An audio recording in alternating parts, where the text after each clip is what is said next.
Hey, y'all, please remember to hit the like button. I know y'all come in sometimes and y'all forget, but the main thing, man, y'all gotta hit the like button, man, and share the live stream. Come on now. Stop playing. Support, support, support. The like button is free, heard?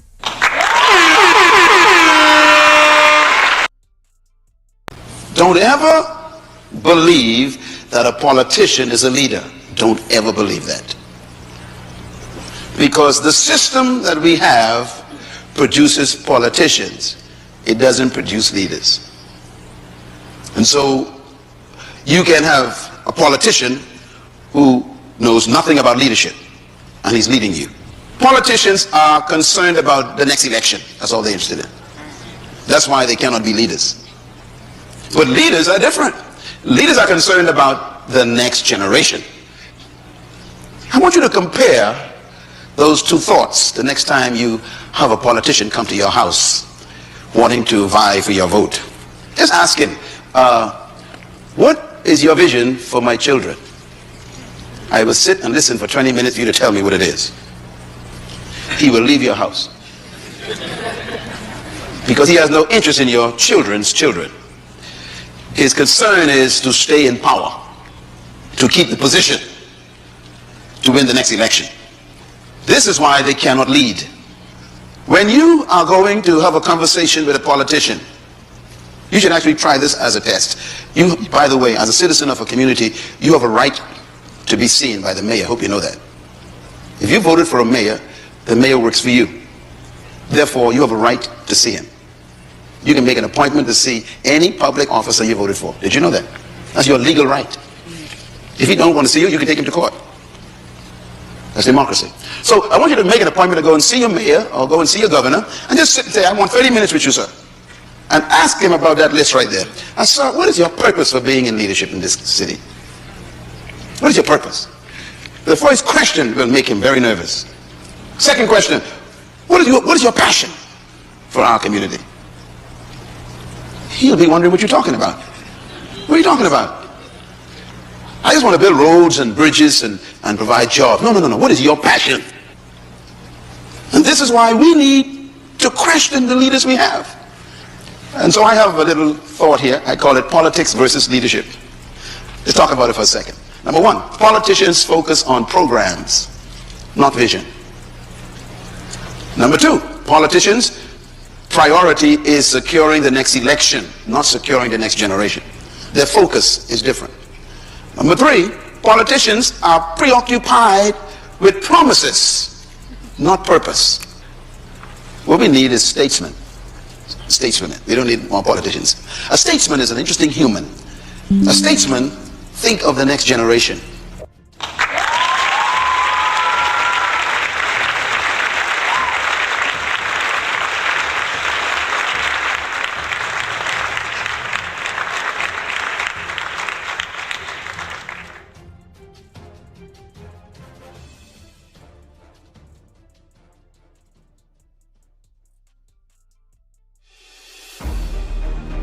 Join the conversation focusing on Jamaica's development.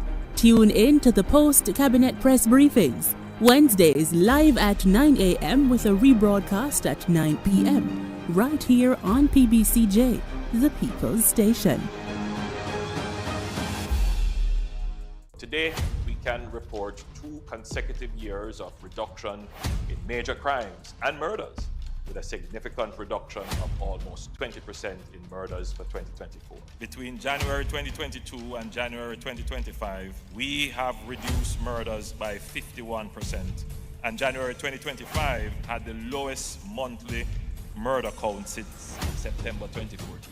Our efforts have also resulted in the reduction of active gangs by 50%. We continue to increase firearm seizures, and in more communities, we are experiencing less violence. We will realize our vision of Jamaica as the place of choice to live, work, do business, raise families, and retire in peace and prosperity. The proceeding was brought to you by the Office of the Prime Minister. I wonder who that's somebody be. No, sir. Let me look for my glasses. Hello, that's my baby Clark Rice up. Slutty, walk on.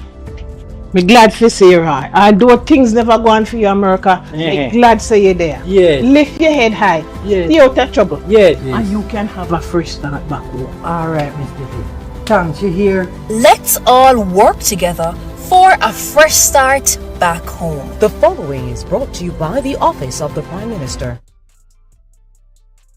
Cook it up and make we steam it. Fresh so me need it, tilapia a real fish. Cook it up and make we roast it. Farm fresh so me need it, tilapia a real fish. Grow smart at the best part.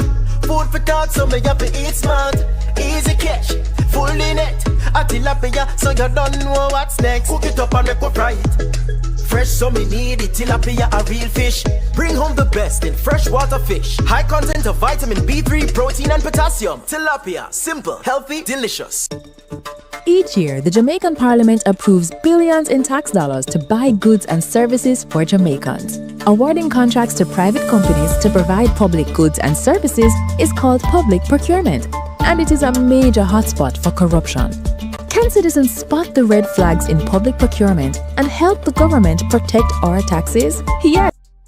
Get rid of your noisy generator that costs a fortune to refill with gas and replace it with our K2000 solar generator system. It can power your fridge. Price and quality, we usually end up paying more and getting less. Contract splintering. Big projects need big money and higher level approvals.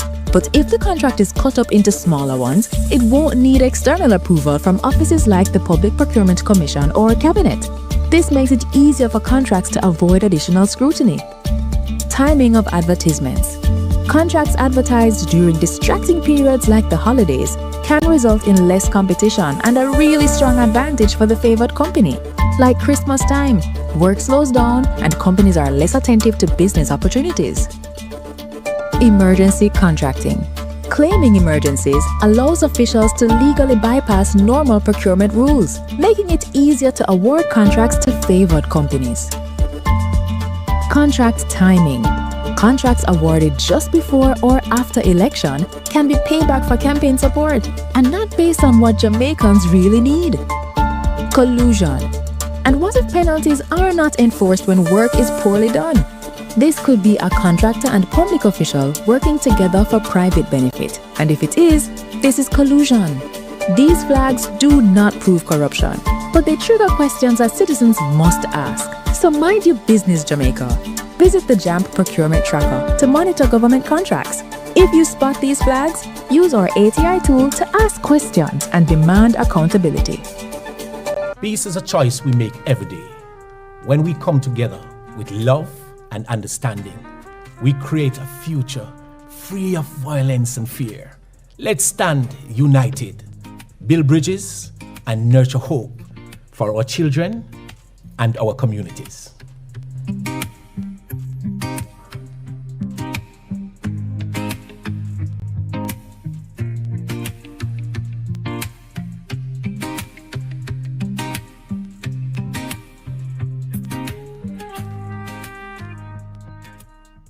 Overtake and bring back everything.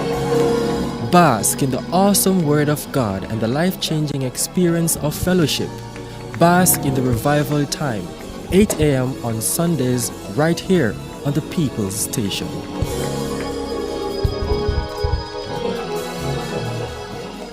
We make every day. When we come together with love and understanding, we create a future free of violence and fear. Let's stand united, build bridges, and nurture hope for our children and our communities.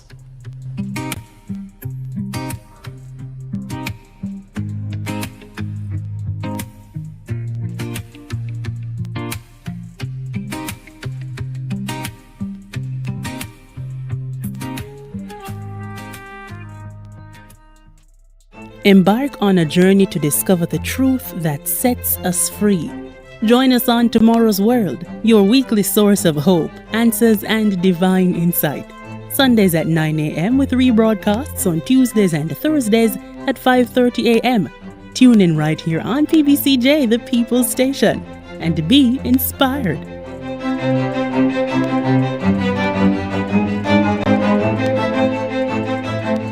What is the role of a backbencher in government? I'm glad you asked.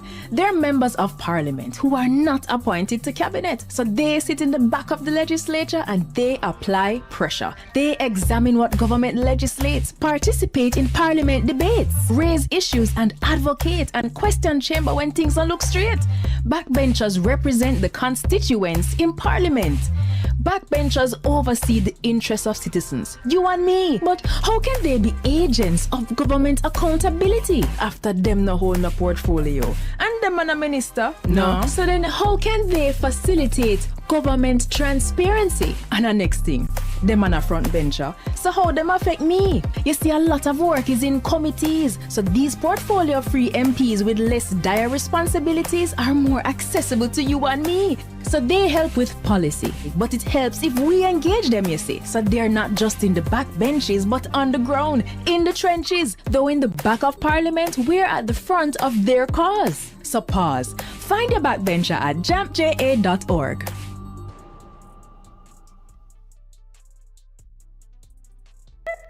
BGLC, the regulator, everybody. We regulate, you play without worry. We regulate, you play. BGLC, fair play when you play. For the fun of the game, you know we're there. BGLC, keep it fair for the player. You play the game and we are the rules setter. Keep everything fair so the game play better. The Betting, Gaming and Lotteries Commission. We ensure fairness, integrity and responsible gaming practices. Keep the game fair and fun for everyone. We regulate, you play. Hey, I'm Abijah, the Roots Man.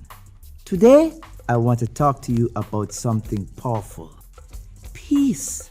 Peace isn't just the absence of conflict. It's about kindness, understanding, and respect. It starts with us. Every choice we make can build bridges or burn them. Let's choose peace in our words, our action, and our hearts. Peace begins with you. Together, we can create a brighter and safer future for everyone. Join me. Let's be that change we want to see.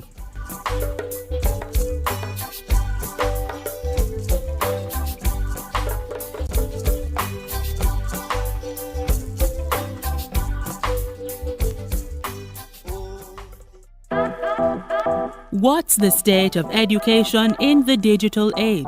Find the answers in the new season of Piccadilly Talks, Wednesdays at 6:30 p.m. right here on PBCJ.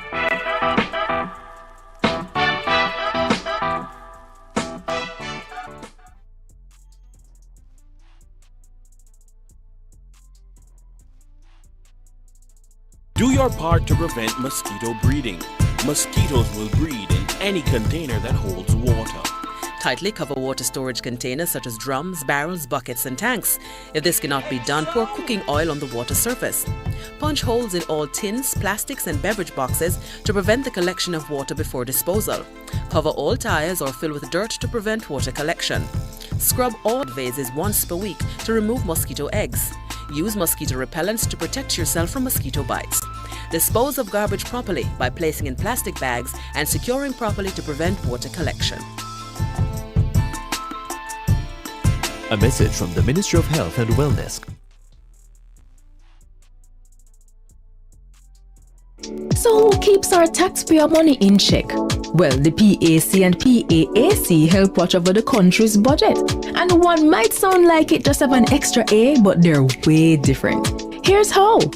The PAAC and PAC are two committees that watch the money. The Public Accounts Committee reviews government projects after them close. They do a post-audit check to see what problems arose with the costs and call officials to explain decisions that cause budget mismanagement. And then they recommend corrective action. So the problem will happen from when, not happen again. But what about the money we are spending right now? The PAAC. That's how Public Administration and Appropriations Committee pretty much means your money will protect as it happen, we check. While projects go on, things are fair accurate. As government spend the nation's budget, PAAC reviews it. They examine proposals and summon officials to find problems before them don't use it. So the PAC and PAAC are two parliamentary committees that watch over the country's wallet to protect the budget and keep it in check. And you can get involved. Just visit jampja.org. In a world full of noise, it's easy to miss what really matters. That's why we're here. Why it matters. Discussions that break down the issues you didn't know you needed to know. The stories overshadowed. The facts you were never told. And the topics too important to ignore. Credible, clear, connected to your life. If you've ever wondered what's really going on and why should you care, this is the show for you. Why it matters. Because understanding the world, our world, starts with asking the right questions and getting the answers from the right people. Why it matters. Only on PBCJ, the People's Station.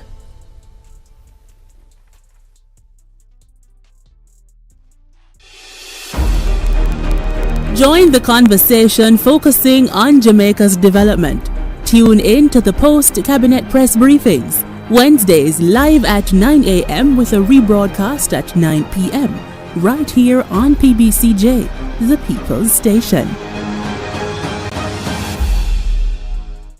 Embark on a journey to discover the truth that sets us free.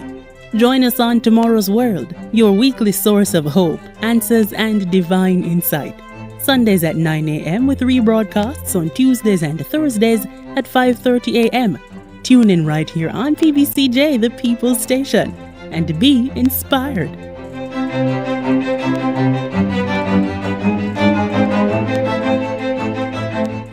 Do your part to prevent mosquito breeding. Mosquitoes will breed in any container that holds water. Tightly cover water storage containers such as drums, barrels, buckets, and tanks.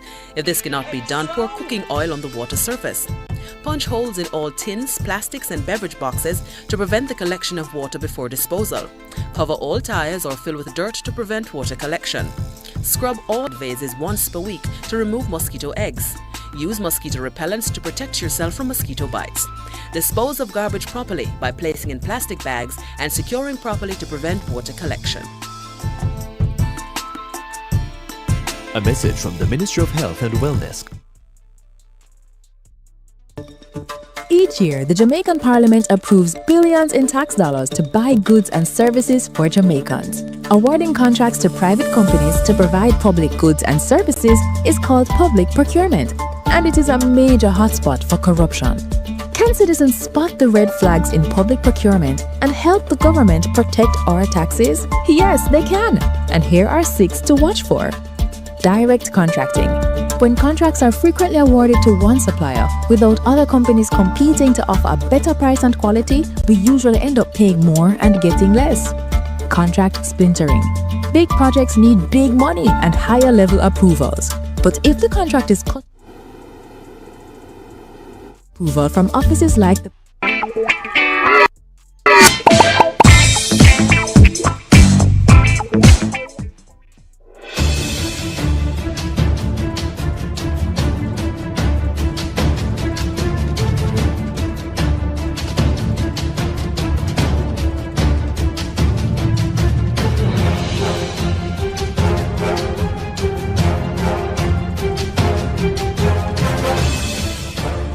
standing. We thine unworthy servants here gathered together in thy name do most humbly beseech thee to send down thy heavenly wisdom from above to direct and guide us in all our consultations, and grant that we, having thy fear always before our eyes and laying aside all private interests, prejudices, and partial affections, the result of all our counsels may be to the glory of thy blessed name, the maintenance of true religion and justice, the safety, honor, and happiness of the king, the public weal, peace and tranquility of the island, and the uniting and knitting together of the hearts of all persons and estates within the same, in true Christian love and charity one towards another, through Jesus Christ our Lord. Amen.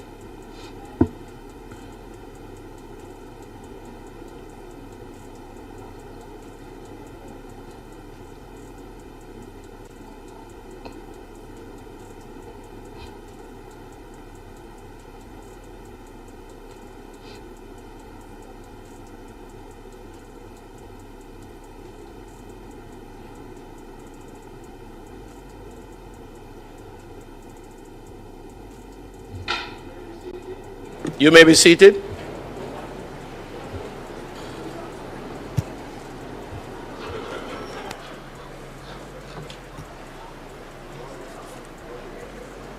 This Honorable House now resume its sitting. I wish to welcome to the sitting of the Honorable House of Representatives this Tuesday, May 19, 2026. As always, is an honor and a privilege to do so. Today we will be hearing from the Minister of Labor and Social Security,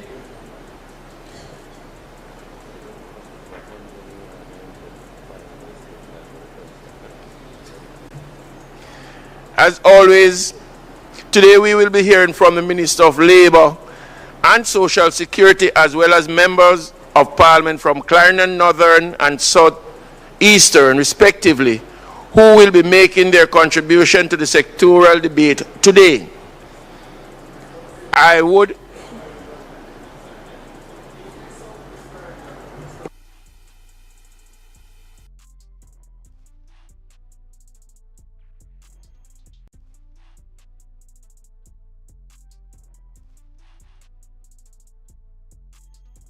from the constituencies of Clarendon South Eastern, Northern and South Eastern, whose members of Parliament are presented to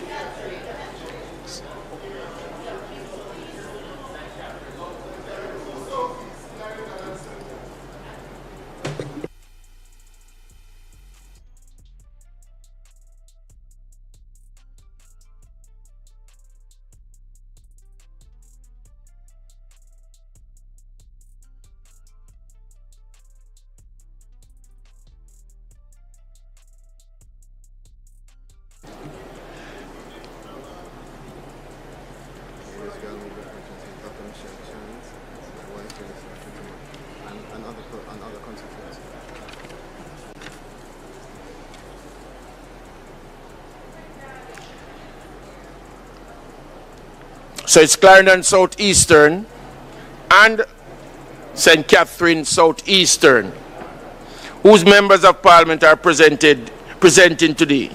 Kindly be reminded that you are not to disturb the proceeding by clapping, banging on the ledge, or talking at volume which may be heard in the chamber. I also want to take time to welcome today Dr. Mavis Gilmore, former Member of Parliament and Minister for Social Security and Consumers Affairs.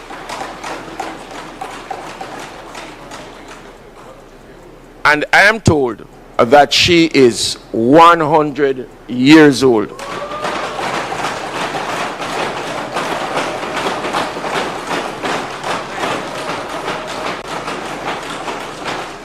Let us also welcome senior member, former Member of Parliament and Minister, Colonel Charles Sr.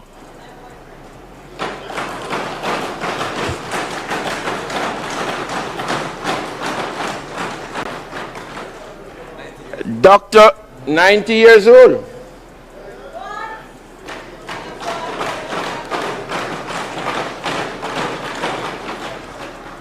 Former Member of Parliament, Dr. Michelle Charles, sister to Minister Charles Jr. Dr. Elise Charles, wife of the Minister, Colonel Charles. Dr. Winsome Gordon.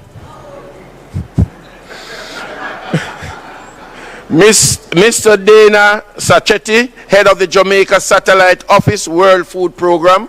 Let us welcome them all with us today. I also want to welcome those of you who are joining us online via the various social media platforms, the PBCJ live stream, as well as all our other guests who are here with us in this gallery. Call of the roll.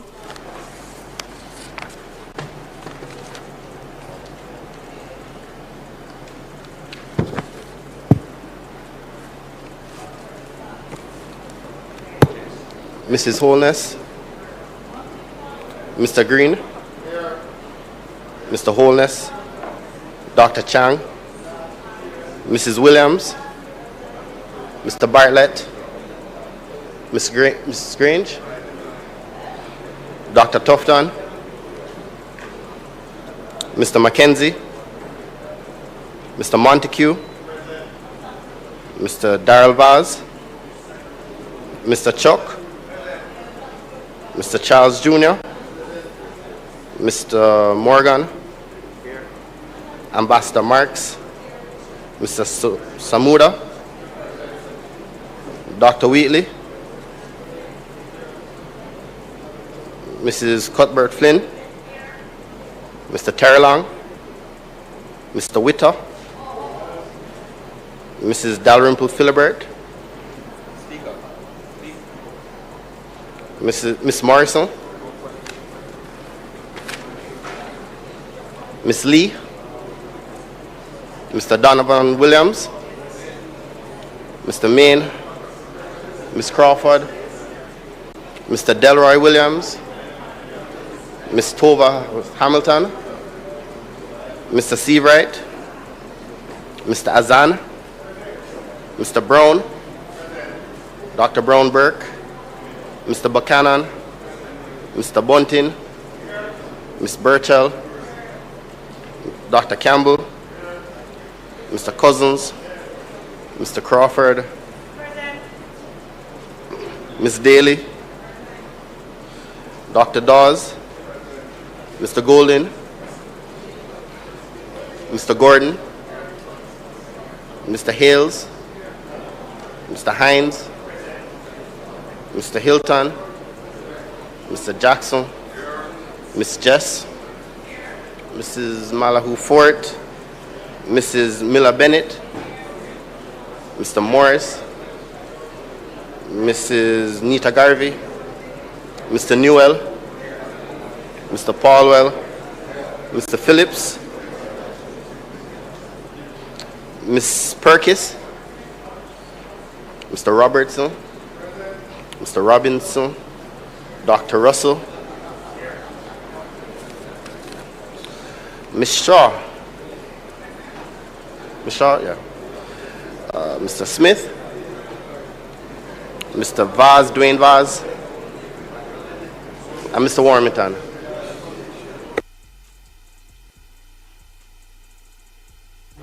House Leader. Mr. Speaker, as per usual for the sectorial debates, I'm going to move that we suspend the agenda and go straight to public business, and then I'll outline as we go into sectorial debates.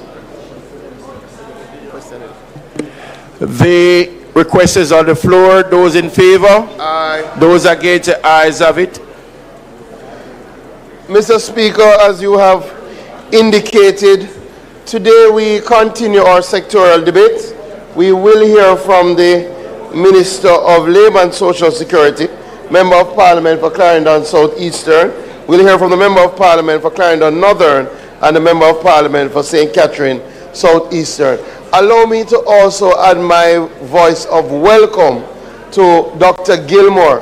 Very, very happy to have her in the chambers with us today. It's really great to see her. And of course, always a pleasure to see Pernell Charles Sr. And he is looking quite well in the house today. All the other special invited guests of the Minister. So without further ado, could we turn over to the Minister of Labour and Social Security, the member from Clarendon South Eastern. Minister, remember you're on strict time, and so would have done introduction for you. So use your time wisely.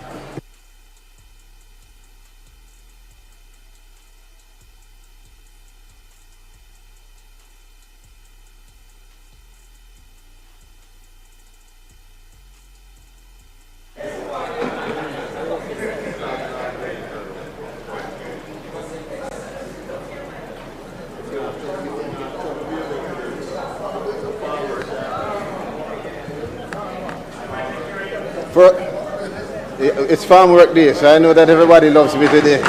Yes. Before I start, Mr. Speaker, we want to ask for your indulgence to speak from a seat that is not my own. Granted. Thank you. And thank you for starting off with the acknowledgements. Mr. Speaker, I rise today with gratitude, humility, and a deep sense of responsibility as I make this contribution to the 2026 sectoral debate on behalf of the Ministry of Labour and Social Security. So before policies, before programs, before any announcements, I want to pause to first give thanks to Almighty God for carrying Jamaica through one of the most difficult periods in our recent history. Hurricane Melissa tested our infrastructure, our systems, our economy, our communities, but most of all, Mr. Speaker, it tested our people. Families lost homes, livelihoods, possessions, stability. Some lost loved ones. Many lost a sense of safety that every Jamaican deserves to feel. Yet, despite that devastation, Mr. Speaker, Jamaica weathered the storm and we stood together as one.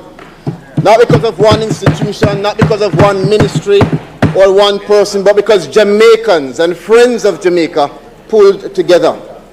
Mr. Speaker, I express sincere gratitude to our visionary Prime Minister, Dr. the Most Honorable Andrew Holness, for his exceptional leadership and continued confidence in me. I want to thank my cabinet colleagues, members of this honorable House, all for your support and for your service to the people of Jamaica. Together, we in this honorable House,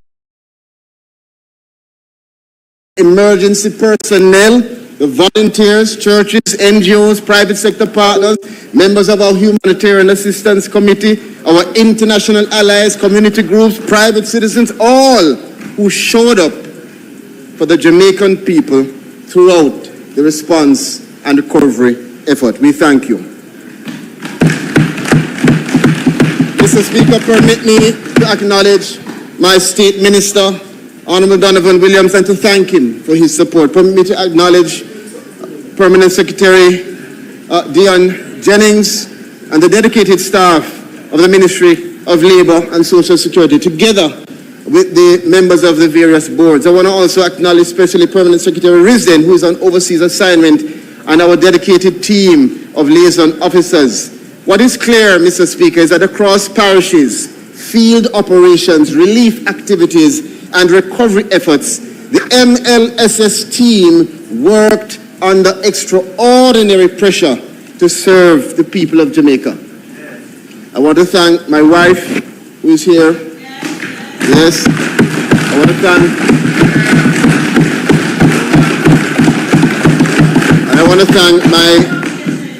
thank my many children. I want to thank 4 and counting. I want to thank my entire family, my father who is here, my sister, my aunt, Mavis Gilmore. I want to thank the executive staff who is here as well, my CPOs, constituency and management teams, councillors, my extended family, the people of Southeast Clarendon. Mr. Speaker, we owe a lot to them, all of us, to our teams who continue to support us. Let me get to it. A lot of people are listening, and for those of us who are here, there's a lot to unpack. Buckle up, let's get going. Disaster does not affect everyone equally. The person with savings and security experiences this crisis differently from the persons living day to day outside the formal system. That is why vulnerability is not to be measured by income alone. It is also measured by access, whether people are seen, whether systems are responsive, and whether help can reach the people who need it quickly. With that understanding, the ministry is focused on strengthening protection, expanding opportunity, and reducing the distance between vulnerability and access. Whatever the circumstance, Mr. Speaker, the government must work to serve the people. And today, this presentation will establish how this government is moving beyond systems to strengthen how we will deliver to people with impact. That is what rebuilding stronger must mean. We move to workers being at the center. Mr. Speaker, I begin with a group of Jamaicans whose contribution has too often remained undervalued, our domestic workers. Let me first thank and acknowledge them. 4 from the union who are here. Yes, we want to salute them.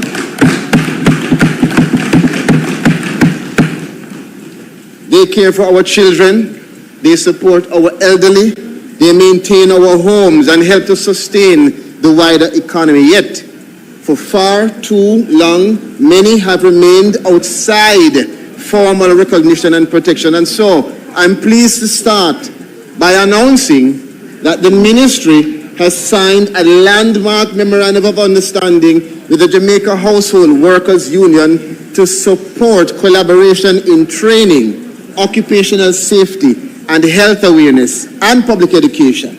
This year, the Jamaica Household Workers Union celebrates 35 years of advocacy and representation.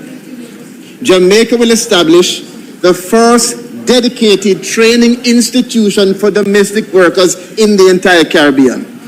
Further, Mr. Speaker, we remain committed to advancing the framework to honor the obligations under the ILO Domestic Workers Convention C-189, which is a global convention adopted to protect the rights of domestic workers. These transformational steps will professionalize domestic work, strengthen employability, and provide pathways for advancement. We move quickly to Workers' Week, Mr. Speaker, which is being observed from May 17 to 25 under the theme Voices Heard, Shaping Labor Policies in an Evolving Labor Market. And so we'll have a number of activities that reflect both the dignity of labor and the importance of deeper engagement.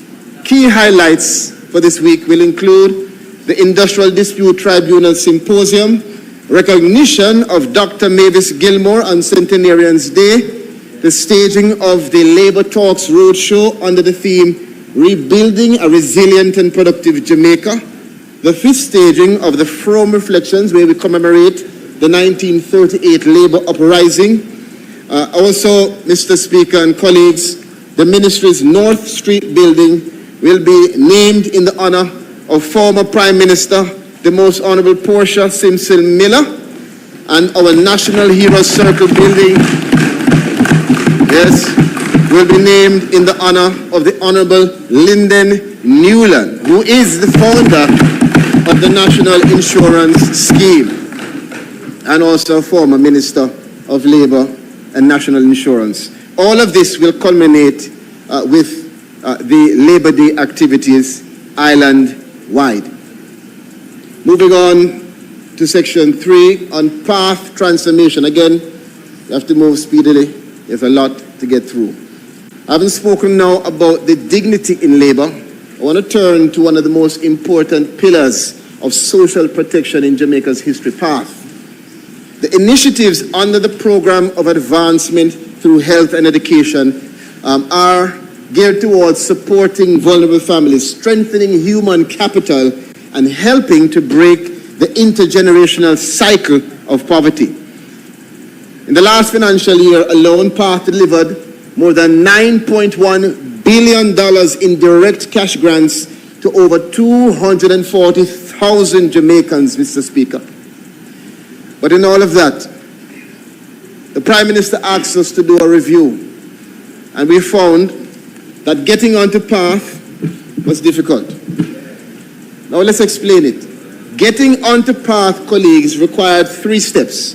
Number 1, a preliminary assessment using the Beneficiary Management Information System, the BMIS. So you would go into the office, you would sit down, and you'd be asked a number of questions. Number 2 is that our social workers would go out to the field and they would do verification. And number 3 is that the applicants would be asked to participate in an orientation and training session. However, our review, Prime Minister, established that steps 2 and 3, the verification and the orientation, could at times be delayed for months, leaving applicants in a state of uncertainty, despite the fact that they have received preliminary approval. Importantly, when we did the assessment, Our most recent data found that those persons that did the preliminary assessment, more than 80% of them eventually, after being provisionally approved, would be verified. That said, Mr. Speaker, effective immediately, things will change. All eligible applicants who are provisionally approved under step 1, which is the BMIS assessment process, will no longer face unnecessary delays under this government. Two things will happen. Number one, if you are provisionally approved based on the data that we have, you will advance immediately to a temporary payable status once confirmed by the BMIS system, and you will start to be paid. Number two, we will continue the verification and orientation processes. Matter of fact, we will strengthen them and modernize them through clearer timelines, improved operational standards, and enhanced verification mechanisms to make sure that while we improve the efficiency, we maintain oversight and accountability. Mr. Speaker, this is a significant shift away from excessive bureaucracy and towards the focus of delivering impact for the people of Jamaica. Now let me reiterate. Checks and balances are very important when effectively implemented. However, these changes will remove barriers to efficiency and they will strengthen our accountability systems. Most of all, they will help the people who need that help the most. There's another important issue, Mr. Speaker, and we have identified it during this review process. It relates to recertification within PATH. Now, what is recertification? Recertification is the process through which the ministry reviews and reassesses a beneficiary's household information after a period of time, usually 4 years, to determine whether or not that household continues to qualify for the benefits. Should you remain on path? Should there be changes to your status, one way or the other? However, what the review revealed is that far too many beneficiaries, the legitimate changes affecting their household status was not being updated. They were not getting those updates to their status because of the issues in the system. As a result, some of the beneficiaries experienced delays, interruptions, others were left stalled within the recertification process, just ongoing, while awaiting updates to reflect important life changes. And let me give you an example. For instance, a child transitioning from primary to secondary school, that change could not be put in place. Changes in the household composition, you had one more child. Anything else like that? Changes in school attendance, you move from one school to the next. And other circumstances affecting benefit eligibility. Those things, Mr. Speaker, are important. Social protection systems must be responsive to the changing realities and needs of the people that they are designed to serve. That is why the ministry is now strengthening the recertification framework to ensure that household updates are processed more efficiently, status changes are reflected more quickly, and eligible beneficiaries receive the appropriate level of support to which they are entitled.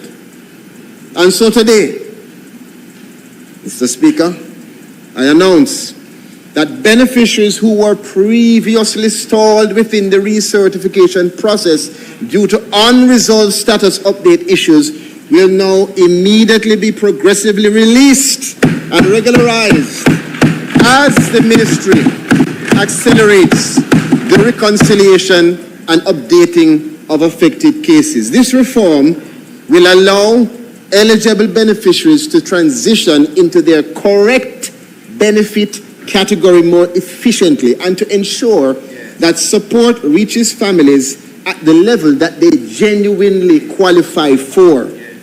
Mr. Speaker, recertification must not become a barrier to assistance.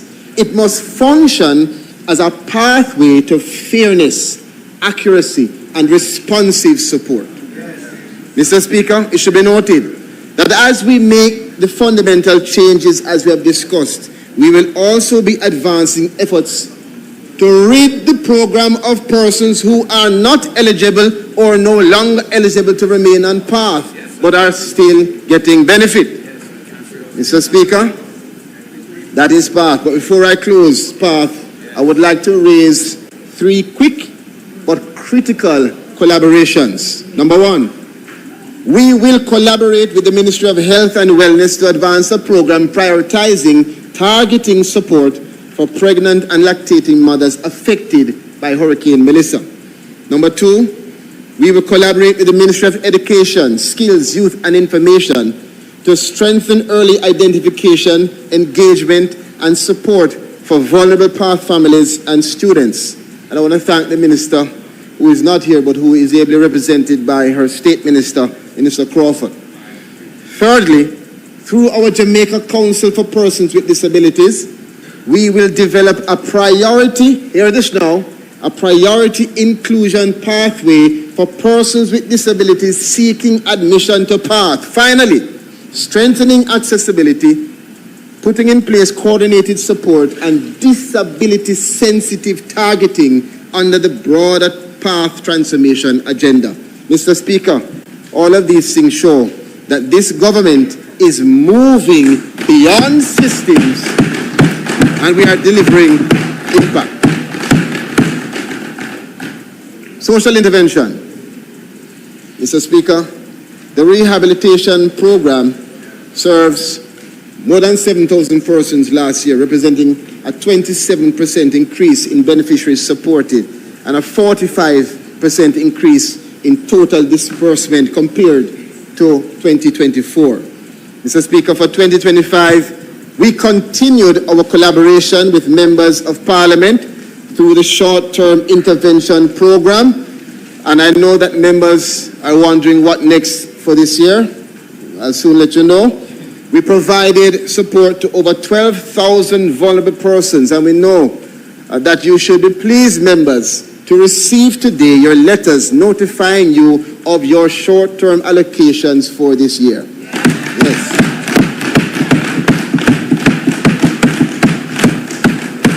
We expect that these allocations will be used for continued support to our most vulnerable citizens. We continue to be a most ambitious people. The ministry is committed to identifying vulnerable Jamaicans in need of assistance, whether it is a father that is desperately trying to secure urgent surgery for his daughter, whether it is a young entrepreneur seeking support through our micro-business grant, whether it is a student that needs support through our education and social intervention grant, or a household devastated by fire. And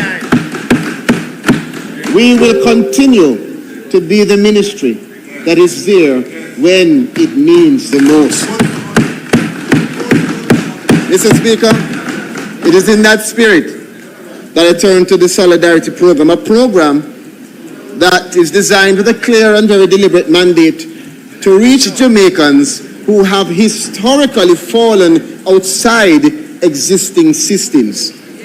This government has made a conscious decision that inclusion must be intentional.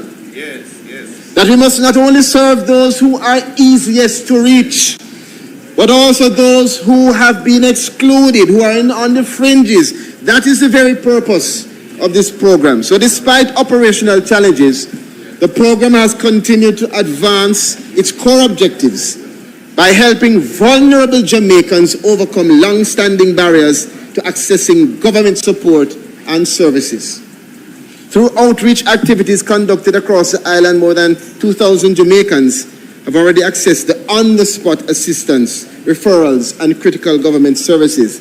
And the ministry is now strengthening referral pathways and prioritizing individuals who completed aspects of the application process but did not fully satisfy requirements in time to benefit during the established payment cycles. I know members of Parliament have been bombarded by many persons on this issue. Not to worry. We are providing targeted case management support alongside a phased review and resolution framework to be implemented over the next 3 months to make sure that these applicants and beneficiaries get not just the 20,000, but the more important movement to the suite of services available to them through this government. To date, more than $230 million has been dispersed to almost 12,000 beneficiaries. And for the persons who were approved for payment, but who were unable to collect during the initial payment cycle, and what's important to you, I want to advise that the collection period has been extended to the end of June. So we have the time to go through approved channels, and we'll continue this work. Mr. Speaker, the ministry will now move to strategically restructure not only Solidarity, but our social intervention program, which is called SIP. We want to restructure SIP, yes, to better support national human development priorities and to respond to the growing needs of vulnerable populations. This program has been a program used to assist several youngsters across the country. And now we are restructuring it to support investment in areas directly connected to, hear me now, disability support services, special education, behavioral therapy, early stimulation, and other sectors where Jamaica requires stronger human capacity. For too long, you will hear persons say, I have to go overseas to get this. You can't find it here in Jamaica. There are no professionals here. We will restructure SIP to include these 3 elements that will help us to galvanize the human capital to support the clients that we have at the ministry. Firstly, is the establishment of EDGE, the Executive Development and Growth Experience, to give our interns the edge within the Ministry of Labour and Social Security. This will provide structured professional experience across key sectors. Secondly, is the expansion of in-field support capacity for disaster response and social intervention activities. And thirdly, and hear me loud and clear, Mr. Speaker, a country cannot effectively support vulnerable people unless it intentionally develops the human capacity required to serve them. Too many parents, and I know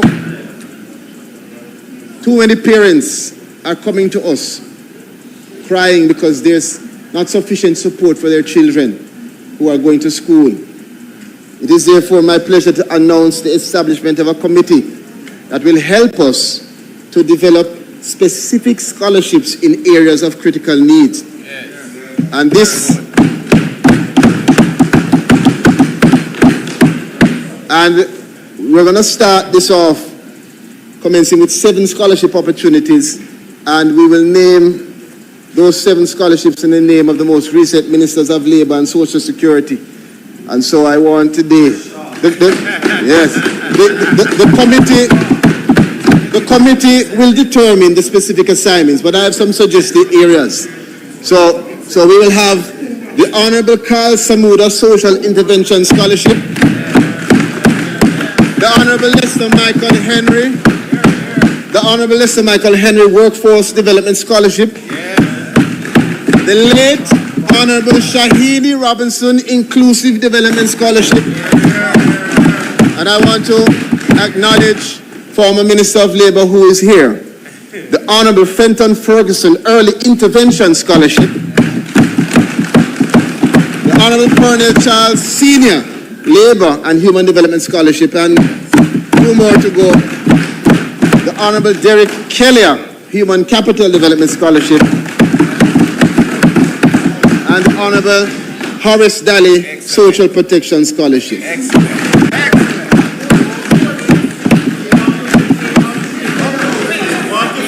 These scholarships will support studies in special education, disability services, behavioral therapy, early stimulation, social intervention, occupational safety, and all of the related fields to build the capacity for us once and for all to give the proper support and service to the people of Jamaica. Now, Mr. Speaker, this is how we connect legacy to opportunity. This is how we honor service, by investing in development. And this is how we build the next generation of professionals who will strengthen Jamaica's capacity to support and protect its most vulnerable citizens. Mr. Speaker, as we speak about investment in people, dignity and inclusion across every stage of life is also important. That we recognize those who have made a contribution to nation building and who now represent the wisdom, resilience, and legacy of generations past. And I want to thank the ministers for agreeing to have their name used in these scholarships. Moving on, Mr. Speaker, senior citizens now comprise approximately 14% of the Jamaican population, and it continues to grow. This year, we recognize Honorable Mavis Gilmore, former Minister of Social Security and Consumer Affairs, on the occasion of her 100th birthday. Yes. And I want to announce, Mr. Speaker, that in her honor, we will establish the Honorable Mavis Gilmore Centenarian Honor to recognize the oldest Jamaican every year going forward.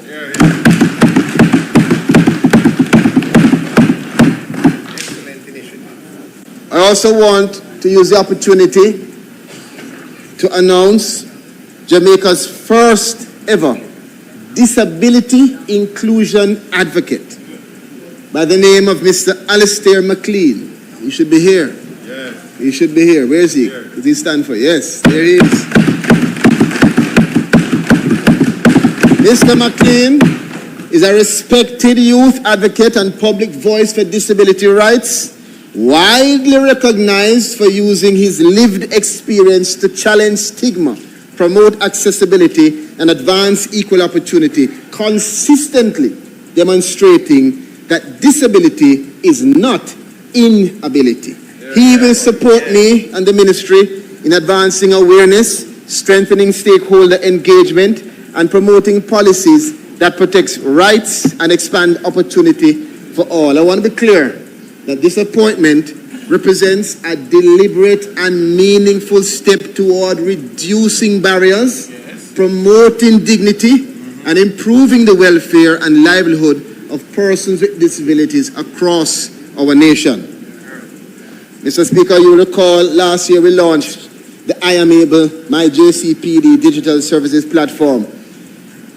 That platform enabled online registration, digital verification, and faster access to services. Since its launch, over 600 applications have been initiated online. It's working. Building on this progress, we recognize that too many talented Jamaicans with disabilities remain economically invisible, not due to lack of ability, but due to lack of access. In response, we are pleased to introduce the Digital Marketplace for Persons with Disabilities, a bold initiative integrated into the I Am Able, My JCPD digital services application, and this platform will allow for disability-owned enterprises to connect with both local and global markets. Mr. Speaker, this is more than just commerce. It is a pathway to economic independence and digital inclusion all at one time. We have also deepened the strategic partnership. A joint declaration of intent has been signed with the United Nations Development System, strengthening collaboration in accessibility. Additionally, following Hurricane Melissa, we want to acknowledge UNICEF, who provided support valued at more than 32 million, assisting 1,500 children with disabilities and their families through the I Am Able app, as well as providing relief support. Mr. Speaker, I want to acknowledge Olga Asaiza, who is the outgoing representative of UNICEF, who served us faithfully for more than 3 years, continues to be our sister. She has higher assignment, and we wish her all the best as she is elevated in the Latin America and Caribbean region. Mr. Speaker, we have also reimagined our direct support programs to better meet the needs of our people.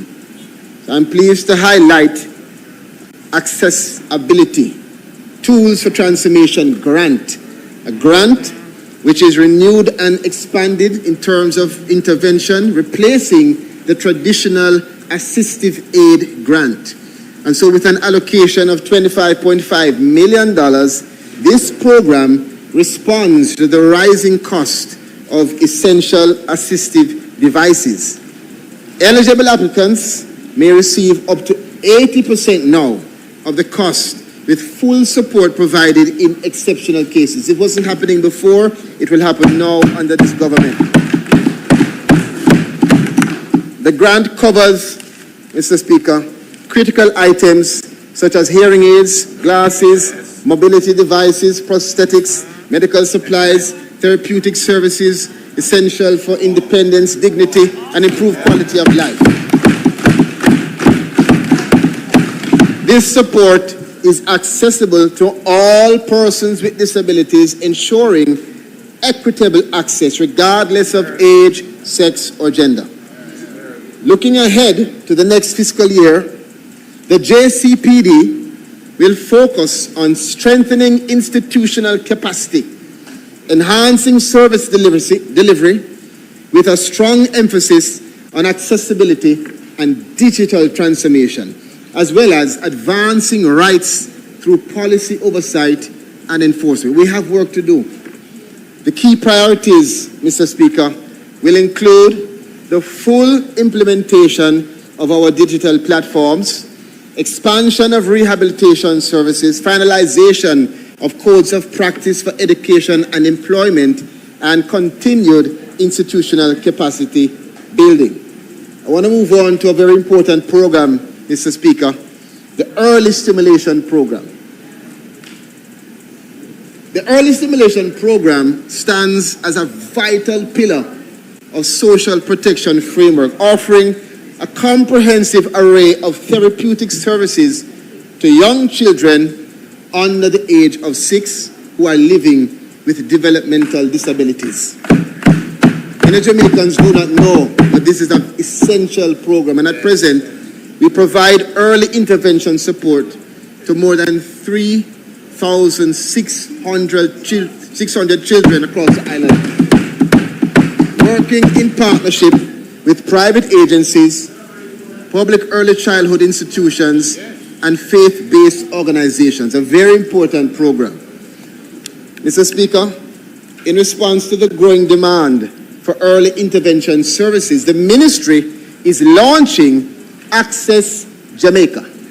This is a bold expansion of the early stimulation program that will deploy 2 additional mobile therapy units to bring care directly to children with disabilities in deep rural communities. Referrals to the ESP have surged by 33% since 2023, stretching the capacity of our assessment and intervention center. So through the new Access Jamaica initiative, full clinical teams, including behavioral therapists, physiotherapists, early interventionists, and other specialists will be placed on the road, beginning in the parishes of Trelawney, Westmoreland, and St. Mary. The goal is to reduce rural wait times by 40% and to reach an additional 1,000 children in the first year.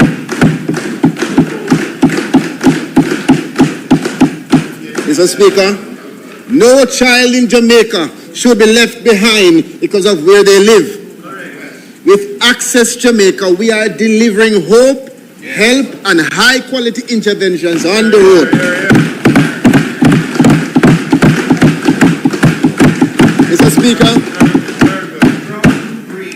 Mr. Speaker, members of Parliament will receive today, for the first time ever, a book called Know Your Benefits. In order for us, a booklet. You know, just listen, not to worry. For those who can't read, we have it in audio. not to worry. To ensure that Jamaicans can easily access the full range of services we provide, the ministry has now developed a quick reference guide, Know Your Benefits. It is a practical, user-friendly booklet outlining all of our programs and our support systems in one accessible resource. It brings together information on employment initiatives, social protection benefits, support for persons with disabilities, assistance to vulnerable groups, and services to our senior citizens, reflecting our commitment not only to design strong systems, but to make them systems that are understandable and reachable for every single Jamaican. Mr. Speaker, physical copies are available here today, but you can also scan the QR code at the front for the electronic version. They'll be handed out soon. Mr. Speaker, Jamaica recorded an unemployment rate of 3.3% at the end of October, and we've kept it stable despite hurricanes. It's among the lowest in our nation's history, even still. This must be applauded. It has not happened by coincidence. It has happened by deliberate decisions made by the government. To support continued recovery and employment expansion, the ministry launched the Jamaica Works Initiative to connect Jamaicans to opportunities across construction, tourism, agriculture, logistics, and manufacturing. So in the coming year, the ministry intends to solicit at least 20,000 vacancies, register more than 12,000 new job seekers, and we're going to target 10,000 job placements. Within this context, we have our SPIRO program, which is a social protection for increased resilience and opportunity program, which you know of, which remains central to our modernization agenda, and it will help in us connecting the demand to the need and the need to the demand.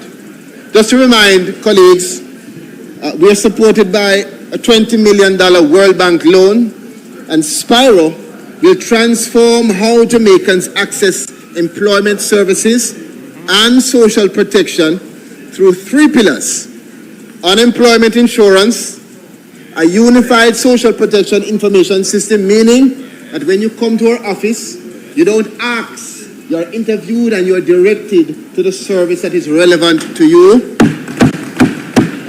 and a modernized labor market information system that will allow for us to understand through analysis and steps how to better serve Jamaica and to prepare Jamaica for the future of work. I want to move quickly as time goes. Artificial intelligence, remote work, digital labor, and technology-enabled industries are already transforming the global economy. That said, the ministry is therefore advancing a comprehensive future of work agenda built on four major pillars. Hear me now. Modernizing labor policy for the digital economy, establishing remote work standards, expanding protection for non-traditional workers, and preparing Jamaicans for the AI-driven industries. I want to therefore announce, and we will get the support of Minister Wheatley, the establishment within the ministry of the Future of Work and Digital Labor Task Force to guide Jamaica's response to these emerging labor realities. This task force will bring together representatives from government, private sector, BPO industry, heart, academia, digital entrepreneurs, and youth, all come together to develop a strategic roadmap and a national response to the changing world of work. It's going to examine all of what I said before and make sure that our policy is strengthened and so Jamaica can remain competitive in the digital economy. Mr. Speaker, stakeholder consultations will commence immediately, with initial recommendations to be provided within the next 6 months. The ministry will also begin the development of our national remote work guidelines, and a pilot will be done for the structured remote work framework in collaboration with selected public and private sector stakeholders. This framework is important. It will help to establish the parameters and the standards, modern standards, relating to productivity and accountability, worker well-being and mental wellness, something that is not always understood, cybersecurity and digital responsibility, very important, very important. Many of us are suffering from issues where our likeness and image is used online without our permission, fair workplace expectations, and also standards for the platform economy.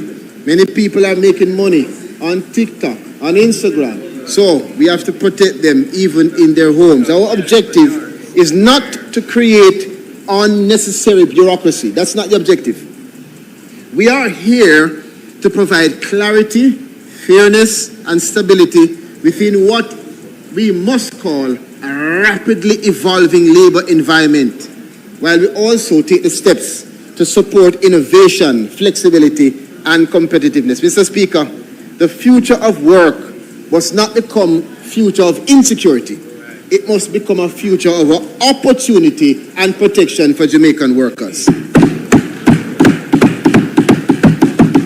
Mr. Speaker, I want to move to the BPO sector. It remains one of Jamaica's most important employment industries. But long-term competitiveness requires much more than expansion alone. It requires healthy workplaces, worker well-being, and responsible labor practices. The ministry will therefore establish the SAFE Task Force: standards, accountability, and fairness in employment. This will strengthen worker engagement, provide labor rights sensitization, workplace wellness, and compliance support within the sector. Labor rights.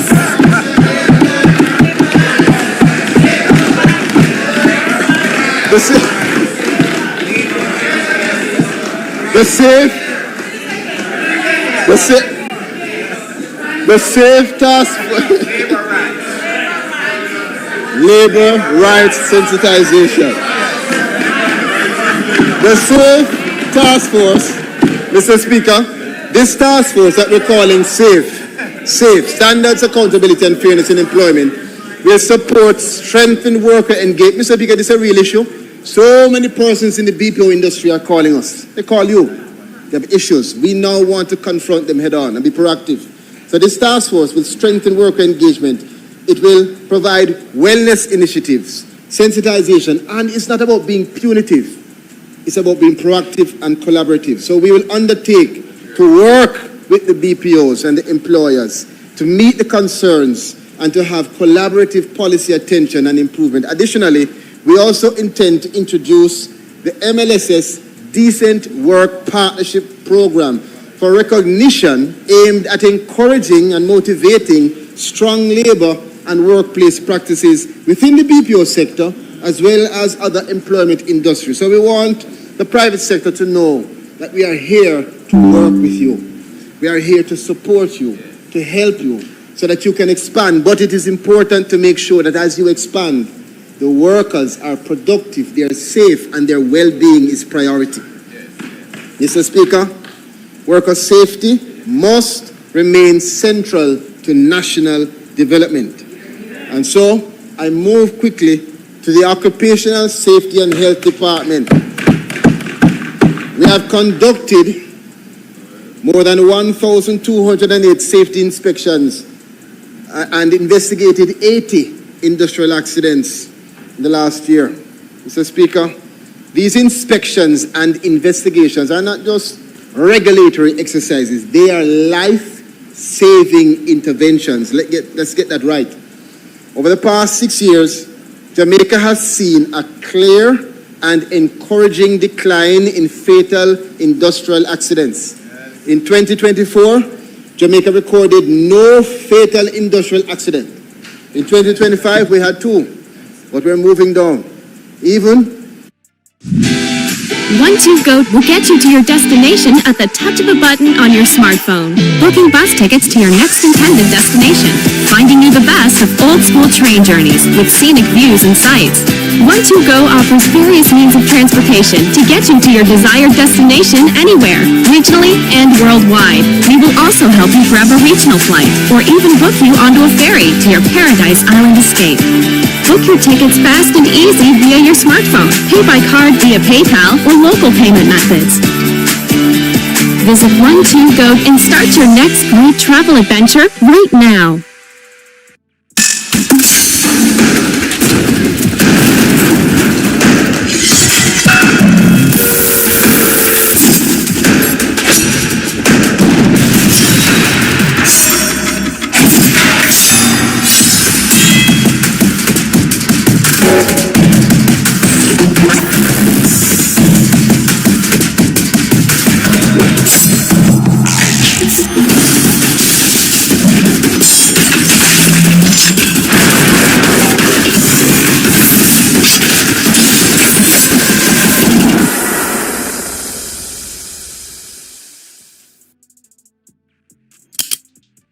Subscribe now.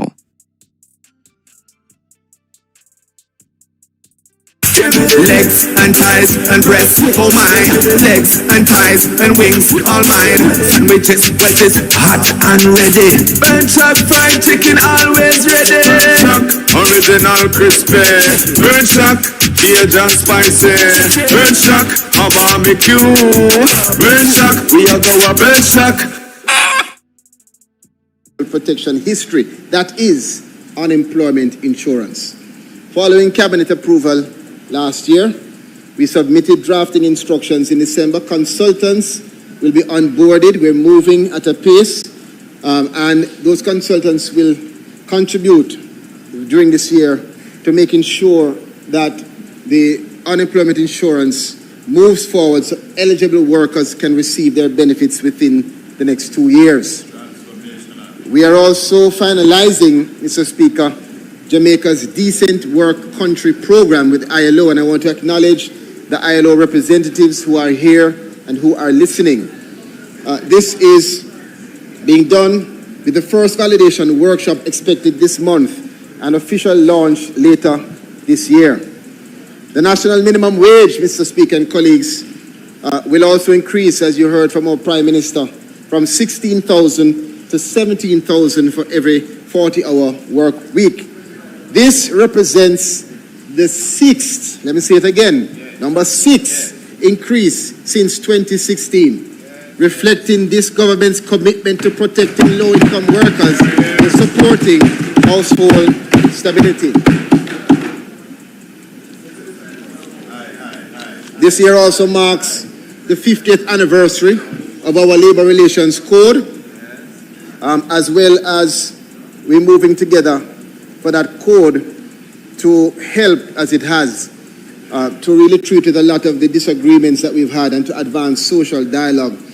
We have the Labour Advisory Council that I also want to acknowledge, Mr. Speaker, that have worked together with us to have industrial harmony in our country. I want to make reference quickly to the Employment Agencies Unit. They continue to do their inspections. I want to also make reference to our work permit unit. And we see this as part of our productivity agenda, Mr. Speaker. Work permits are not barriers. We see it as facilitating. We want talent in the country, but we want to protect jobs for Jamaicans as well. And that balance will be had. You would have seen recently where we have invited several persons who have put in place applications for work permit to be a part of the Operation Streamline process, and that has worked in large part. And we've seen an increase of 25% in terms of those applications, and they have been expedited. At the same time, we've been working with PICA, working with JCF, and you would have heard of persons arrested, persons sent back to their country, and we're going to continue to enforce because we have to have the balance between inviting talent and protecting jobs for Jamaicans. Mr. Speaker, NIS celebrates its 60th anniversary. And in this calendar year, it recorded $44.8 billion in contributions. Last year, we also saw where the NIF fund stood at 262, let me read it again, $262.8 billion in net assets.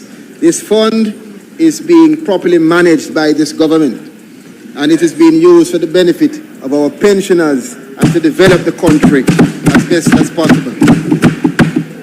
Mr. Speaker, I want to quickly move of two more very important areas, starting with the farm work program. Between the USA and Canada, we continue to engage in long-standing labor partnerships. And I want to say this, it belongs to the workers who sustain it. In Canada, it is our 60th milestone of the partnership, and we marked it in a very powerful way, Mr. Speaker. The Niagara Falls, which is one of the world's great natural landmarks, was illuminated in the colors of the Jamaican and Canadian flag in recognition of 6 decades of partnership. We want to thank our partners in Canada for that as well. Last year, 15,169 Jamaican workers were dispatched to Canada and the US. This is an increase of 944 over the previous year. An increase, despite all of the issues. And this reflects continued international confidence in the Jamaican workforce.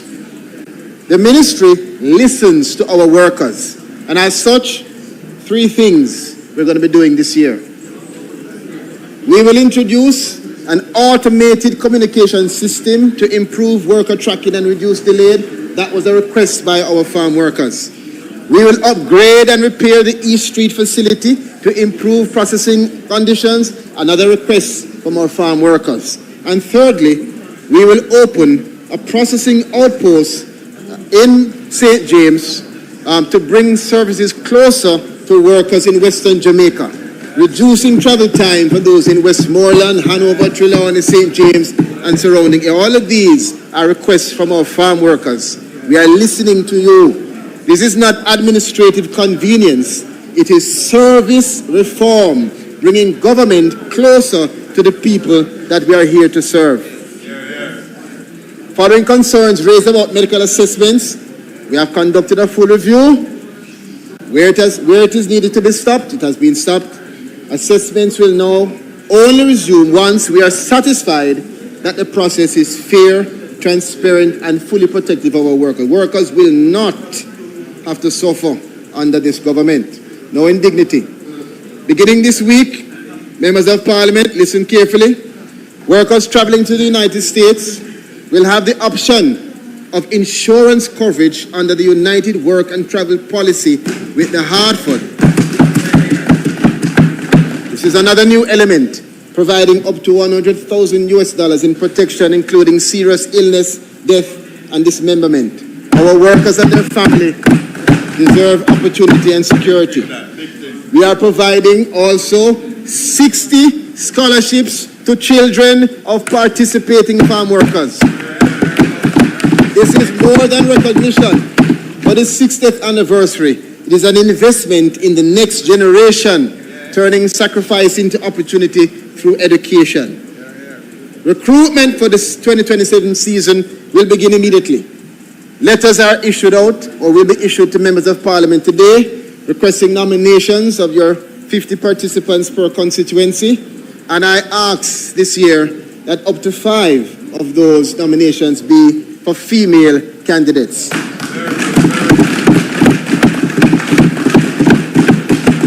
Yes, Risden and the team are working overseas to open up more opportunities for Jamaicans and for our women. And so you will see in your letters that in addition to farmers, we're asking specifically in areas in agriculture for heavy equipment handling, forklift operation, tractor driving, and farm machinery maintenance. We are expanding the opportunities in the overseas employment program. Now, moving quickly ahead, we are also going to this year host the annual review meeting, which is something done all over the globe, Mr. Speaker, but this year Jamaica will host it between Canada and the Caribbean region. And this is something which we see as an honor for the 60th anniversary of our legacy agreement. More will be said on overseas employment when we can go into the details in the post-sectorial tomorrow at our press conference. Let me wind down, Mr. Speaker, with the roofs. I want to now turn to one of the government's most significant recovery interventions, the restoration of owner or occupant family shelter, the roofs program. Mr. Speaker, on behalf of the many persons that have received support, whether it is mattress, food package, light, grant, whatever support you receive, roof, we want to thank the Prime Minister and government for being responsible, for being strategic, for being disciplined. I've heard the narrative being created by some, but I'm sure that the people of Jamaica are thankful that they had a government that could allocate $67 billion swiftly to give you support. And a government that would not whimsically use donations, but rather would strategically have those donations connected to areas of development, such as building the houses for the people who need it the most. Mr. Speaker, more than 115,000 assessments have been done, and I want to take a few seconds to thank every member of the Ministry of Labour and Social Security team, all of the ministries across government, all of our volunteers, churches, the World Food Program, my friend, all of the international community supporters, everyone that has played their part, that has been on the ground, beating the pavement for us to reach to more than 115,000 persons assessed. 43,000 have been verified. More than 80% of that have redeemed their benefit. And now, we have listened. We understand that there have been issues. There have been clogs at the collection points, unresolved beneficiary issues. Some phone numbers are wrong. Tiering can't be validated. All of these things have happened. And we move now to roofs phase 2, where we ask members of parliament, instead of identifying issues and carrying them on to social media, we want you to identify them. Yes, you. We understand that you are being bombarded, and we want your support to identify them and carry them to us to work together so we can resolve those issues. We are moving further to cabinet approval. Yes. From providing building material and cash grant to now direct cash payments. Yes. So it will remove all the barriers of moving proximity and going here. Direct deposit payments in roofs phase 2. And we understand that there are some persons in phase 1 that are yet to carry through. They too will be eligible for this now direct deposit. I know this will help the people of Jamaica. Number 2, we are going to advance a national verification and recovery drive. In this national verification and recovery drive, all members of parliament, all councillors, church leaders, community leaders, everybody come together to help the people who need the help the most. Instead of identifying them, let us help them. So where you have unresolved cases, tier and validation issues, duplicate submissions, if they come to you and say, I was assessed and I don't get my grant, put that information together, give it to us, and we will work together. And I want to acknowledge many members of parliament on that side and on this side have already started that process. We thank you. Step 3, we're going to advance the roofs access initiative that will prioritize vulnerable households. So where you have persons with disabilities, senior citizens, medically vulnerable, we will work together to identify them and give them the support. Number 4 is a community coordination and outreach support, which means we are coming to you. We will be in the field working with you, not separate, to make sure that we can identify the persons who need the help, resolve their issues, and give them their support. Lastly, under step 5, We're modernizing systems with stronger accountability. And so we'll be using digital platforms, which you will see, to give them that access. As I close, Jamaica grows stronger when its people are empowered to succeed. Not when systems are built or programs are announced, but when people feel the difference. The domestic worker receiving dignity, the vulnerable family accessing path faster, the young person securing employment, the person with disability accessing opportunity, the family rebuilding after Hurricane Melissa. The ministry, just 2 minutes, Mr. Speaker. The ministry is not simply administering programs. Hear me now. We are transforming how those programs reach the people who need the help the most. From path to unemployment insurance to roofs, the mission remains the same. Moving beyond just systems that delay people to building systems that deliver impact, because systems don't build a country. People do. And when we place people at the center, Jamaica will not simply rebuild. Jamaica will rebuild stronger. Thank you, Mr. Speaker.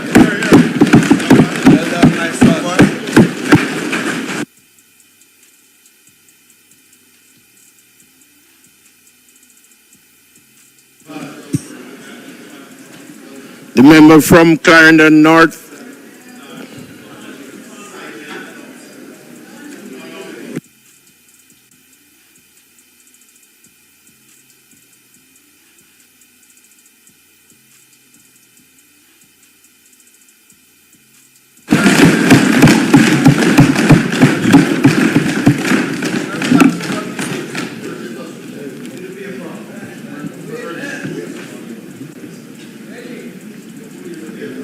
Mr. Speaker, I rise today to make my presentation to this honorable House for the 2026 sectorial debate.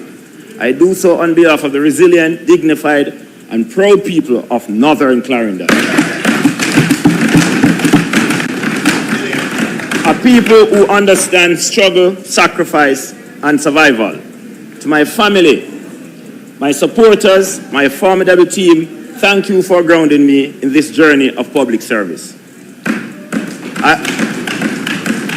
I also want to thank my colleagues, and specifically the Leader of the Opposition, for entrusting me with this honor. Mr. Speaker, today is also special to me as I make my presentation during Workers' Week. I want to salute the unyielding workers of Jamaica who have built the bedrock of our democracy, from our private sector workers, our public sector workers, to the informal workforce. I extend my profound gratitude to the men and women who have kept this nation moving forward. I also extend my congratulations to the IDT on their ongoing 50th anniversary celebration. Mr. Speaker, I begin today with what should have been an uncomplicated national celebration.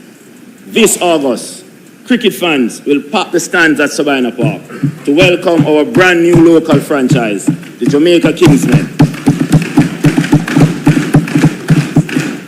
The CPL franchise is finally returning to Jamaica after a long, painful absence, which has left our local fans starved of home-ground tournament action since 2019.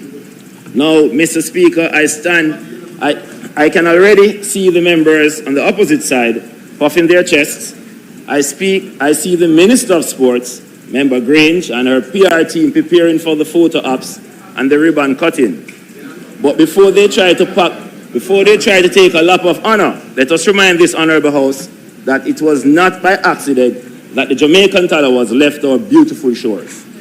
For years, private sectors have been pleading for meaningful structural support, a strategic partnership, and a vision with no avail. The franchise packed up and left Jamaica because this administration refused to create an environment in which professional sports can survive sustainably. The Jamaica Tallowas, like so many Jamaicans, were neglected, starved of their own home, and driven away by the governmental indifference. So, to the members opposite, I say this earnestly. You cannot purposely mash up the house, leave the yard empty for years, wait for private investors to rebuild it, and then expect the public to treat you like heroes for standing in the doorway. Nothing goes up. We welcome the franchise, but let us not confuse private sector rescue missions with governmental support. We are glad that the Kingsmen are awake because the government has been fast asleep. Mr. Speaker, before we talk about economy of play, we must talk about the reality of work. Sport is work, and athletes are workers. Under this administration, the entire labor landscape is fractured. Mr. Speaker, the Minister of Labour spoke immediately before me in this debate, and while I listened closely to his presentation, Elevate your career with the London School of Business and Finance. We offer a global MBA with 5 specializations, a Master's in Finance and Investment, and a Master of Science Strategic Marketing. LSBF is a trusted institution with a 4.8-star rating on Trustpilot and a vibrant network of students originating from 150 plus countries. Learning is tailored to your schedule, and all programs are available 100% online. Choose however, Shadow Minister, I must narrow our landscape is fractured. Mr. Speaker, the Minister of Labour spoke immediately before me in this debate, and while I listened closely to his presentation, I found it highly unfortunate that his carefully crafted talking points did not address the harsh systemic realities on the ground that his ministry continues to overlay. My colleague, Member Angela Brownberg, spoke eloquently and extensively during her contribution the broader macroeconomic challenges facing Jamaican workers. However, Shadow Minister, I must narrow our focus to the immediate dangerous policy gaps, leaving our workforce exposed. Let us consider the occupational hazard that the Minister spoke about earlier, and I heard the promise. This vital piece of legislation has been dragged through the corridors of bureaucracy by this administration for 3 consecutive terms. Generation after generation of Jamaican workers have gone to their graves waiting for modern-day safety laws, while the government continues to delay our citizens, especially those in the rapidly expanding construction sector, are stepping onto job sites without adequate, modernized legislative protection, risking their lives in workplaces that mainly dangerously under-regulated. This is not administrative delay, this is policy negligence. 3 terms of soon-come policy is an active failure of the government toward the Jamaican working class.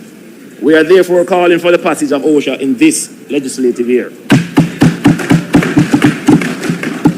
Furthermore, Mr. Speaker, let us consider the plight of our private security guards. 4 years ago, this government removed the legal distinction that separated the security guards' minimum wage from the regular national minimum wage.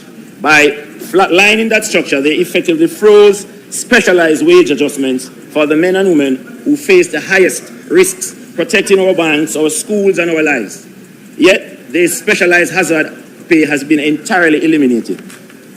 I now turn to another deeply concerning trend, the expansion of the unregulated work program arrangements for our career workers. These individuals function as logistics backbone of the commerce, yet they are treated as perpetual independent contractors. Stripped of basic job security, sick leave, severance protection. Similarly, our small farmers, fisher folks, the very people who feed this nation remain entirely outside of the safety network. A progressive labor policy which actively creates structural pathways to mandate incentive, the inclusion of these traditional sectors under the National Insurance Scheme, guaranteeing them dignity in retirement. Mr. Speaker, we recommend a robust labor policy comprising a long-term national development framework that connects education, employment productivity, worker protection, business growth, and social mobility. Such a strategy must first acknowledge Jamaica's harsh realities. We are a country where many workers struggle with functional literacy and digital skills, while at the same time, thousands of highly educated Jamaicans are underemployed, migrating or trapped in systems with limited upward mobility. We have sectors where the rights of all laborers, workers that is, are poorly enforced. Informal employment is widespread and too many employers still operate with minimal accountability. Mr. Speaker, a fundamental flaw in our current labour framework is the chaotic fragmentation of how we manage our working people. Essential components of the workforce capacity are scattered across separate, uncoordinated silos. Employment matters are isolated under the Office of the Prime Minister. Skills issues sits at the Ministry of Education, and industrial relations and general labour issues are handled by the Ministry of Labour. This bureaucratic scattered means that workforce has no centralized access to support. If an individual needs upskilling, registration, or dispute resolution, they are forced to negotiate an uncoordinated maze of separate state agencies. I propose that we consolidate these fragments into a single cohesive bucket under the Ministry of Labour and Workforce Development. All workforce, training, legal protections, and certification programs belong under one administrative roof, ensuring every working person has unhinged structural access to economic advancement. This strategy requires implementation of key localized measures, including, but not limited to, many of our adult upskilling digital literacy certification programs more accessible, especially to those living in rural Jamaica.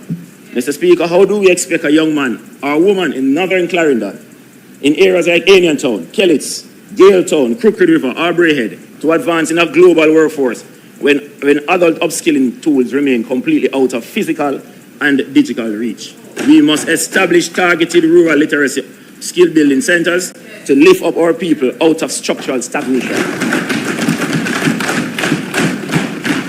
Enforcing workers' rights, workplace protection, one of Jamaica's biggest labour failures, is not merely weak laws but weak enforcement.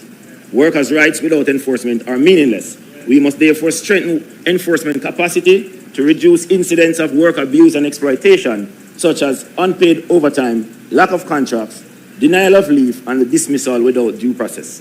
Reforming the security industry. The security industry is one of the clearest examples of structural labour exploitation. Thousands of security guards, excessive hours under dangerous conditions, while earning wages that often do not reflect the risk of responsibility and the job. We also should enforce employee classifications for security guards, including mandating pension and insurance coverage, and providing minimum training and certification standards. Security guards are essential workers and should not exist permanently in economic insecurity. Wage and productivity reform. Jamaica's economy has historically depended on how low wages in many sectors. Low wages do not create sustainable development. A modern labour strategy would connect wages to productivity and national growth. Labour market data and planning. Too often, we train workers without coordinated national planning. A coherent strategy requires leveraging real-time labour market data to forecast future industry needs and coordinate between universities and employers. Government policy must stop reaching unthinkingly and start planning strategically. Mr. Speaker, when labour policies fail and sport development stalls, you create a national disaster. The great Jamaican brain drain. Let us look at the empirical data. The recent UND migration poll reveals an absolute, though not surprising, horror show for our future. 71% of Jamaican youth plan to migrate within the next 3 years. Nearly 3/4 of our young people are actively planning their exit strategy. And if you want to see exactly how this toxic reality plays out in the sporting world, look no further than the shocking ruling handed down just last month on April 16 by the World Athletics.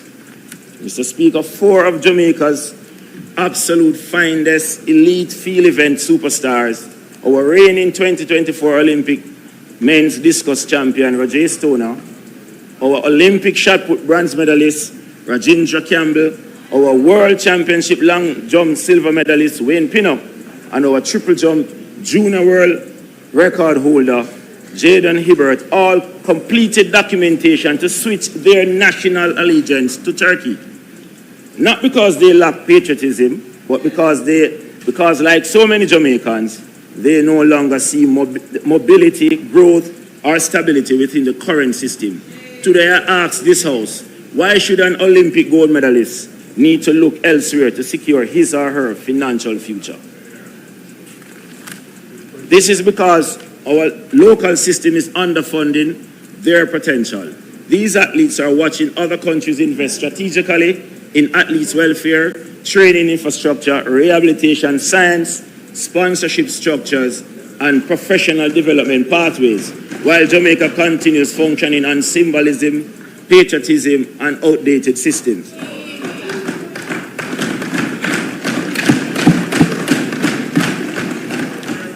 The Sports Development Foundation public body's document tells a sobering story. While administrative expenditures and executive salaries are climbing, funding for athletes' welfare decreased this year. We cannot continue asking our athletes to survive on vibes, speeches, flag waving. We can't keep underfunding our talent and then we act shocked when they look toward foreign borders. I now turn to the physical state of our sport infrastructure. On February 27, 2025, the Minister of Sports confidently assured the nation that the resurfacing of the running track at the National Stadium was fully on track to be completed on time. However, during the PAAC hearing, the Permanent Secretary with responsibility for sports admitted that the contractors received payment before certification was secured, leaving the track entirely uncertified by World Athletics. Yes. A specialized international measuring lab visited Jamaica in April to see if the track can be certified. We are now in May, and the ministry is sitting on a report from that investigation. Why is this important?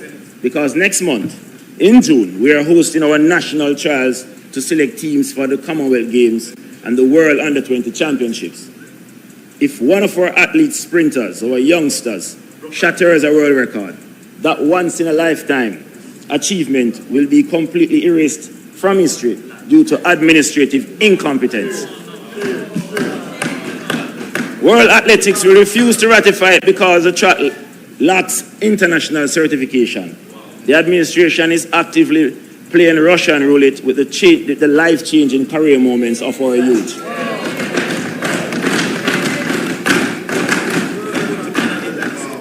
For over 8 straight years, we have seen architectural drawings from different expensive firms.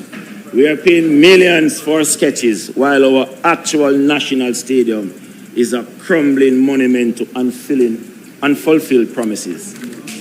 Mr. Speaker, let us consider the institutional deficiencies within the Jamaica Anti-Doping Commission, JADCO. At the Carifta Games, a brilliant Jamaican under-20 women's quartet clocked a blistering 42.58 seconds to smash the 4x100 world record. Let us cement their names into history. Serena Cole, Tia Clayton, and Brianna Liston. Mr. Speaker,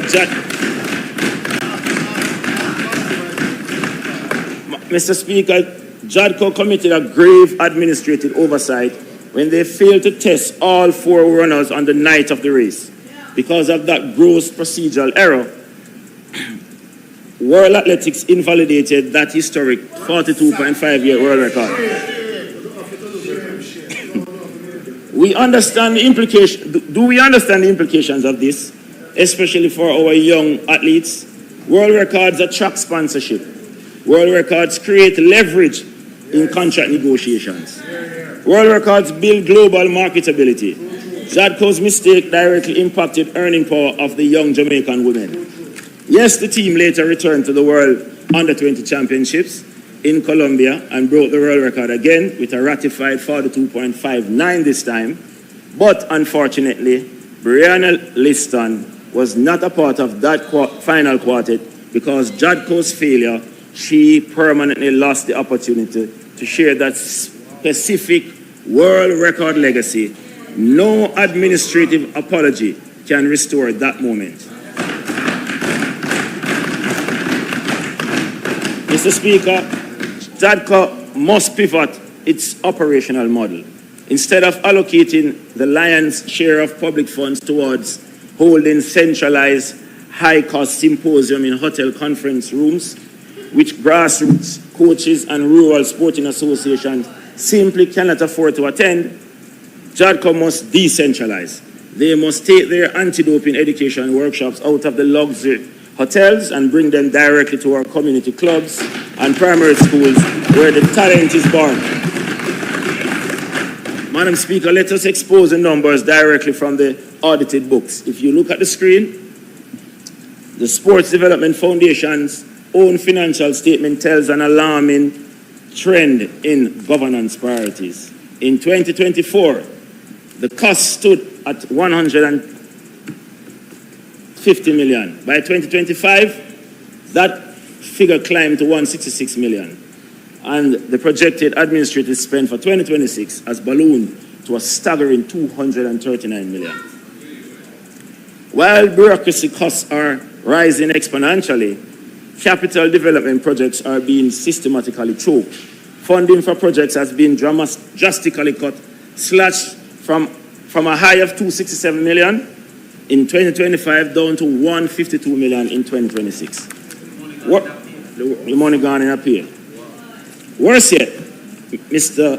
Speaker, look at the direct support for the people who sweat and bleed for this flag. The grants to athletes' welfare have been cut from 22 million in 2025 down to 21 million in 2026. Grants to the core sporting associations have plummeted from 202 million down to 172 million.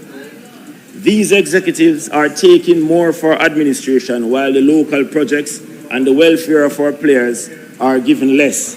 This has plunged our agency from a $132 million surplus in 2024 in a continuous structural deficit to date. Deficit. Madam Speaker, Mr. Speaker, I now want to turn to the financial commitments made by this administration. On September 23, 2023, Member Grange released a major media statement announcing a landmark 100 million investment for youth cricket development. The government reinforced this on March 12, 2024, when then Finance Minister Nigel Clark announced in his budget presentation that 40 million would be allocated in that fiscal year to kickstart the 3-year program. Well, Mr. Speaker, I hold the official document in my hand. I hold this official document in my hand, the truth, the statement to the members of the Jamaica Cricket Association on February 24, 2026. And let us read the unassailable timeline directly into the record. To date, out of the magnificent 100 million promise, the JCA has received $7 million. $7 million. $7 million.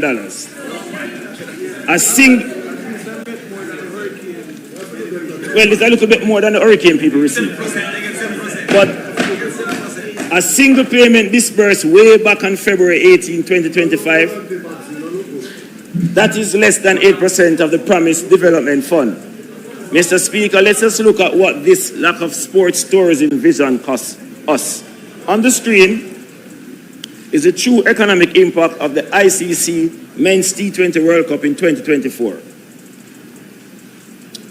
Our regional neighbors submitted their bids, built their infrastructures, and reaped massive economic returns.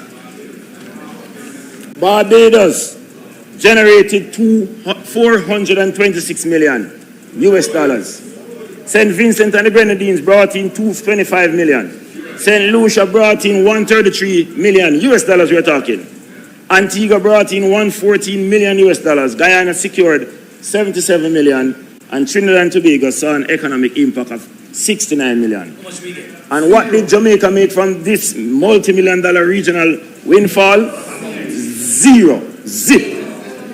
Because this government completely failed to submit a bid to host the World Cup matches. When they were pressured and criticized for this massive failure, they used the 100 million cricket fund announcement as a political shield. To quiet the public anger. Or a con, possibly. They failed our sports industry. They failed our sports tourism sector by not bidding for the World Cup. They promised 100 million in lieu of that failure, and today they have delivered less than 8% of that promise. A promise made must become a promise kept. And what are the real world consequences of this underfunding?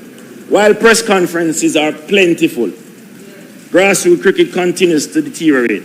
Look at our schools. Primary school cricket remains severely neglected by this government. In sport does community-based football and mainstream sports. But in sport, close your mouth. But in sport does absolutely zero grassroots development for cricket. Community programs remain inconsistent. Mr. Speaker, how do you expect the Jamaica Cricket Association to unearth and polish the next generation of cricketers, mastering in rural communities like Croftshill, Otterseat, Guava Ground, Bagole, Desire, Johnsall, or even Morgan Spas, when the grassroots pipeline has been systematically starved? We are systematically eroding the foundational sport of the Caribbean out of the school's curriculum, leaving our local fields completely abandoned. The pipeline that once produced generations of West Indian excellence continues to weaken. Mr. Speaker, now is the time for the structural reform, not slogans, not press conferences, not photo ops, real, meaningful reform. Mr. Speaker, if you want to understand how broken our system is, let us look at our historic Sunshine Girls. On May 10, 2026, Netball Jamaica leadership put out a desperate public plea. Our netballers won a historic silver medal at the last Commonwealth Games. They are preparing for the upcoming global stage. Yet today, they are in an absolute crisis because they cannot afford a strength and conditioning coach due to severe financial constraints. Our international medalists are begging corporate Jamaica to chip in, to fund a fitness trainer. It is an absolute embarrassment that a country with our brand equity forces our elite sportswomen to beg just to prepare for international representation. We must move past the short-sighted model and capture the real economic sports. The economic data reveal a staggering global reality. The global sports industry is valued at $2.3 trillion US. Today is on track to hit $3.7 trillion by 2032 and will reach an unimaginable $8.8 trillion by 2050. Look at our competitive positioning. For 20 years, the UAE have completely dominated global cricket preseason training camps. But right now, due to intense geopolitical tensions, Dubai facilities are facing mass cancellations and teams withdrawals. International sporting families refuse to travel there. Antigua has already capitalized on this window aggressively, launching a world-class sports science and recovery lab this coming January to pull global bookings. And what is Jamaica doing?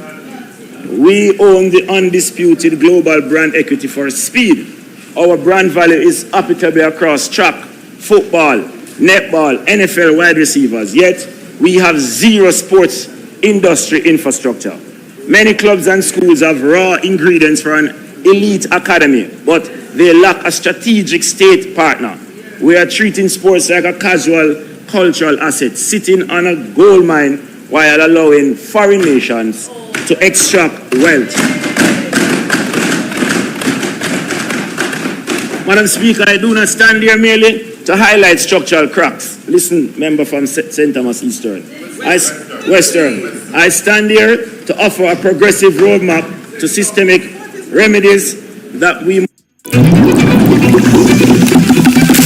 I CWI paid out 99% of claims in 2024. When we don't play games, we pay claims.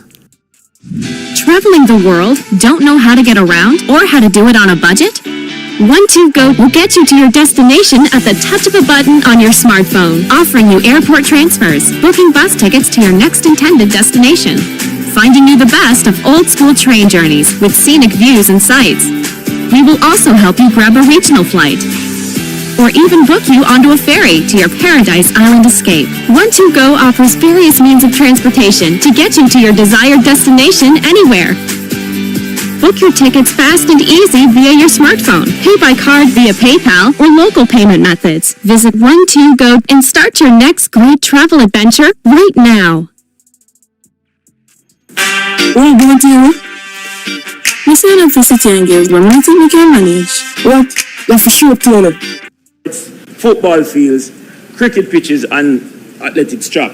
Mr. Speaker, let us bring organized, disciplined athletic opportunities directly into the spaces where our youth congregate, providing a constructive, protective outlet for our young people in areas like Jericho, Ballards River, Pleasant Hill, Redford, Bullhead, and Anderson Town, during the critical summer months when vulnerability is at its highest.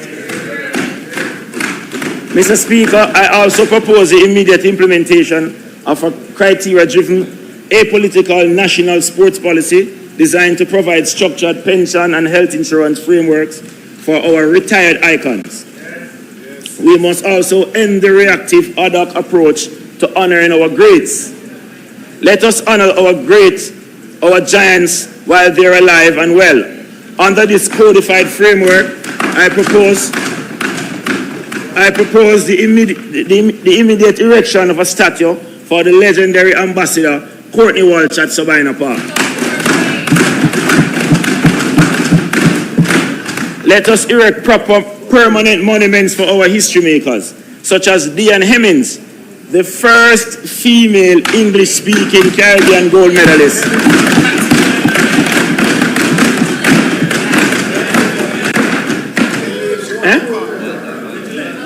Juliet, the speaker is absent. Renowned boxer Mike McCallum. Yes, the body snatcher. Footballers Walter Blackerboy Purdy. And of course, our footballing queen, Khadija Bonishaw. Oh, and I want to pause to congratulate her on being the MVP for the Super League in England and winning the Golden Boots. Big up Bonishaw. Yeah. And one of the world's best wicketkeepers, Jeffrey Dujan, who have not yet been recognized. For my third pillar, I propose the immediate reactivation and formal reintroduction of the National Sports Council. The National Sports Council has not been convened, has not met, has been entirely dormant since 2016. We have experienced an entire decade of complete policy inertia at the absolute highest level of sports governance. As stakeholders have correctly pointed out, you cannot give an exponential national plan without a comprehensive supervisory body. Same we ask for in NARA. I propose that we urgently reconvene this Apex Council, populated with an intentional blend of sporting expertise, representatives from the ministry, the leadership from the Jamaica Olympic Association. We need a competent, collaborative policy-making body that meets regularly to supervise national deliverables, manage long-term strategic plans, and directly attracting international capital to our local associations.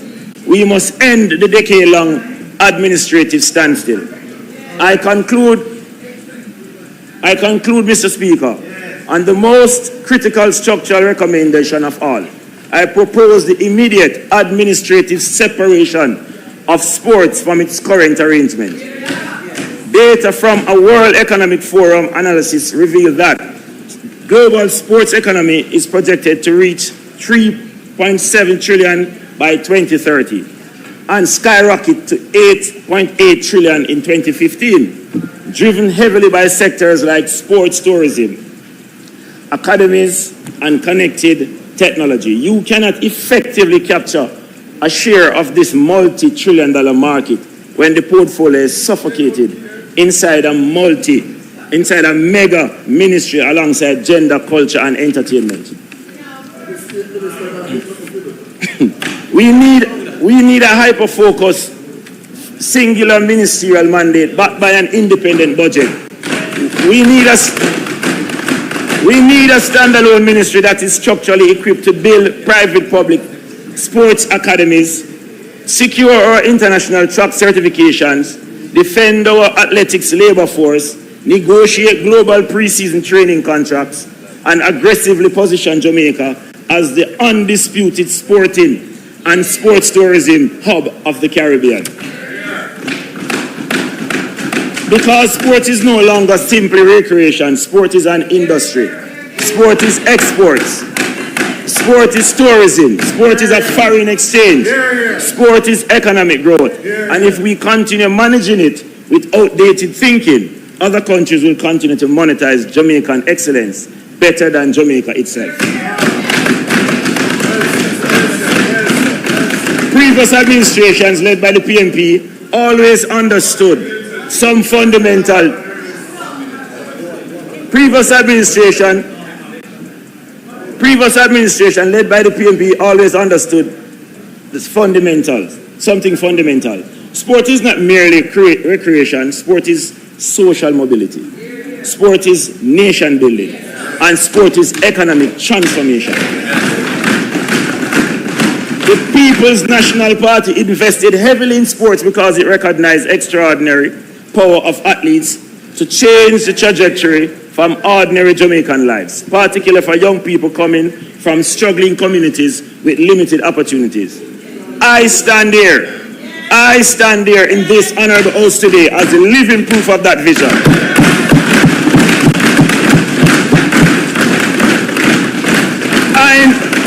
I know personally what investment in sport can do.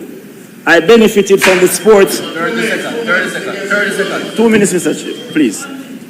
I know personally that investment in sports can do. Member, you're going to wrap up now. Wrap up now.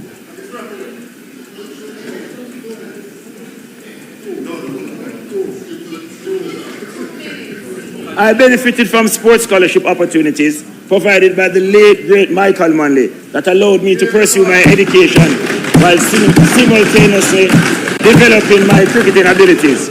Those opportunities did not merely produce an athlete, they produced stability, discipline, exposure, and hope. That is transformational power of sports, Mr. Speaker. For many young Jamaicans, a football field, a cricket pitch, a netball court, or an athletic track is not simply a place to play. It is often the first doorway out of poverty, out of violence, out of hopelessness, and into purpose. That is why sports policy can be treated as ceremonial politics or seasonal public relations. It must be treated as a serious national development policy. Mr. Speaker, the time for excuses has expired. The time for structural illusions and broken promises is over. The time for structural transformation is now.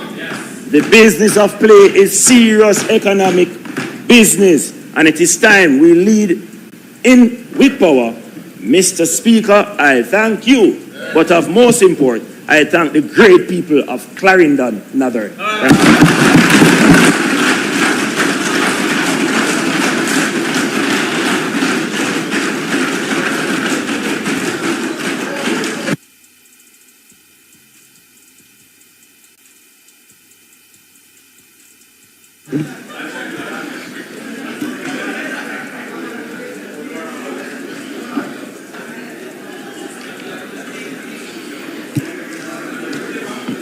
Will the member from St. Catherine Southeastern?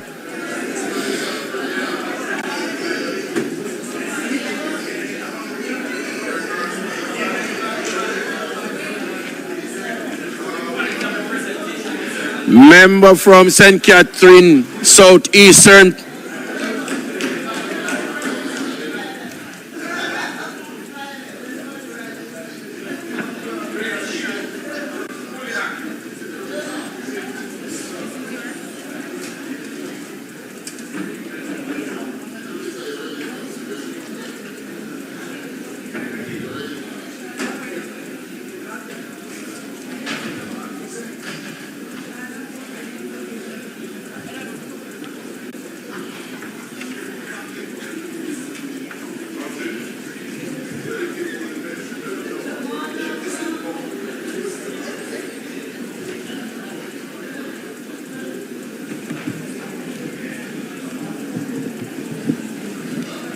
Permission to speak from a seat that's other than my own.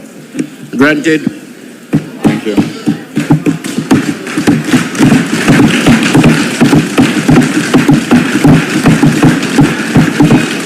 Mr. Speaker, I rise. I want to firstly thank the Almighty, for it is by His grace alone that I stand in this place carrying this portfolio.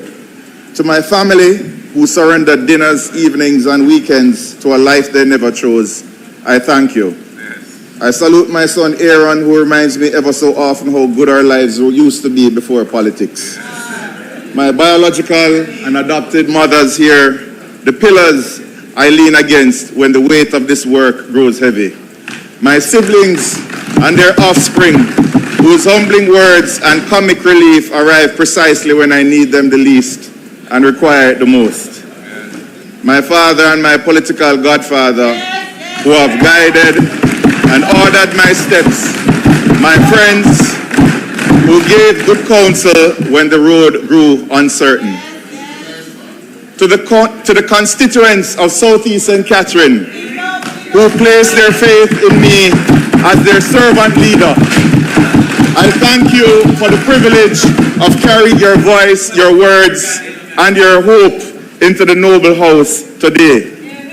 To the leader of the opposition, Mark Golding, who 2 years ago was scorned for appointing a shadow spokesperson on health and wellness with no seat in any house. As I told you then, I say again, thank you for trusting me. I will never let you down. To my colleagues, I extend the courtesy and respect this house demands and deserves. And to the Jamaican people from yard and abroad who shared their thoughts, their fears, their stories about healthcare with me, I speak today in your name. Every word is yours.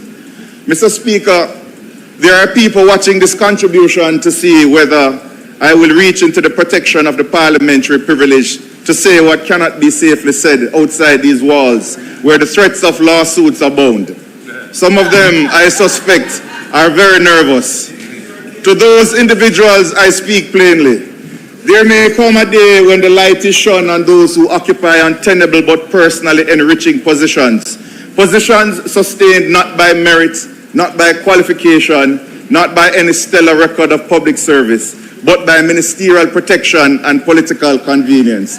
But today is not that day. There may come a day when we stand here and call out those who wave the flag of free market capitalism, while they, without fair competition for contracts, gouge the pockets of the sick and the dying. But today is not that day.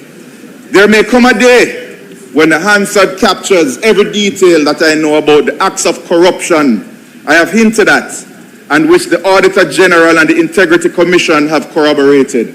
But today is not that day. Mr. Speaker, I did not come here today to beat. I came here to teach. And let the record be clear. The restraint I exercise today is not the restraint of fear. It is the deliberate choice, because Jamaica does not need more spectacle. Jamaica needs more solutions. Mr. Speaker, I occupy, by the grace of God and the confidence of my constituents, a position that I believe is genuinely unique. I am, to the best of my knowledge, the only bariatric surgeon serving simultaneously as a sitting legislator anywhere on this earth. I raise that not as a trophy, but as a symbol of trust. For those unfamiliar, bariatric surgery is the surgical and medical treatment of obesity and the associated chronic diseases devastating Jamaican families from Negril Point to Moran Point. I do not study these diseases from behind a desk. I operate, I counsel, I watch them reverse when the right intervention reaches the patient at the right time, and I watch them kill when that intervention is denied. So I speak today not as a civilian reading from a script prepared by PR consultants and technocrats. I am speaking as a soldier who has fought in the trenches.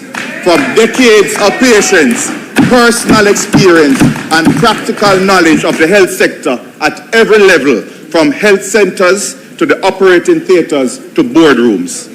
Where others have studied the numbers, I have held the consequences of their poor policy decisions in my hands.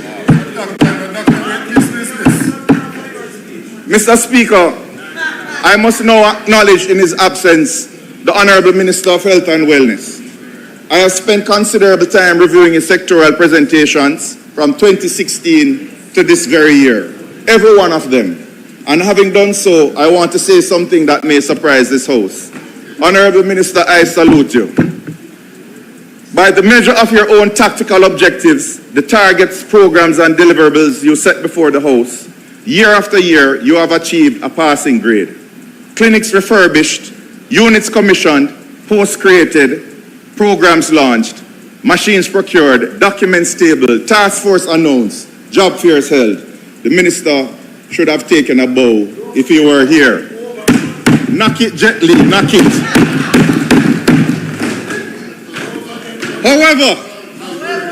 However, he has met his targets while missing his people. He has achieved his objectives while abandoning his purpose to deliver quality health care. Rich in announcements, poor in outcomes. That is the record. The healthcare system, despite every tactical success over 10 years, remains in shambles. For example, Jamaica hemorrhages healthcare workers while the government applies a band-aid of job fairs and claims that as a tactical success. And that contradiction is why I did not come here to beat. I came here to teach so Jamaicans can spot gaslighting from a distance and work together to defeat it. Winning battles does not win the war. There's no more vivid illustration of this truth than the conflict unfolding between the United States, Israel, and Iran. Every single tactical objective has been achieved. The Iranian Navy neutralized, the Air Force grounded, air defense systems dismantled, key installations destroyed. Whoa. What's that? I just built a budgeting app in Base 44. Guys, you just built a... Regime change looks more unattainable today than before the first missile was fired. The people have rallied behind the regime. The Strait of Hormuz is closed. The NATO alliance cries for peace rather than joining the war. The regime endures. Tactical success does not equal strategic success. Winning battles does not win the war, and a government that makes made-up targets for real outcomes that replaces strategy with spectacle is a government that has lost its way, however many press releases it generates. While they celebrated the newly painted clinics that have no doctors or nurses, patients cannot manage their chronic diseases because there remains no access to care. Achieving the tactical success of Jamaica moves over 7 years means nothing to those living the realities of sustained increases in obesity, diabetes, and hypertension that program has failed to address. Briefly paying billions of dollars for outsourced private radiological studies until the money ran out means nothing to the family of the stroke victim who today must find cash upfront to pay a private entity and pray that an ambulance is available for their relative. The promise of a new hospital tower means nothing to the patient sleeping for days in a chair in the emergency room. Today, Mr. Speaker, only one operating theatre is functional at the Bustamante Hospital for Children. Only 1 out of 6. What? Again, oh my God. Over 50 surgeries cancelled and counting. Wow. Again. Yet the tactical success of an emotional support dog to comfort the children who may never get their life-saving surgery is paraded as success. Gaslighting. In creating tactical objectives, the input of the staff is consistently ignored. When operating theatre staff ask that their AC units be fixed, that they be given the tools and even the drapes to carry out their jobs properly, they were ignored. But Code Care, where we flew in doctors and nurses to scratch the surface of the surgical backlog, was presented to this House as a tremendous success. Gaslighting.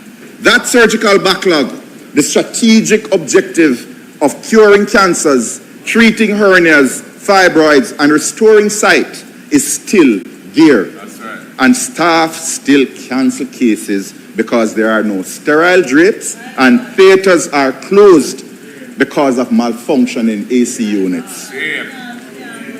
Know your numbers again. It is not a legitimate screening program. If we were serious about screening, access would exist in every single health center.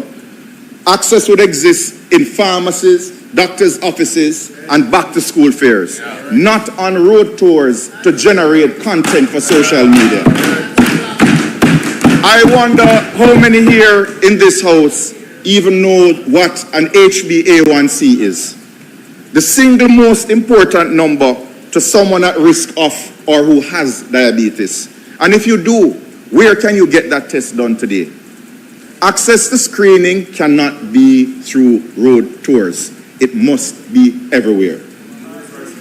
In a country where breast cancer is the second leading cancer in women, out of 25 hospitals and over 300 clinics, how many mammograms are currently functional? If it is 2, it is enough.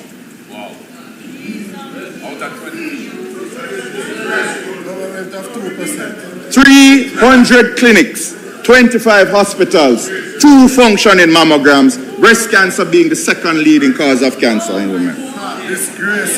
Where colon cancer is the 3rd leading cancer. Why are fit tests and colonoscopies not available for screening for precancerous polyps rather than diagnosing advanced cancers with less likelihood of a cure? We salute the inclusion of prostate cancer screening coverage by the NHF.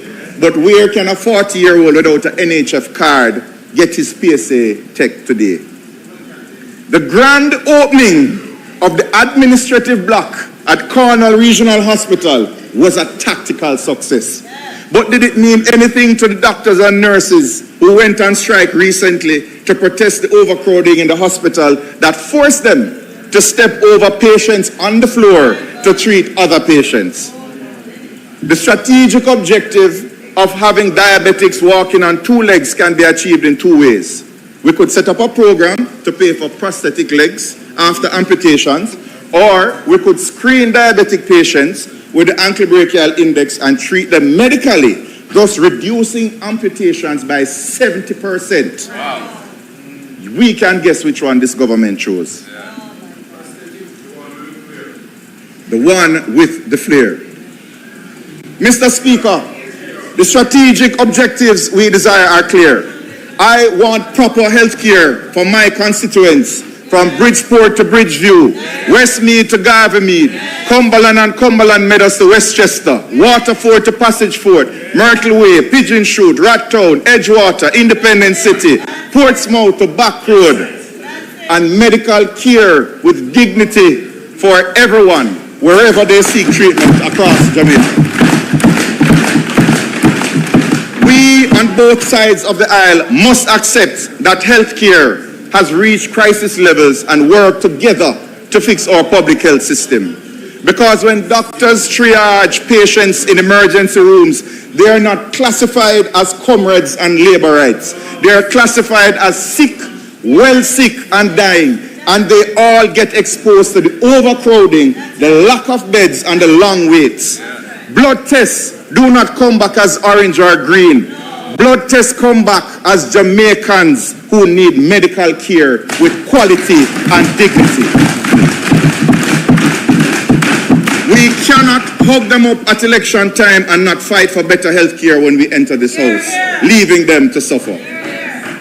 I think of my own high school teacher, a woman who gave decades of her life shaping the minds of Jamaica's children, diagnosed with cancer. She waits still for radiation treatment in the public system that they cannot accommodate. Those like her, waiting for cancer treatment that never comes because they cannot find the money to pay for private tests and treatment.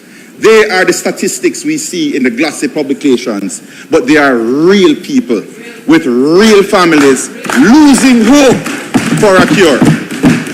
So let me define in plain language.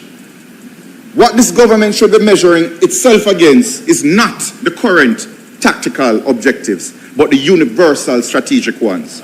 Strategic success means not a single patient, not one, sleeps in a chair on the floor of a crowded emergency room. Strategic success means the nurse arriving for her shift finds the tools she needs, the co-worker she was promised, and the conditions that allow her to practice compassionately. It means the patient who presents at a clinic can receive the test and the treatment they need without being told to find money and without being condemned to suffer if they cannot. It means my teacher gets her radiation treatment before her cancer progresses beyond what treatment can reach it. It means the premature baby born in Westmoreland tonight has access to an ICU space and a ventilator, not because her parents are wealthy, but because this country has decided that every life is worth fighting for. This is what strategic success looks like. Not a ribbon cut, not a machine installed in a ceremony, not a document tabled, but a patient who lived because the system was there when they needed it. Mr. Speaker, the World Health Organization defines health as a state of complete physical, mental, and social well-being, and not merely the absence of disease or infirmity. Unfortunately, we have reduced healthcare in Jamaica to treating diseases because we are stuck in a loop where we are unable to properly address the wellness of the mind, body, and spirit. And until we transcend the debate surrounding sickness and focus on making Jamaicans physically, mentally, and spiritually whole, we will continue to live in a broken society. Let us look first towards the physical. The health of our people is determined long before they present to a doctor. Obesity, our greatest challenge today, will not be solved by how Jamaica moves. Obesity will be solved by how Jamaica eats. Our food industry is killing us slowly, profitably, and with the implicit blessing of a government that cannot speak of healthy eating while the Prime Minister cuts ribbons at fast food restaurant openings and calls it prosperity. That contradiction is not merely ironic, Mr. Speaker, it is deadly. The true culprit in Jamaica's non-communicable disease epidemic is glucose, the sustained elevation of blood glucose that produces insulin resistance, the engine that drives obesity, type 2 diabetes, kidney failure, amputations, and early deaths. And despite the war on cane sugar, funded by special interest groups, the single greatest source of that glucose in Jamaica is not the sweetened beverages they want us to solely focus on. It is the rice, the processed foods, the bread, the biscuits, the cereals, and the junk food. The heavy carbohydrate diet that forms the daily reality of hundreds of thousands of Jamaicans, not because they are irresponsible, but because it is the cheapest food available to them. I am for a reduction in the consumption of sweetened beverages, but as long as the conversation is only around cane sugar and beverages, those who make Jamaicans sick with their junk foods will continue to get a free pass. A primarily protein and vegetable, low carbohydrate diet is scientifically the most effective intervention for reversing chronic non-communicable diseases. This is what my patients are taught. This is what they fix when they reverse their chronic non-communicable diseases. This is what the Ministry of Health should be teaching in every clinic and school in this country. Unfortunately, the most popular protein source in Jamaica is chicken back, the lowest protein, highest fat content of all chicken parts, not by choice, by poverty. Import duties of 240% on healthier chicken parts have taxed nutrition out of the reach of those who most need it. Eating healthy in Jamaica is a luxury for those who can least afford to get sick. This is not a health problem, it is a social justice epidemic. We welcome the tobacco regulations, but I am cautious that over-regulation will drive the industry underground, where there's a booming illicit trade in cigarettes that deprives the government of the sin taxes used to fund the NHF. We need stricter regulations on tobacco, yes. We need to reduce the consumption of sugary drinks, yes. But do not turn this into a ban on plastic straws to save turtles, while our drains are clogged with plastic bottles and our arteries clogged with fried chicken and fries. If we do not nourish our bodies or temples with foods that heal and restore, rather than those that degrade and destroy, we'll be always fixing the same diseases at great cost to the individual, productivity, and the state. Mr. Speaker, Yates warned, things fall apart if the center cannot hold. That center for every Jamaican standing in the middle of their own life, trying to keep it together, is mental health. The mind, Mr. Speaker, is not an afterthought. It is the engine room of the nation, and it is being left to stall.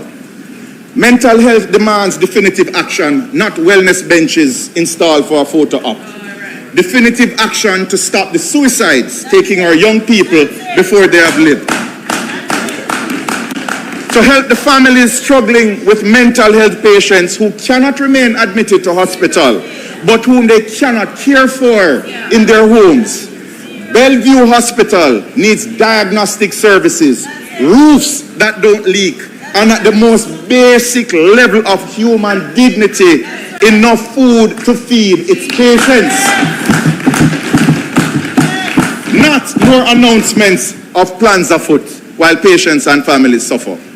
And we Jamaicans do not want to see one more headline announcing a murder committed by a man of unsound mind who was failed by community psychiatry. Today, amid the onslaught of man-made and natural disasters, Jamaicans are feeling hopeless, helpless, and neglected by the state and their fellow Jamaicans. We need to make wellness checks, look for the signs of depression, and give a helping hand or even a listening ear. You will never know the weight of the burden you may have lifted or the life you may have saved. And above all, if you're feeling down, hold on to hope, because better must come one day soon. Before I go on to the final dimension of health, let me take a step back from the personal level to the public health system, because we need to fully appreciate why we are in the situation that exists today. Mr. Speaker, it takes cash to care, as my colleagues across the aisle know very well. In 2007, that cash was removed from our public health system by a hastily conceived, poorly implemented, free healthcare initiative. A campaign promise that gutted a revenue stream and left a fiscal wound that was never fully healed. It was only one in a series of devastating decisions that ultimately required the prescription of bitter medicine by the then Prime Minister, who left office before he could administer it. It was not the government that paid the price of that bitter medicine. The price was paid by the people. The sacrifice was made by the masses to pay down the GLP debt from 140% of GDP to where it is today.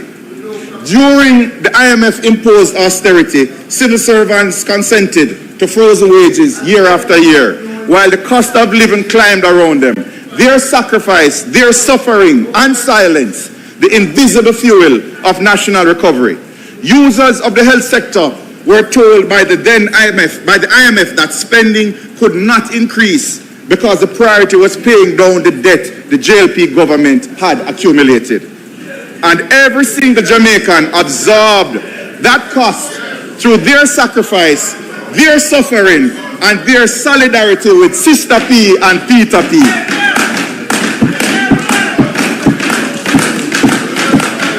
As a result of the sacrifice of the people to create the fiscal space for greater social spend, health spending has grown from $60 billion to almost $200 billion. That growth is real, but the very people who sacrificed then are still sacrificing today. Because although the health budget has tripled, the suffering has worsened over the last 10 years. Babies more likely to die even when the budget has tripled. More pregnant mothers dying during childbirth even when the budget was tripled. More diabetes, more hypertension, more strokes, rising faster than the global average, even when the budget has been tripled. Because this government does not believe in the people. The evidence is there in the allocation of resources. The evidence is in who benefits and who continues to be left. Bashco is going big for Daddy. Shop at Bashco, and for every $7,000 spent, you get a chance to win big. First place prize, a 65-inch TV and soundbar. Second place prize, a portable grill and gazebo tent for the ultimate vibes. Third place prize, a Bashco shopping spree with a gift certificate. Competition ends June 17th. Shop more, win bigger only at Bashco. Follow Bashco on all socials at Bashco Jamaica. Authorized under Section 58.3 of the Betting, Gaming and Lotteries Act. Sleeping on the tarpaulins while this government sits on their donations. This is not incompetence. This is not bureaucracy. This is a pattern. A pattern of an uncaring government that spends freely but never on the needy. Mr. Speaker, you cannot tell a man to eat right and exercise and not drink rum and boom when he has lost everything and the government is sitting on the cash meant to help his family. You cannot discuss period poverty with a woman in a shelter. First, you must fix that poverty, period.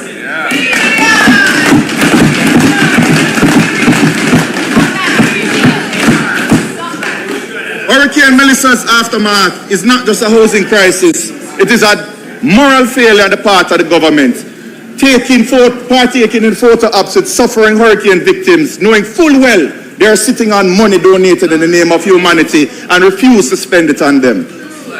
We cannot speak of mental health achievements when half the country is wondering if their lives will ever be the same again and counting down the days to the next hurricane season while sleeping on the tarpaulins. It is unconscionable, and no amount of spin doctoring by the squealers on this animal farm can save you from the conclusions that Jamaicans have already drawn about how you really feel about them.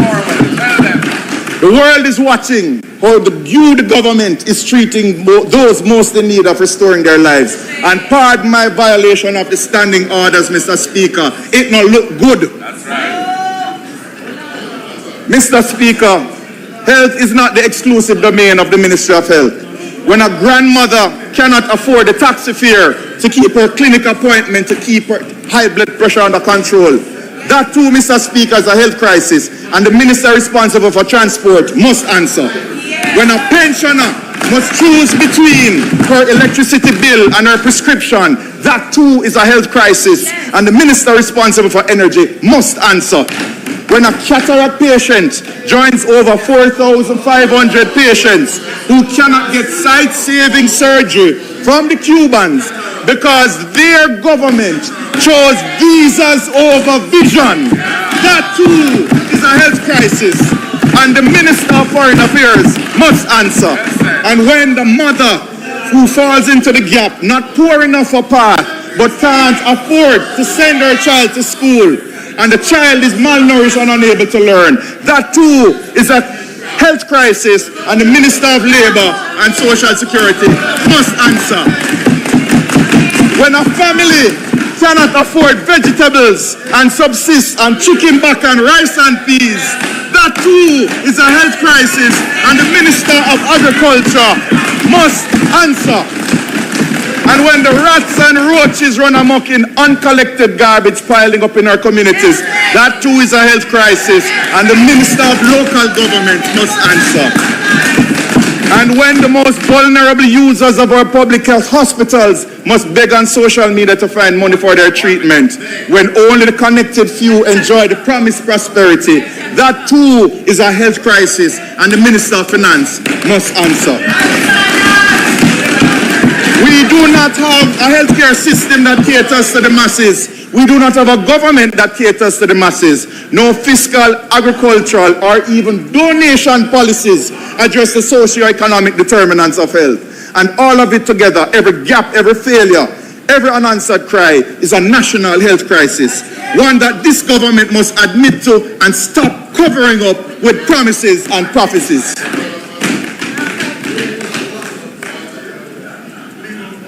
I left out water. I thought, we're good. We're good. Mr. Speaker, on Sunday, I saw a woman gunned down in cold blood by one who had sworn to serve and protect her. Then her body was pulled from the car by the feet like a carcass and thrown in the back of a van. Whereas due process must be allowed and justice must take its course, we all know what we saw. What we saw was one woman losing her life and several men losing their humanity. Humanity is a quality of compassion, empathy, and moral care that we extend to one another. It is putting the needs of others before ourselves, understanding that true happiness is not found in accumulation, but in contribution. True fulfillment is not the product of receiving, but of giving. That we may live on an island, but no man is an island. But I fear that we are losing our humanity because we have ignored the existence of our spiritual health, the final component of health. We have become polarized by party politics so much that some would defend the exploitation and abuse of others because our core desire to be a part of the party collective is greater than our God-instilled desire to defend the vulnerable. We have rationalized our partiality by reducing human lives to lesser beings based on their address, the shade of their skin, and the size of their bank accounts. And in doing so, we are destroying our own spiritual health. Too many Jamaicans are physically fit, mentally stable, but spiritually dead inside because they chose selfishness over service, prosperity over philanthropy, and politics over the people. Every day that we turn a blind eye to the suffering of our brothers and sisters, a little piece of what it means to be human dies in us. To save our spiritual health, we must subordinate our self-interest to a greater purpose. And that greater purpose is to give hope to the hopeless, be a voice for the voiceless, and work together to destroy the system that sees poor people sleeping on hospital floors while billions of dollars are misallocated or missing. A system where people are still suffering from Hurricane Melissa while humanitarian aid sits idly. I believe that we still have empathy and compassion that defines us as Jamaicans, and I believe that we still have the blood of the revolutionaries flowing in our veins. And that is why I still believe that there is hope for a better healthcare system in Jamaica. Because once we have awakened from our slumber, we will fight together to dismantle this current system and build a better one. We will demand together that proper healthcare be treated as a human right enshrined in our Constitution, regardless of their job or their address, a human right for every single Jamaican. And when enough of us have decided that enough is enough, and we will fight not for prosperity for the few, but provision for the many, we can in unison say it loudly across Jamaica land we love. To the patients sleeping in the emergency rooms tonight, don't fret too much because better will come. To the family praying for an ICU space, hold the faith because better soon come. And to those holding on to the last string of hope for a better life. Hold on just a little longer, because better must come.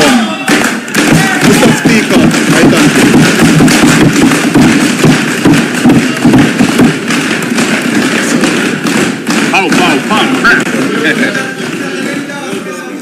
House Leader.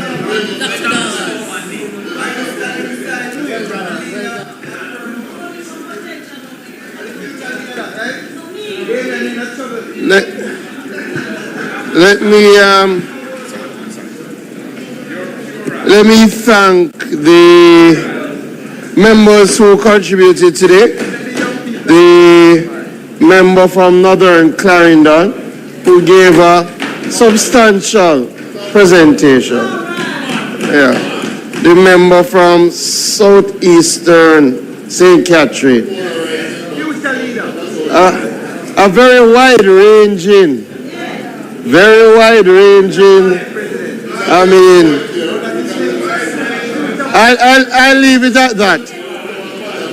And of course, we heard from the Minister of Labour and Social Security, who gave an excellent presentation, a very, very good presentation on all the matters around labour and social security. Mr. Speaker, as we are in public business, we will now commence a debate on the National Housing Trust Amendment Act.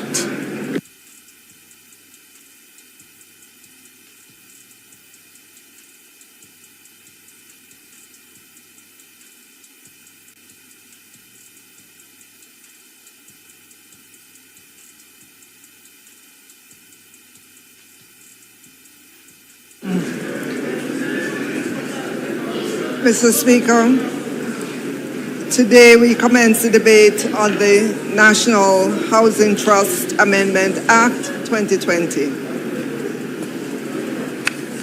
Mr. Speaker,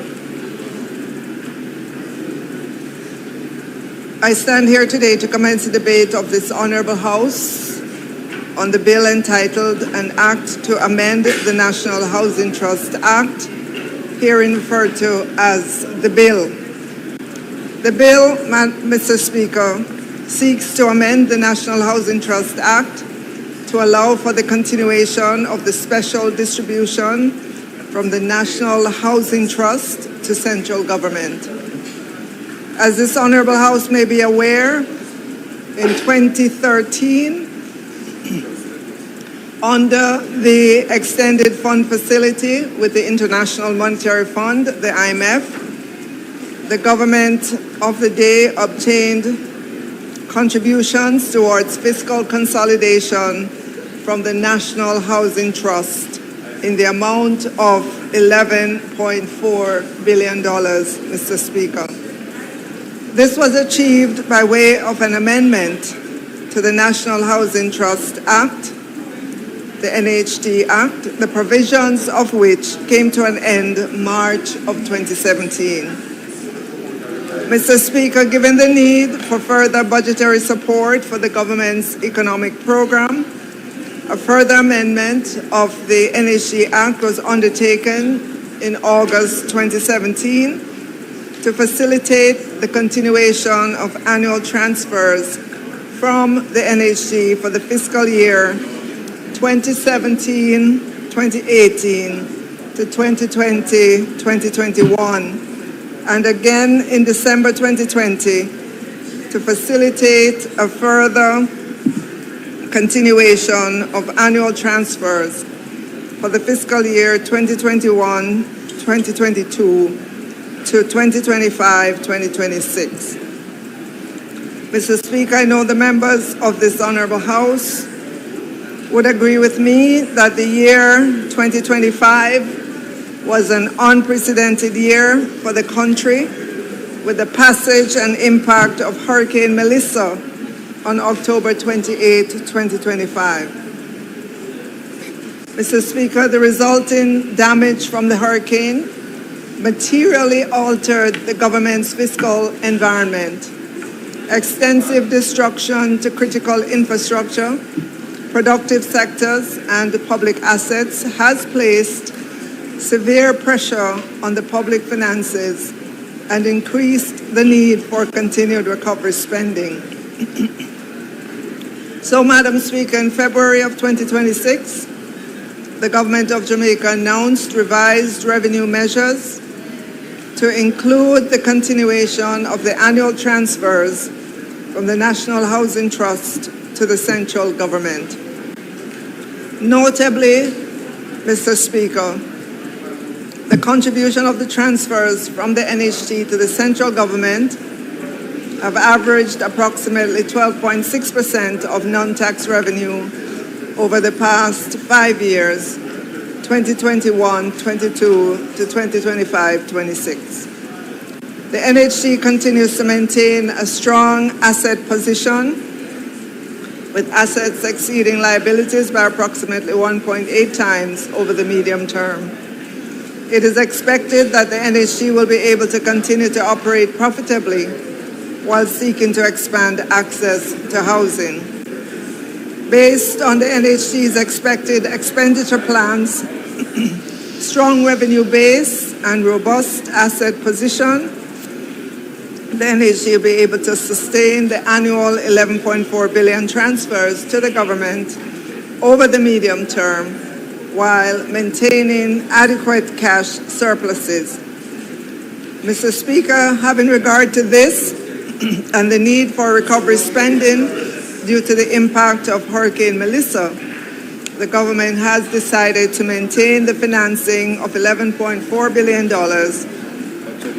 from the National Housing Trust as one of the revenue measures adopted to support the government's budget for the fiscal year 2026-27. This revenue measure is expected to continue for 5 years, and the financing provided will be by way of distribution, grant, or otherwise as may be determined by the Minister of Finance and the Public Service. Mr. Speaker, while the government reluctantly opted to continue this revenue measure, the rationale is that the discontinuation of this measure during the current economic climate, which has significantly been altered by the passage of Hurricane Melissa, would result in a significant fall-off in government revenues. The government's economic program continues to rely on these transfers from the NHT to fund expenditure outlined in the national budget. Also, without this revenue measure, Mr. Speaker, the government would either have to reduce expenditure or table a tax package to cover the shortfall. Permit me, Mr. Speaker, as I will now do a clause-by-clause presentation of the specific provision of the bill. The bill, which was tabled before this Honourable House, comprises 3 clauses which make provisions as follows. Clause 1 sets out the short title and construction of the Act, which is cited as the National Housing Trust Amendment Special Provisions Act 2026, and must be read and construed as one with the National Housing Trust Act and all amendments thereto. Clause 2 seeks to amend Section 4 of the National Housing Trust Act to afford for the NHT to provide financing up to a maximum annual amount of $11.4 billion for fiscal consolidation in respect of each of the financial years ending respectively on March 31, 2027, March 31, 2028, March 31, 2029, and March 31, 2030, and March 31, 2031. This clause also provides the financing in respect of the above may be by way of distribution, grant, or otherwise, as the minister responsible for finance may determine. Clause 3, which outlines the duration of the Act, provides that the Act will continue in force until March 31, 2031, and will then expire. Mr. Speaker, as the members of this Honourable House would have observed, the Memorandum of Objects and Reasons explains the purpose of the bill and gives an overview of the necessity and scope of the bill. The Memorandum of Objects and Reasons, Mr. Speaker, speaks to the revenue measures of continuing the provision of a financial distribution for fiscal consolidation of $11.4 billion per annum by the NHT for a period of 5 years. The Memorandum of Objects and Reasons, Mr. Speaker, indicate that discontinuation of the annual transfers of $11.4 billion contribution from the NHT would result in a significant fall-off in government revenue. Furthermore, Mr. Speaker, the government's economic program relies on the transfer of the $11.4 billion to fund expenditures in the national budget. Without these transfers, Mr. Speaker, the government would be forced to reduce expenditures or table a tax package to cover the shortfall. In closing, Mr. Speaker, I ask this Honourable House to give due consideration and support to this very important bill. Thank you, Mr. Speaker.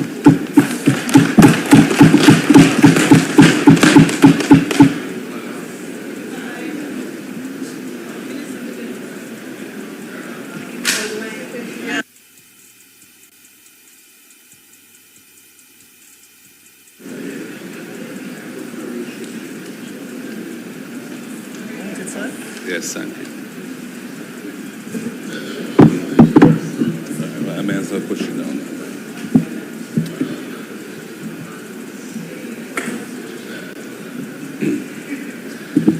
Thank you, Mr. Speaker.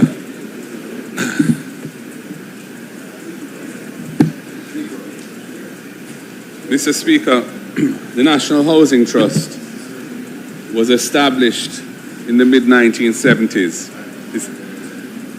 1976 to be specific, and it is celebrating its 50th anniversary this year. It was one of the significant achievements of the government of that era in raising capital to transform the housing opportunities for Jamaicans who were suffering from very inadequate, dehumanizing shelter conditions. That situation may have changed somewhat in the sense that the work of the National Housing Trust has delivered hundreds of thousands of housing solutions over the 50 years of its existence. But Jamaica still suffers from a chronic shortage of affordable housing. Young people in particular may aspire to own their own home, but find it very difficult to do so. The accessibility and affordability of what is being developed by developers in the market is beyond their means. And the Housing Trust ought to be purposed and empowered to meet that critical need.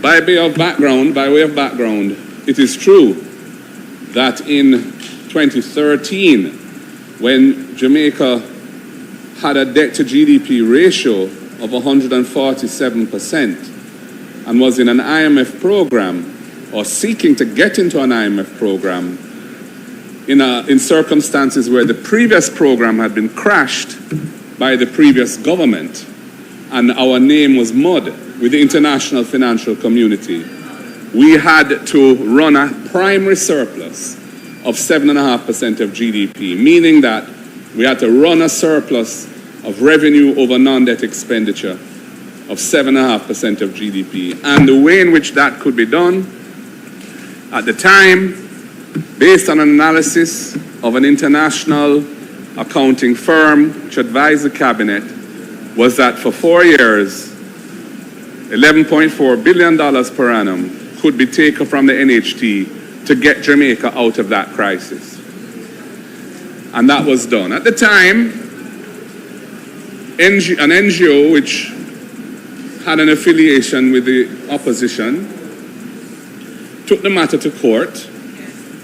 The opposition at the time was strongly against the use of the funds of the NHT to help Jamaica solve its fiscal crisis. The court ruled that the legislation was lawful and it was implemented for those 4 years. When the government changed in 2016, the government that had formally opposed this legislation while in opposition proceeded to endorse the arrangement. Already have a T-tag for your vehicle? Just top it up and go through. You can now conveniently add funds to your T-tag on WhatsApp. Just save our T-tag WhatsApp number 876-355-3336 and send us a message when you want to top up. Top up your T-tag and continue to go through quicker and cheaper on Transjam highways.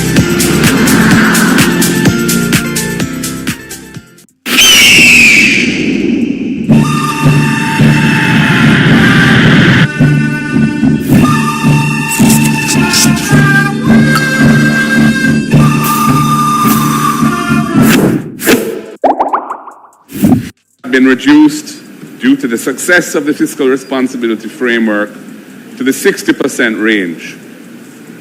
And there was no justification for diverting the resources of the National Housing Trust from its statutory purpose of providing shelter, affordable shelter for Jamaicans who need it, to becoming a fund to support the government's general budgetary needs. The government is well aware of that commitment that we made. And one would have expected that if they were seeking our support for this, they would have come and had dialogue with us and explained why they saw the necessity to extend this for another 5 years. There has been no such consultation or discussion. We are painfully aware that Hurricane Melissa hit Jamaica in late October last year, and that the lingering effects on the economy are real. Had they come to us and said, well, for the fiscal year 26-27 that we're now in, we need to have this extended for a year, we would have probably said we will support that.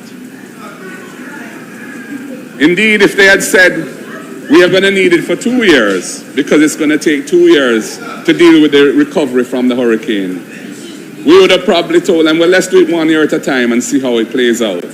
Because things have changed. For example, in the current fiscal year, the increased price of oil and gas has meant that the government is enjoying a windfall on the SCT on fuel, which was not in the budget. We don't know how much that windfall is yet, but there's no doubt that it's real. So, had we had those kind of discussions, we could have probably agreed some way of addressing this matter. But in keeping with the way that the government treats this opposition, and the lack of consultation on matters that they know are of fundamental importance to us, they have tabled this bill, extending this arrangement for 5 more years. In the meantime, the NHT is outsourcing much of its lending to the private sector now. It has to be paying a subsidy to the private sector for the interest rate on those mortgages, which is a cost to the NHT. And the shelter crisis of Jamaicans continues in a very real sense and is not being met by the housing policy of this government. Mr. Speaker, that is the context in which this bill is being debated today. We will not support this bill. This bill could have achieved our support had we had consultations and worked out what we consider a reasonable arrangement given the hurricane that passed. But to bring a bill here and to say that you're going to take another $57.5 billion out of the National Housing Trust over the next 5 years is unacceptable to us. We do not agree with it, and in the 50th anniversary of the National Housing Trust, implemented by the late great Prime Minister of Jamaica, Michael Joshua Manley, we will not support this bill. Mr. Speaker, that is our position. Thank you.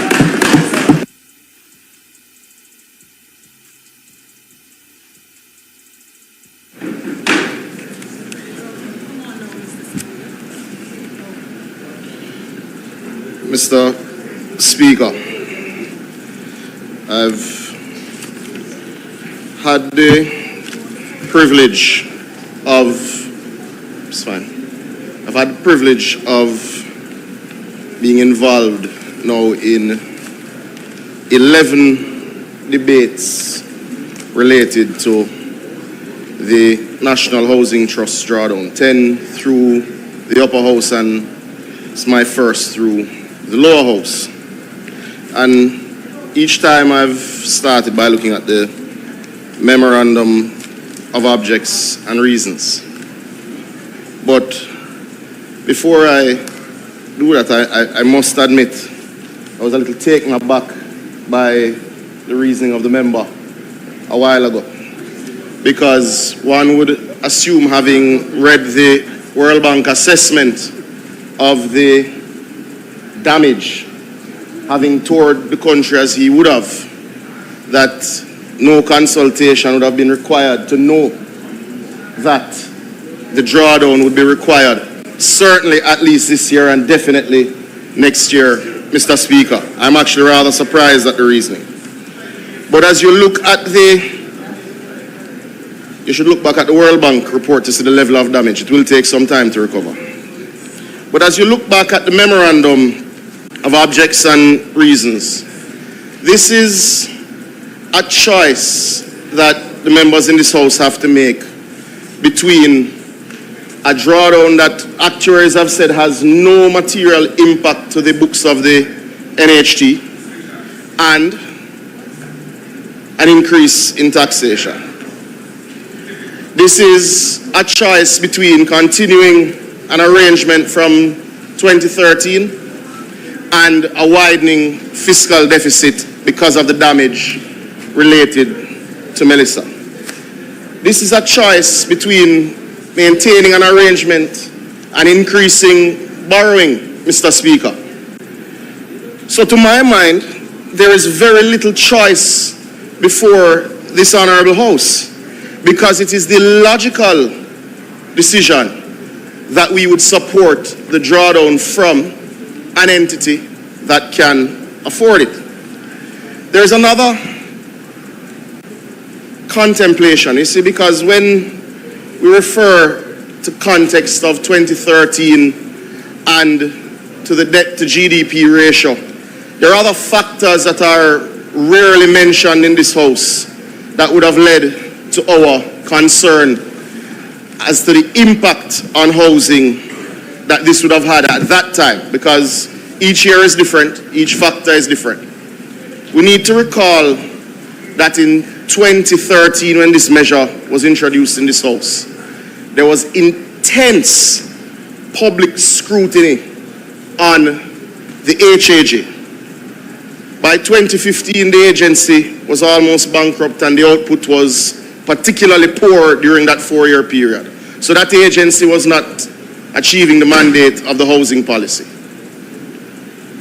In 2012, the year before this was brought here, there were several parliamentary sessions looking at the impact of Operation Pride on the books of HAJ.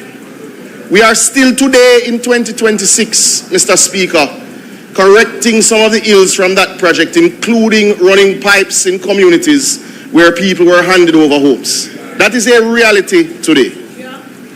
Right? 2 of the projects mentioned by me in my own sectorial refer to projects that were developed by by Operation Pride. So that concern would have weighed on us. The other issue, Mr. Speaker, that we need to recall is that in, I believe it was 2012, though it came to light in 2014, it was brought to the nation's attention the $175 million purchase of the Outer Many lands, which was misuse of the Housing Trust funds.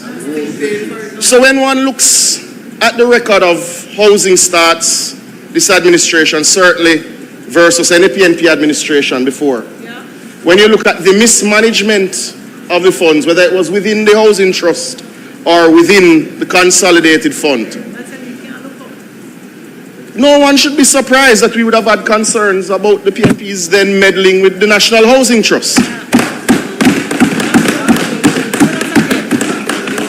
But the critical issue to examine is whether or not this drawdown, in practical terms, impacts the delivery of more mortgages, meaning is the housing stock that people are trying to buy now going to be impacted with higher rates, or are they going to be able to get mortgages? And there is no economist or finance professional that has said this has impacted mortgages. The other issue is very simply, is it impacting our ability to deliver the number of homes that we have? And the question is, does the market have the absorptive capacity to take this $11 billion now using the NHT's mandate? And quite frankly, the market doesn't, and there's a number of reasons for that. And we are fixing those critical issues. One, we're all critically aware as members of parliament the issues that we have related to land and titling, which is why I was particularly proud to see the recently announced and commenced project being funded by our friends from South Korea. It is indeed a step in the right direction. The other issue is the pace of approvals, which is why understanding the absolute need for enterprise-level construction to restore thousands of homes in the West, I was happy to see the passage of NARA, because we do need to be able to engage enterprise-level construction at pace. So that will deal with that particular issue. The other critical issue which we have to navigate is the supply of skilled labor rather, Mr. Speaker. And we are also attending to that limiting factor by having made several of the courses under the Heart Academy over the last 10 years free for Jamaicans who wish to upskill themselves, free when they used to have to pay, Mr. Speaker. So we're dealing with many of the factors that limit the ability of the market to provide homes. But quite frankly, the market today or next year will not yet be able to absorb this $11.4 billion. So again, the leader has stated that they will not support it. But what they're saying to the public is that they would have preferred that we either increase tax, increase borrowing, or destroy the fiscal affairs of the country by increasing the deficit.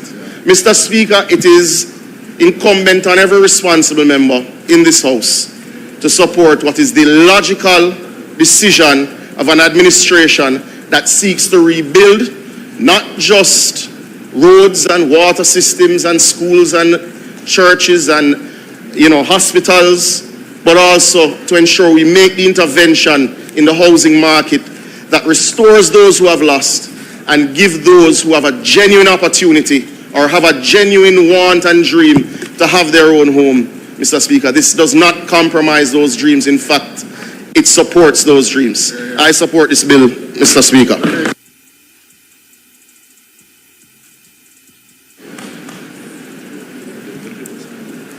You want to say? All right.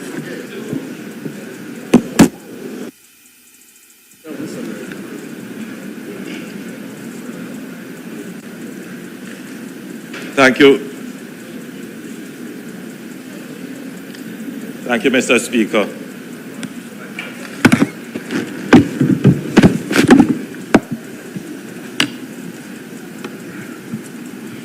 I think it is necessary, Mr. Speaker, that I make a brief intervention on this matter.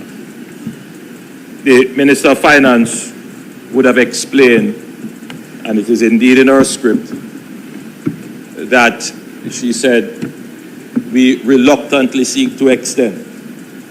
Because I think for every Jamaican who treasures the NHT and wants to see the NHT fully maintain its statutory mission, that to use NHT funds for anything other than building housing would be of grave concern.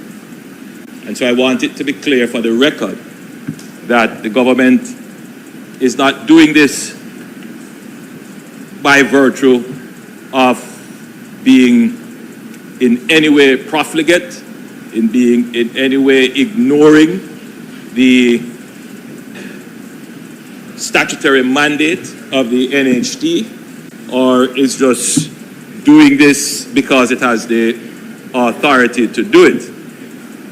The Minister of Finance explained that this extension was necessary because of the damage that was done by Hurricane Melissa. Significant damage, over 11 billion US dollars of damage, more than 50% of our GDP. The opposition argues as if the damage has no fiscal impact, that we could use our regular fiscal measures and meet the cost of recovery, meet the cost of reconstruction without having to put in place additional fiscal measures or extend measures that were already on the books. So, Mr. Speaker, I think it's important that the public debate acknowledges that this is a necessary measure. I'm trying to come to grips with the leader of the opposition's position, which is he's not supporting the measure because we didn't come and negotiate with him. So it's not about the fact that the country faces a fiscal threat, that we needed to do this, that we don't want to do it, just for doing its sake, but it is a necessary measure. So it appears to me that the leader of the opposition would put the country at risk for his ego.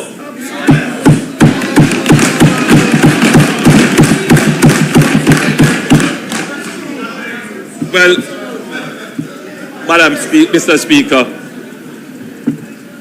in this matter,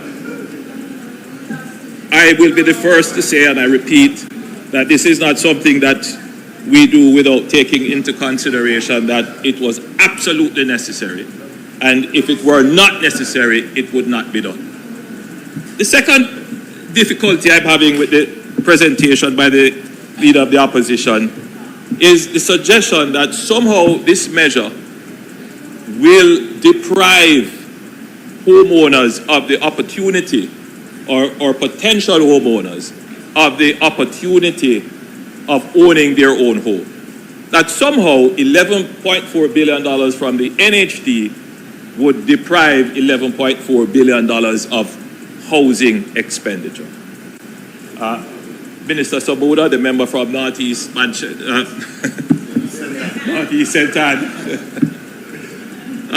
We have got to the point where literally anybody can build a fully working app without knowing how to code. This is Base 44. This is the first look at the current industry-leading AI app builder, and you wouldn't believe the kind of apps that people are creating. Smart nutrition apps, inventory trackers, onboarding. Financing challenge. The real challenge is a supply-side issue. The absorptive capacity of the country to actually produce the number of houses that are needed to fill the housing gap. We estimate that the country would need roughly 150,000 housing units to adequately supply the demand for housing. So this would mean the persons who are able to purchase on the open market, persons who are not able to fully afford the cost of housing, but they may need some form of subsidized housing solutions, low-income housing solutions, and persons who may be looking to improve their housing stock. We believe 150,000 solutions. So whether it is a total house or access to land, that is what we would need. Presently, if we had all the funds today, to build 150,000 houses. We could not do it. We don't have the contractors who can contract at scale. We now don't have an enterprise level contractor in the country who could build 10,000 houses over the next year. And that is a major issue of the supply side constraints that face the housing market. Presently, the NHT has been tasked with developing 40,000, we say 42,000 housing solutions. Right now, Mr. Speaker, in terms of the NHT's performance, the NHT has, at the end of 2025, somewhere in the region of about 31,540 housing starts going back from 2016. So, Mr. Speaker, since this administration, that is the number of housing units that we have started.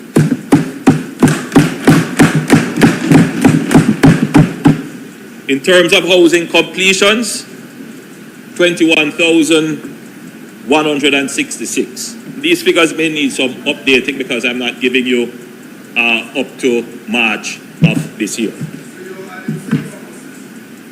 In terms of mortgages, the NHT, Mr. Speaker, would have, since 2016,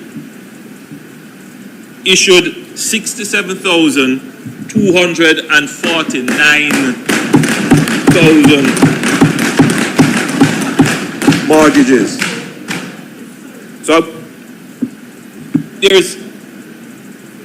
So while $11.4 billion, Mr. Speaker, is significant, if you were to total up the housing expenditure on mortgages, housing starts, and housing completed, you'd be looking at $343 billion expended by the NHT on housing.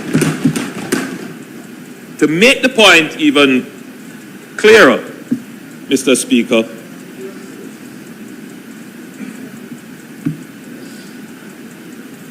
the highest level of expenditure under the PNP administration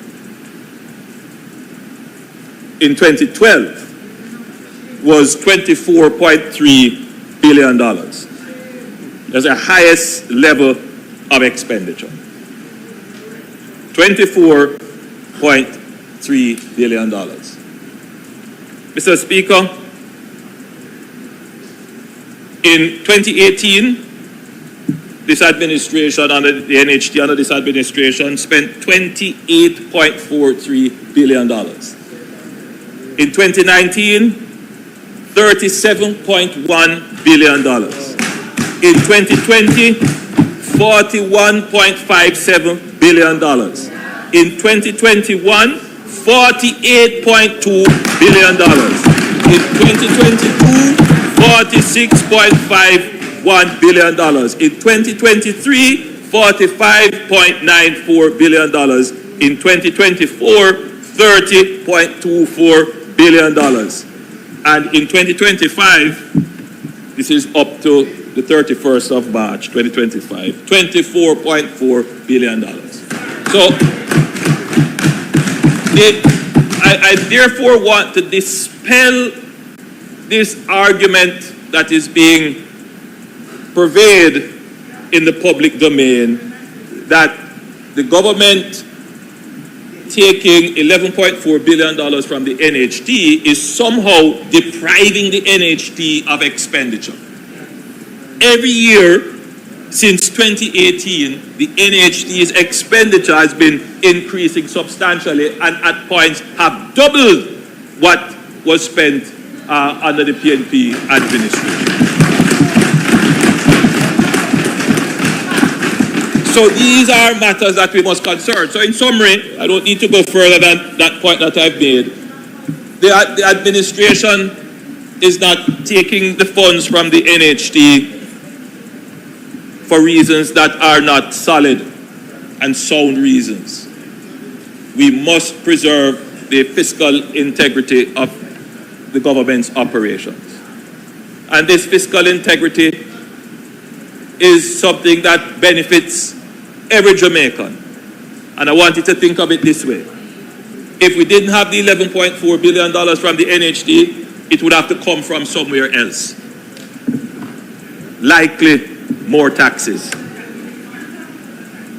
Second point, Mr. Speaker, there is no windfall from the government from the present geopolitical situation with oil prices. The leader of the opposition is suggesting that somehow we are collecting more taxes on oil, on fuel. Madam Speaker, Mr. Speaker, I want to be absolutely clear that we haven't said too much about this situation, but the government has essentially taken steps that cushion the public from the full impact of the increases in oil prices.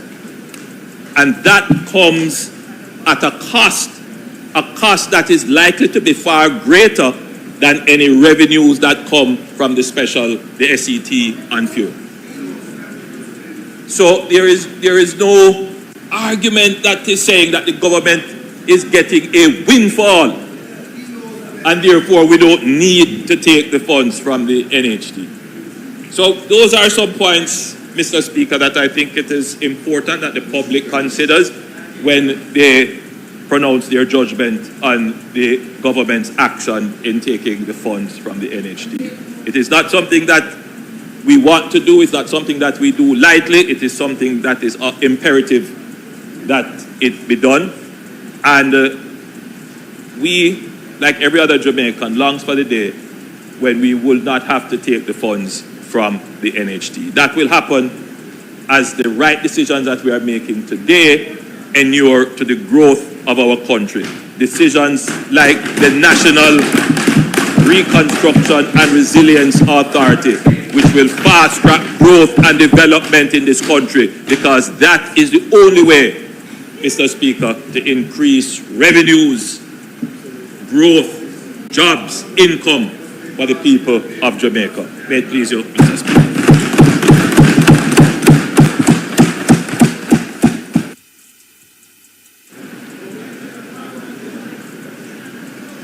Member from Portland Eastern. Thank you, Mr. Speaker. Mr. Speaker, I would have heard from the persons before me, the members before me.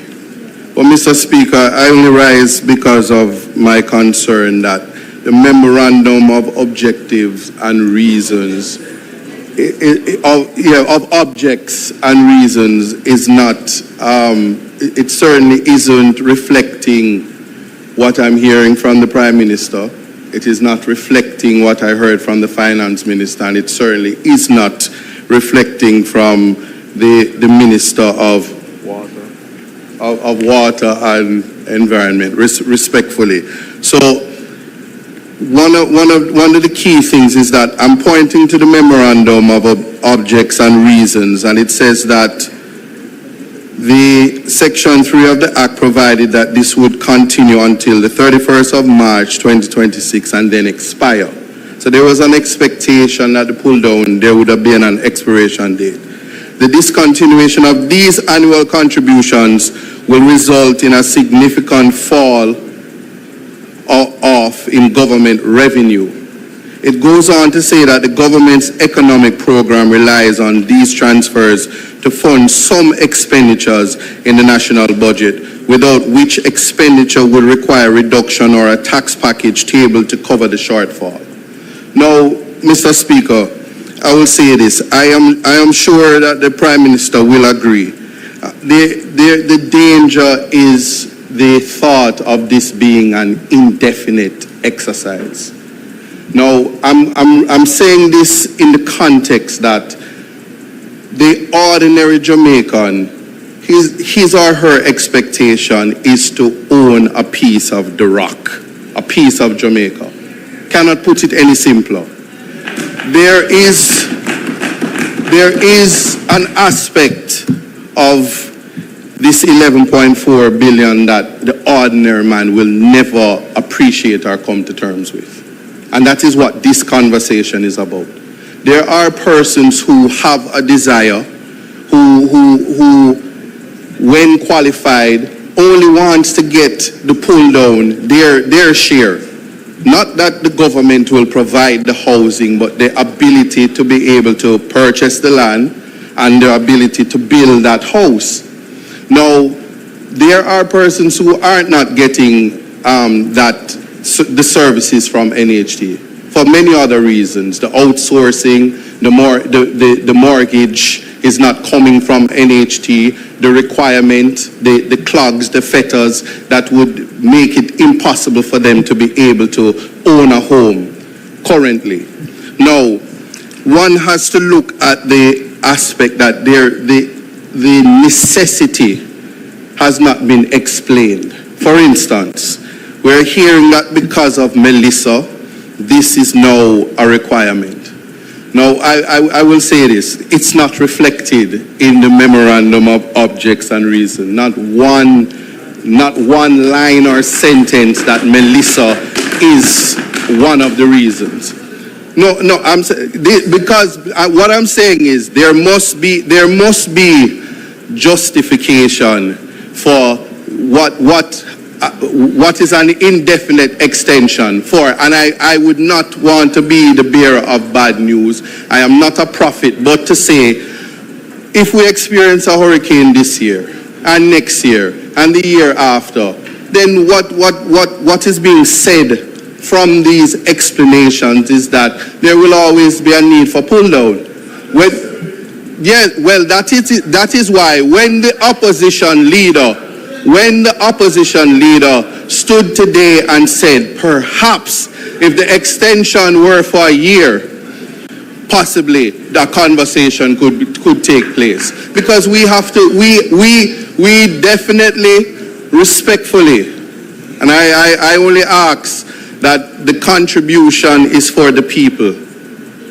That's all I'm saying. The contribution that I'm making is for consideration for the ordinary Jamaican to come to terms with the fact that when they hear that the object and purpose of the NHT is so the common man can own a home. And when one puts it highfalutin or at a place where the common man cannot appreciate, then we have to have the conversation. And so, if I have to use the Prime Minister's words, he said the government is not utilizing resources from the NHT for purposes that are not of national importance.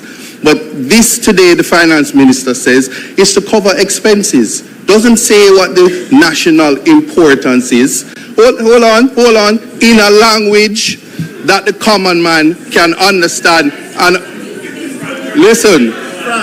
I am quoting. Hear me. It's fine. You know, Mr. Speaker, there is a particular standing orders that you can use if I'm being interrupted or feel as if I'm being bullied. But I would never dare do that, but to say that if I will be allowed to speak for persons who cannot speak in this house, please permit me to do so. That is all I'm asking. There has to be some form of specific language that we can point to so that the ordinary man can appreciate what we're talking about national importance. In 1993, don't know how old I was at that time, but the then Prime Minister Petition had pulled down on the NHT for educational purposes. It was quite specific, and I'm sure everybody can agree where that is concerned. When one looks at the history and why the pull down took place in 2013, the country was at an impasse, and under strict regulation under the IMF. If I'm incorrect, I stand corrected. I am here to learn. Now, when that time has expired, we have seen where the pull down took place up until 2026. I am simply saying, when an additional 5 years is tacked on to it, it starts to appear that this is something that is going to be indefinite. Yes? Oh, where is the energy? Where is the energy minister? Where you need him? One would think we'd never lose light. Yes, there it goes. All right, but here, where's the member from West Portland? We just lost light. But anyway, respectfully, Mr. Speaker, all I'm saying is where one looks at the memorandum of objects and reason, legally, the reasons for the pull down or the justification will not be consensus ad idem with what is being asked. Now, having said that, perhaps, and I will only say, Mr. Speaker, perhaps the finance minister, the prime minister, the government, the cabinet can consider a revisiting in terms of the pull down to be of a shorter term. Perhaps there is always room for negotiation, if not. Legs and thighs and breasts, oh mine. Legs and thighs and wings, all mine. Sandwiches, wedges, hot and ready. Burnt chuck, fried chicken, always ready. Burnt chuck, original crispy. Burnt chuck, Cajun spicy. Burnt chuck, a barbecue. Burnt chuck, we are go a burnt chuck. Flying to Asia? Already there? Don't know how to get around? Or how to do it on a budget? When2go.asia will get you to your destination at the touch of a button on your smartphone. Offering you airport transfers, booking bus tickets to your next intended destination, finding you the best of old school train journeys with scenic views and sights. We will also help you grab a regional flight, or even book you onto a ferry to your Paradise Island escape. When2go Asia offers various means of transportation to get you to your desired destination anywhere in Asia. Book your tickets fast and easy via your smartphone, pay by card, or via PayPal. Visit when2go.asia and start your next great Asian adventure right now.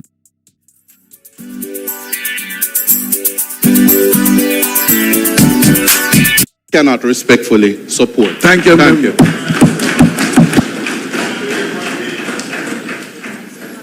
Member from St. James West Central. Thank you, Mr. Speaker. Mr. Speaker, I rise to support the bill for plain and simple reason. Plain and simple reason. It makes no sense to have monies in the rest of government and central government is broke. Makes no sense. So the member from Portland asked about a reason. The memorandum actually gives the reason. So fiscal consolidation is a public financing strategy, and it is used to address broader financial goals.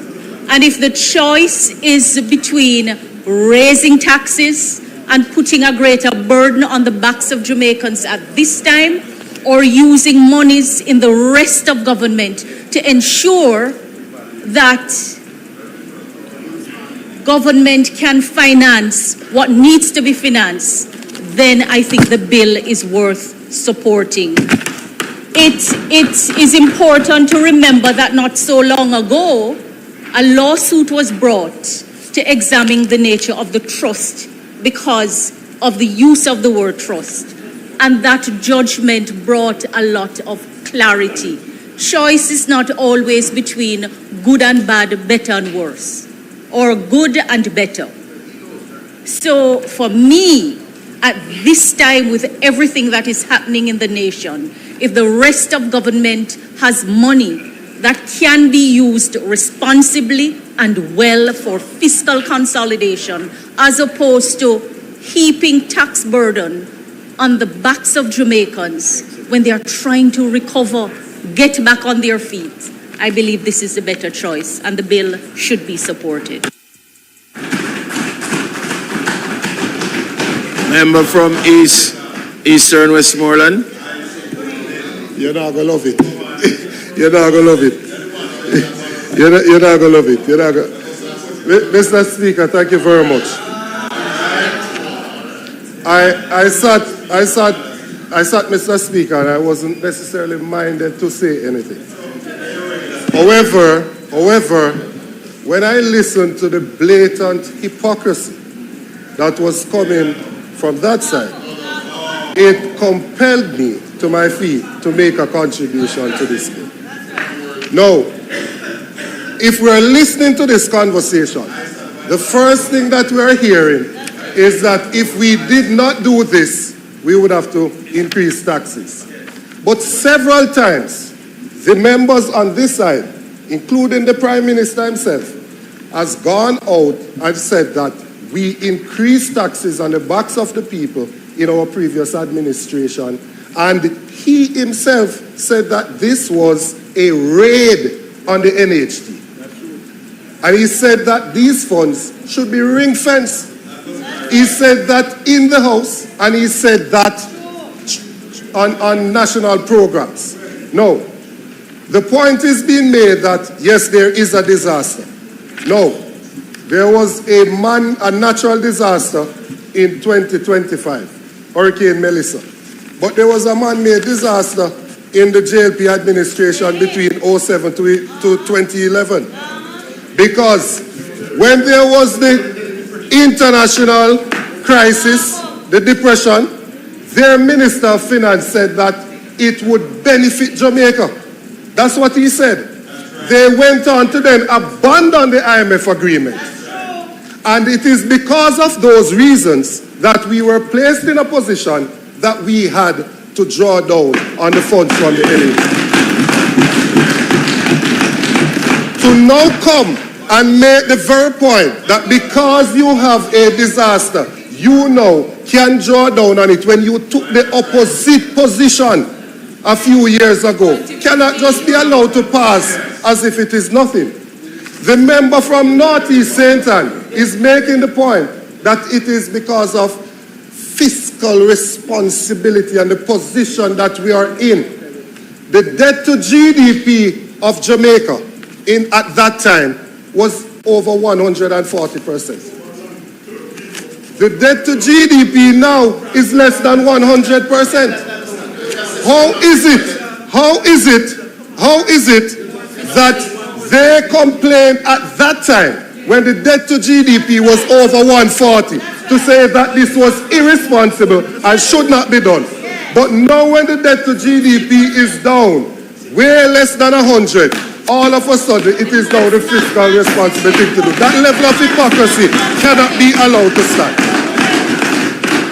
The next point, Mr. Speaker, that is being made, that, oh, this is because of Melissa. This has been going on for 10 long years. Melissa was 2025. This has been going on from 2016. So the government cannot be allowed to just come to the parliament and to totally ignore the total tribal statements that they made before, unpatriotic statements when they placed the country in a precarious position and we had to beg to restore Jamaica's reputation. They can't come now to ignore that and suggest that all of a sudden what they are doing is the responsible thing. They are being hypocritical. Now, Mr. Speaker, I heard a few things being said here today. The Prime Minister said that they're not ignoring the law. Who was ignoring the law back then when he was carried on?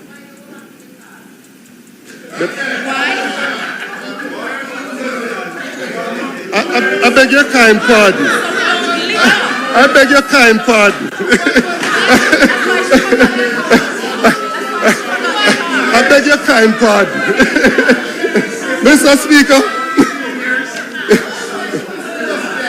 Mr. Speaker. No. The Prime Minister said that the leader of opposition is willing to put the country at risk because of ego. What was the leader of opposition in 2013 doing when he was opposing here when he was supporting court action against it, when he was doing everything to ensure that we could not withdraw the funds from NHP, and at that time the debt to GDP was much worse than what it is now. Was it ego that he was putting the country at risk for them? Was he putting the country at risk for ego at that time? That level of hypocrisy, PM, is palpable. Palpable. No. I learned that in medical school in 2003, sir. Thank you very much. Thank you very much. Now, the Prime Minister went on to say that we do not have a demand problem. Whole heap of people want houses. As a matter of fact, 150,000. I am paraphrasing for the member there that is not familiar with the English language. I am not yielding for that. The essence of the Prime Minister's point is that we do not have a demand problem. There is no point of order. There is no point of order. There is no point of order. Member, you cannot determine that. It's not for you to determine. It's not for you to determine. Allow me to hear. It's not for you to determine. What is member? Your point of order.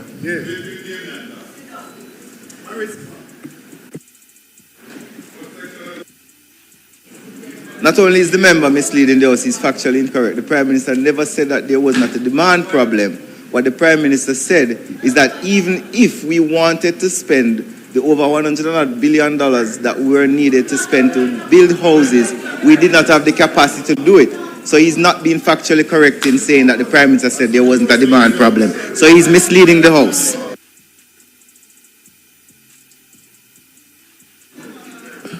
Member, you can now take back the floor. Out of order.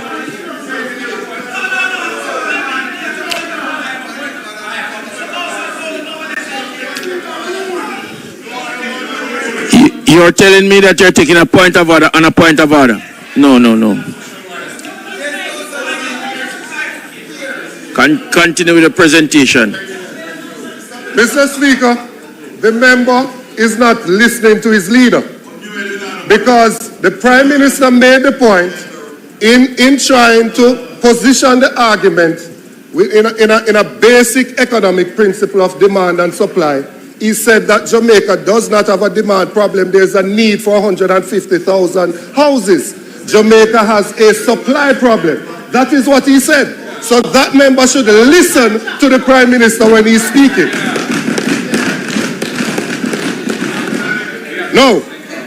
I am saying, if there is a supply problem where we are short 150,000 houses, who could help to increase that supply to the market? Who? If we make an intelligent guess, could the National Housing Trust actually play a role in putting those, in increasing those supply to the market? Absolutely yes is the answer.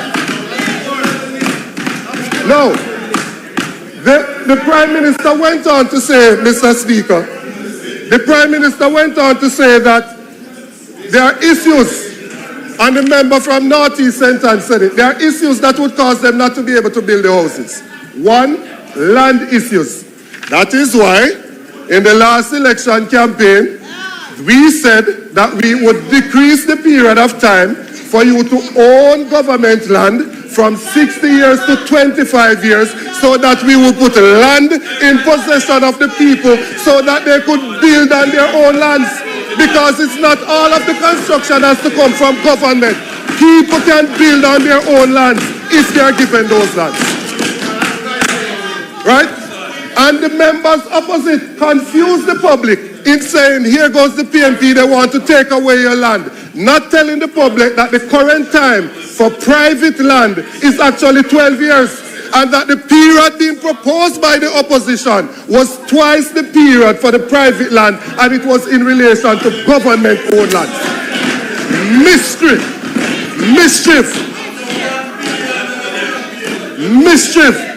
Right?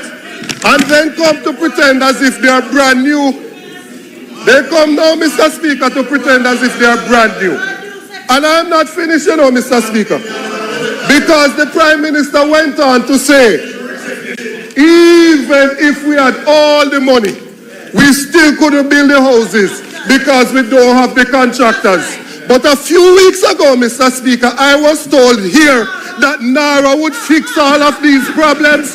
So I want to know now, how is it that even with all of the money, we can't rebuild the houses for the people down in eastern Westmoreland? How is it that we still cannot build the houses for the people in eastern Westmoreland? No. Dave, you had your chance. You had your chance. No, you had your chance.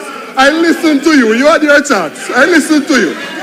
No, Mr. Speaker, there are some persons who contribute to the National Housing Trust.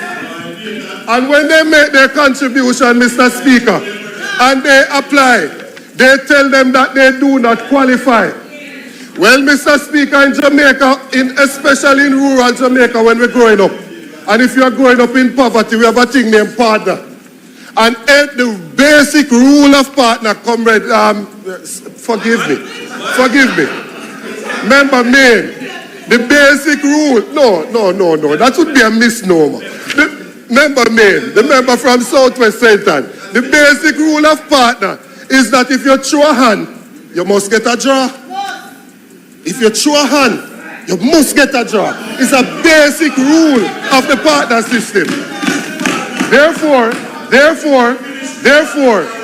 seeing that the contribution to the NHT is mandatory, it is mandatory.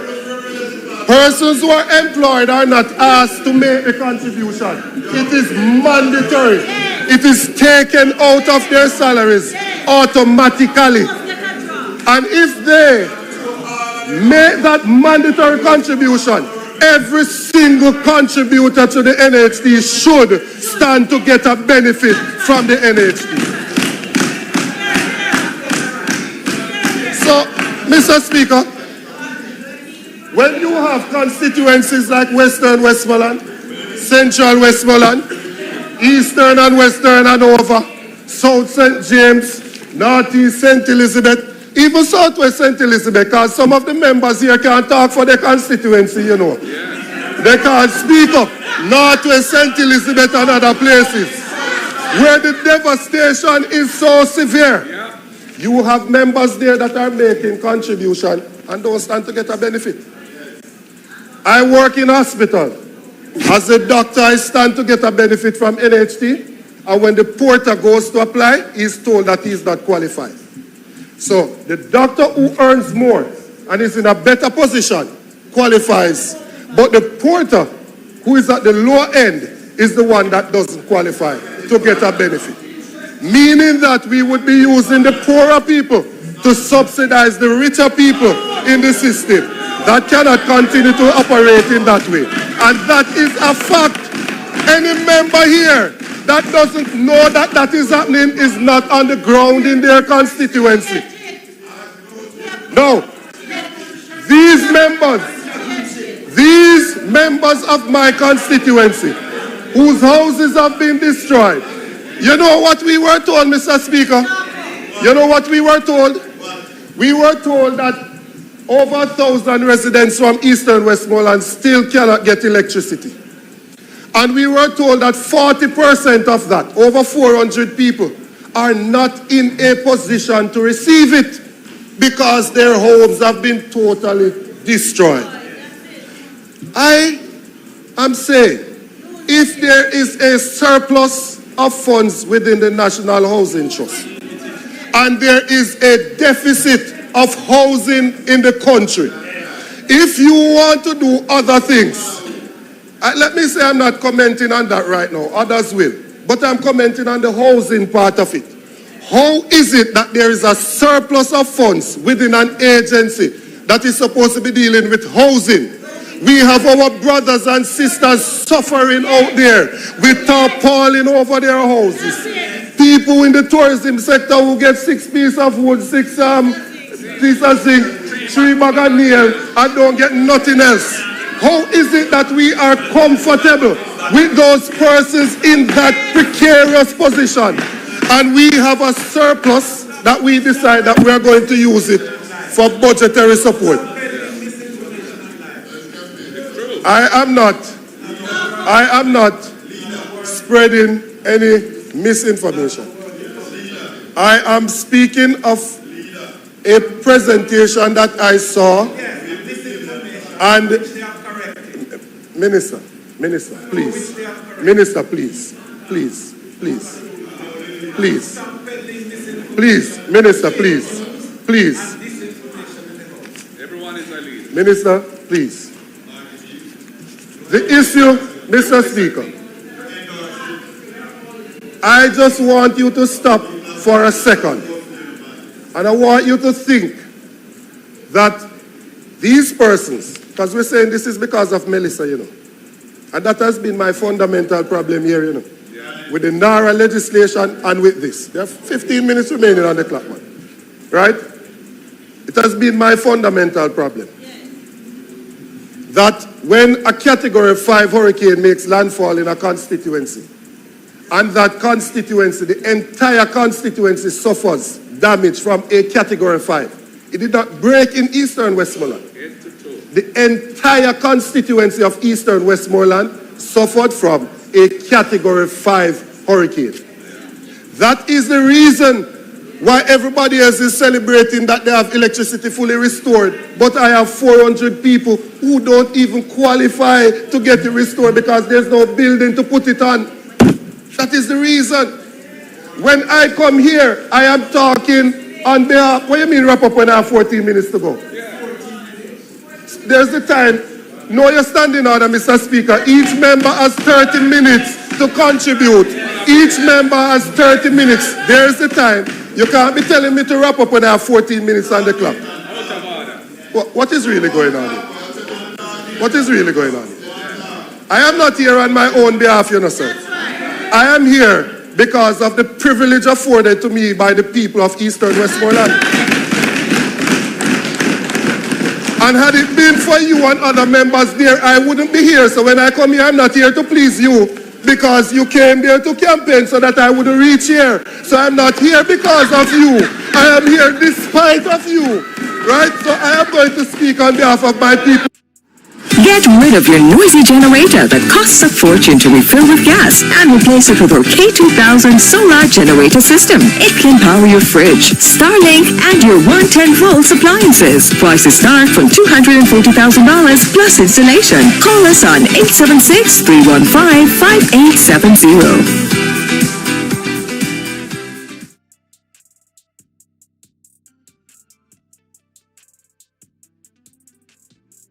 Elevate your career with the London School of Business and Finance. We offer a global MBA with 5 specializations. Right? Now, if you take a drive through the constituency of Eastern Westmoreland, approximately 40% of the houses still have tarpaulin on them.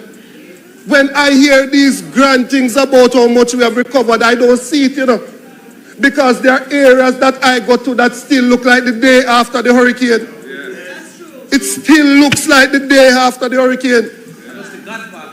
You still have people that are living on a tarpaulin. You still have children that go to school, the lower grades Monday to Wednesday and the upper grade Thursday to Friday. That is the reality of what is taking place there.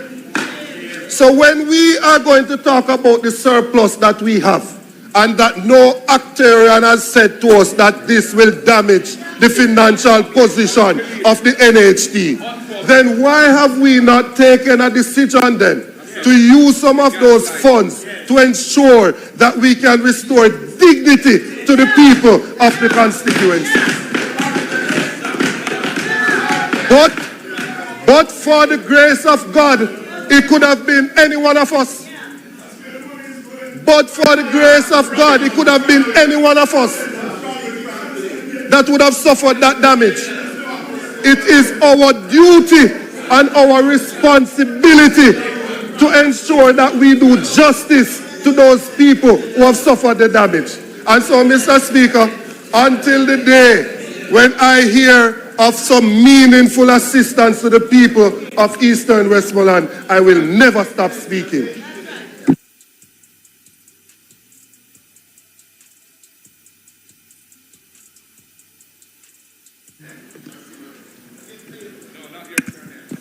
No. Yeah.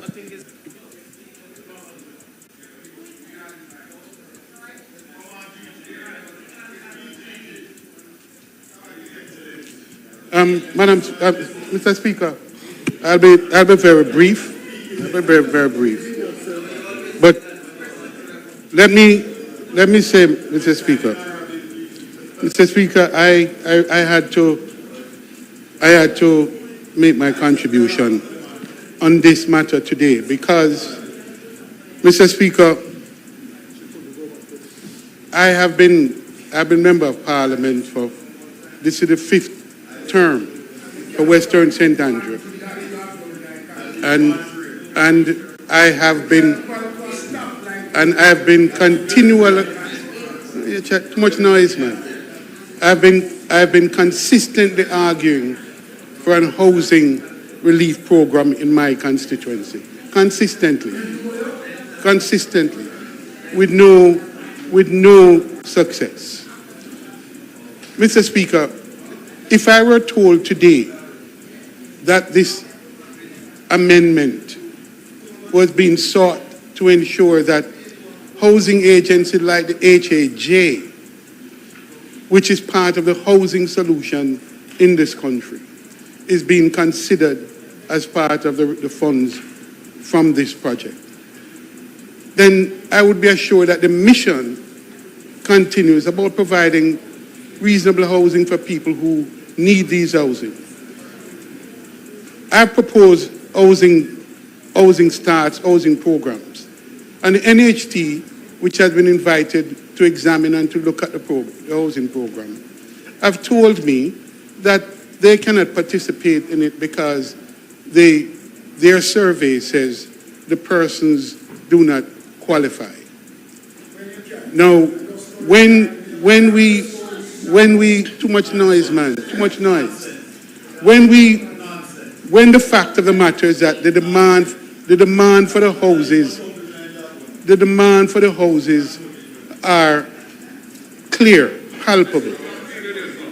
And so, Mr. Speaker, when I look at the bill and the terms of the bill, I first of all want to agree with the member that the objects and reasons are very wide. And for those of us who are concerned that the housing trust be put back and that its mission be strengthened and refocused, are concerned that these resources is just a general raid and to use for general purposes. Important as that is, but I think the member before me spoke very clearly that when we were faced with IMF and the tremendous fiscal pressures, the challenges came that the money from NHD shouldn't be used. No, Mr. Speaker, what really is needed is we really need a proper dialogue on the NHT. That is really needed. We really needed shoring off all of the hypocrisy and all of that. We really need to have a proper discussion about the NHT. It cannot be that every time, and the language here makes it very concerning because it says this is just for general purposes, and the Prime Minister argues that the money is there, and someone else argues that if it wasn't there, where? And we'd have to impose taxes. Now, this government has demonstrated dexterity in coming up with some creative solution with forward sales of airports and all kinds of different things. And so, no, I don't mind anything. I'm simply saying, I am simply arguing the point. I am simply arguing the point. Come on, man. Come on, man. So, no, come on. Seven terms says a great deal. You don't get no 7th term by not saying anything. And you shut up yourself. You shut your mouth. Shut up your mouth. Huh? You don't want me to. Anyway.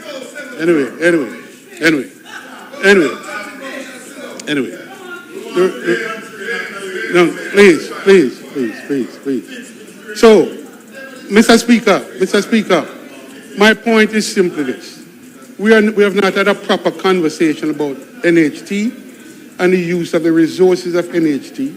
And if today what was here was a proper conversation, a consistent dialogue about the NHT and the use of those funds from the NHT, then I think someone like me who have real concerns about how we address the housing situation in an inner city constituency like Western St. Andrew would be very keen to understand that and to participate in that.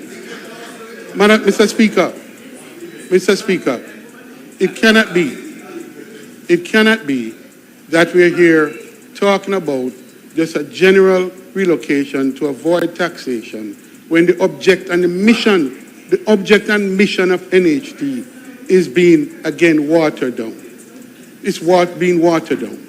We need, and those of us who are concerned about housing as a critical element of the human development and the human condition, want to understand that what we are focused on is addressing the issues of concern, that the NHT be restored to a place of primacy, that the resources there are not watered down, so that we have all kinds of arrangements and mortgages and all kinds of other arrangements that seeks to undermine and have the effect of undermining the strength and the clarity of NHT and its focus of providing houses for the Jamaican people. I am concerned, Mr. Speaker, and I expect that when the opposition leader says, had there been some discussion, we might have come to some arrangement. Because those of us who are concerned about energy, and I think properly so, need to know that this is not an open-ended, and we just use them. And the reason why the debate, the negotiation and discussion wasn't had is because we have the numbers on the side. So if you have your number on your side and you're going to pass it anyway, well, why the conversation? You said people vote in as majority government. You don't need a conversation. So what support you need from the opposition at this point? What support do you need from the opposition at this point? Mr. Speaker, we have to be much more intentional about this. We have to be much more serious about this because you have a statutory institution that is being cannibalized in important ways. We need to refocus the debate on the NHT, and to make sure that we continue to have an agenda and a mission to provide housing for those who need it, including contributors, but more than contributors, those who need housing in Jamaica. And if this were the bill, I would be supporting it. This is not the bill that requires our support. They have the majority to support this bill for general purposes, and so let them vote for this. I will not be voting for this.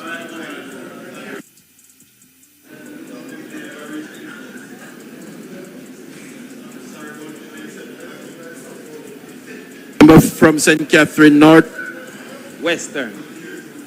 Western. Yes, thank you, Chairman. I would be displeased if the citizens of St. Catherine North Western would have been confused by the suggestion that I am now in St. Catherine North. And understanding the quip by the opposition side or the other side of how often I move, I want it to be clear that I still remain in St. Catherine North Western and have not insisted on moving my fellow in St. Catherine North. But notwithstanding, there is a Bible verse that came to mind. That said, even the birds have their nest and the fox have their den. In that case, it says, but the Son of Man had nowhere to lay his head. It is not in the exact form, but it does capture our reality as a country. That there are many human beings that have been denied one of the most basic needs of having shelter over their head. Indeed, I read recently in the newspaper that over 50% of Jamaicans had indicated that their intent in the next few years is to migrate from Jamaica. Indeed, I have always had a concern of a person being termed a squatter in the only country that cannot deport him. If it is you have no place in the only place that cannot ask you to leave, there is a need for those in charge of policy to be more committed to shelter and housing moving forward. Now, the government, I'm coming to that. The government has gained great political value from trumpeting the argument, no new taxes, and in seeking to cover the natural expenses of government. And that was very important to be highlighted by Member Fort, Malahoo Fort from St. James. Is it Northwestern? West Central, who indicated that government had expenses and that there shouldn't be a space with funds available that government refused to use. There is an important explanation that must be highlighted, that no one on this side is asking for the non-use of available funds. Indeed, we're asking for the purposive use, to use those funds for a purpose that we on this side believe is important.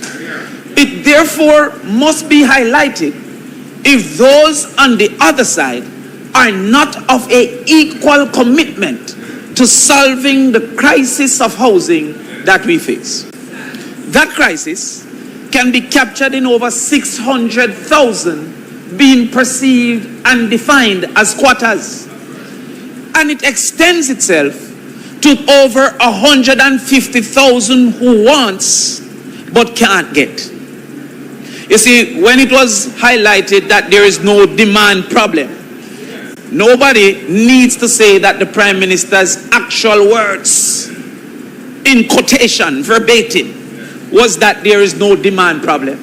But if it is that you have over 150,000 demanders who cannot access true supply, then there is no demand problem. There is, however, a supply problem. When we speak to the funds available to NHT, the question that first should be asked is if there are any systems that NHT can facilitate to help to reduce the supply problem. Therefore, we would look at the access to capital. Can NHT give greater access to capital? We would not have been in any form of dissent if NHT had concocted a method of giving greater access to capital. The second component is that we need an active and capable labor force. One of the greatest shortage in construction is an active and capable labor force. We sell the notion of 3% unemployment without indicating to the public that it doesn't include the 727,000 Jamaicans who have given up on finding work, refused to engage, and almost over 100,000 more who are underemployed. Just 2 days, 1 hour for the week, counted as employed. So if there was a design to increase the competence of the labor force, whether through working with heart or otherwise, to create a construction corps that would eventually be able to build more houses, practical experience on the job, right? Learning from others, certifying those who learn from them, uncle. If you were partnering with heart, there would have been no objection on this side. Natural resource through land. A lot of the people who can't even get a start, who are being perceived as squatters, is because they can't access land. If there was a strategy, and I don't know how JLP, the government side, all of a sudden start to speak to oh, that was your idea. You have never shown a reservation to stealing ideas in the entire life. So those that are good, the Prime Minister indicated that he was the best baby father. And if any good idea is there, he would take it. How can access to land not be perceived as a good idea? But in addition, we come into that. In addition, we also heard the leader suggest the time that is being proposed. Because there was before Melissa. When the sun rises over the sea and the waves dance in the morning light, let the sun warmth guide your way. Through the trees, across the field. Every step, each passing day. This nature is a true piece of art.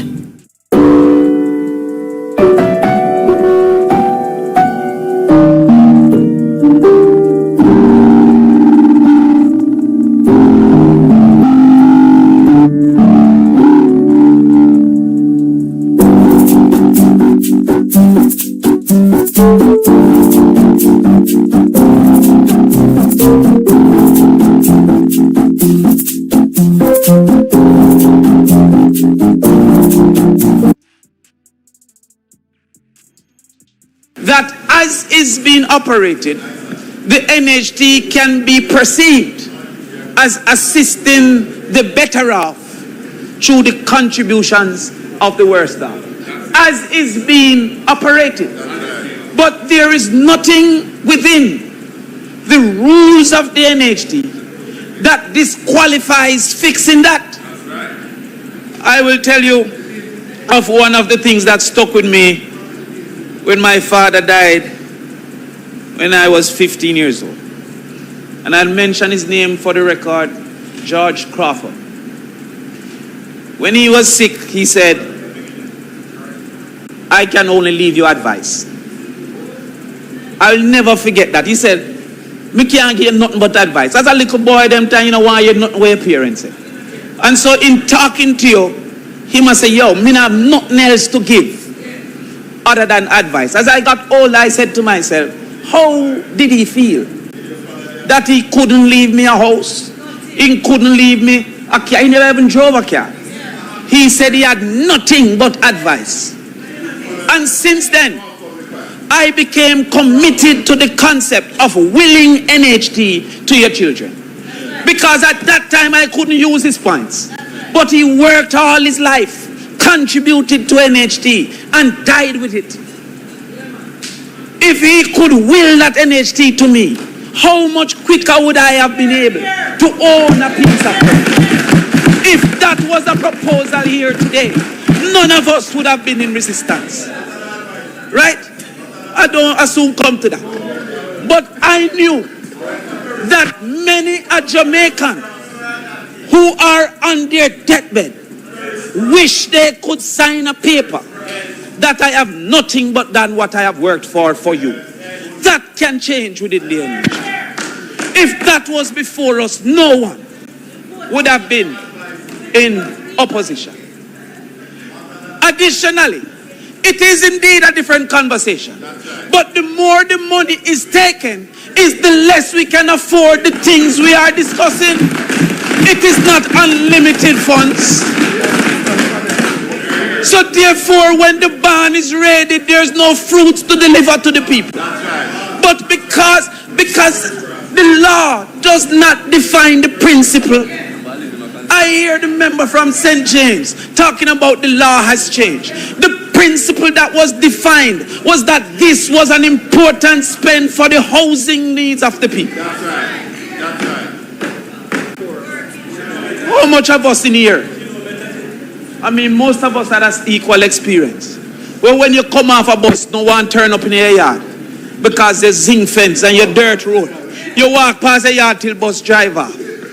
How much of us in here would wish that NHT would have considered that most of the reserve funds that was not claimed were not claimed by those same people whose children walk past the zinc fence and walk past the mud?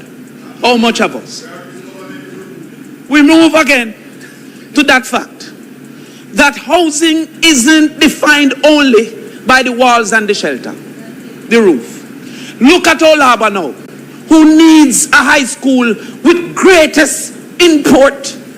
The Old Harbour shift system now have almost 1,500 per each shift, because the housing development that happened in Old Harbour never came with the infrastructure that was needed to make adequate citizenry.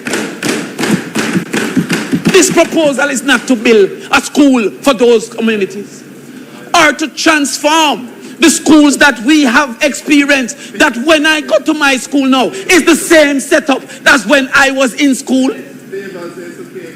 You go to a school in 2026. When I was at KC in 1991, it is the same setup as now. And you don't say you use NHT to improve the school infrastructure because most people go to a school closest to their yard. Are we not of that understanding that primary schools were built in walking proximity so that people could have access to adequate schooling is what we have now, where you're dividing a class with chalkboard adequate schooling? Would we on this side have been in any way not support if you were putting in that infrastructure? And then how much people taxing and go up at them yard? How much road work now in West and Eastern Westmoreland and Nova that a person have to walk half the way because no vehicle will go up there? There's a place in Northwest St. Catherine called Bermody. I wrote to the Ministry of Education that no taxi goes to Bermody. No delivery truck wants to go to the school. A 7-year-old in walking from Bermody was raped. And we don't have a school work program, but we have a farm road program. So you have a farm road program, but they don't have a school road program. It is important to get out the farm goods, but it's not important to get the children there. If NHT was going to improve school roads so that those within proximity could access, none of us would have been in opposition. So selling this thing as if we are proposing that NHT money should be left in abeyance. Nothing like that is true. We on this side have gone in most cases through the suffering of inadequate housing, through the suffering of squatting community, through the suffering of inaccess to water and adequate electricity.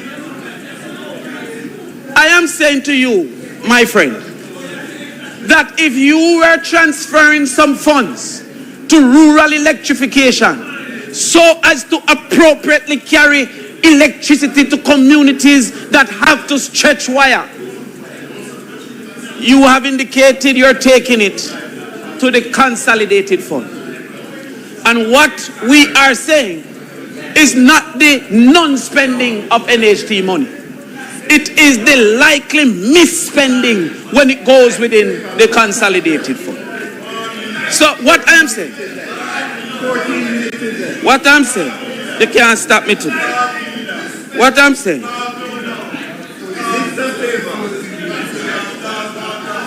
multiple housing schemes have not received any investment in infrastructure in the longest time. Multiple houses have been lost because hydrants have not been maintained. Multiple people have suffered the indignity of being bulldozed from their houses and their property. We don't have to talk about Clifton. All we are saying on this side is that if housing is as important to you as it is to us, ring-fence housing money on behalf of housing. That's all we're saying. both directly in the walls and the roof, and indirectly in the communities and the access to that which is human. One way we can always quickly spend is on the basic schools that I'm carrying you to court for in very short time. Thank you.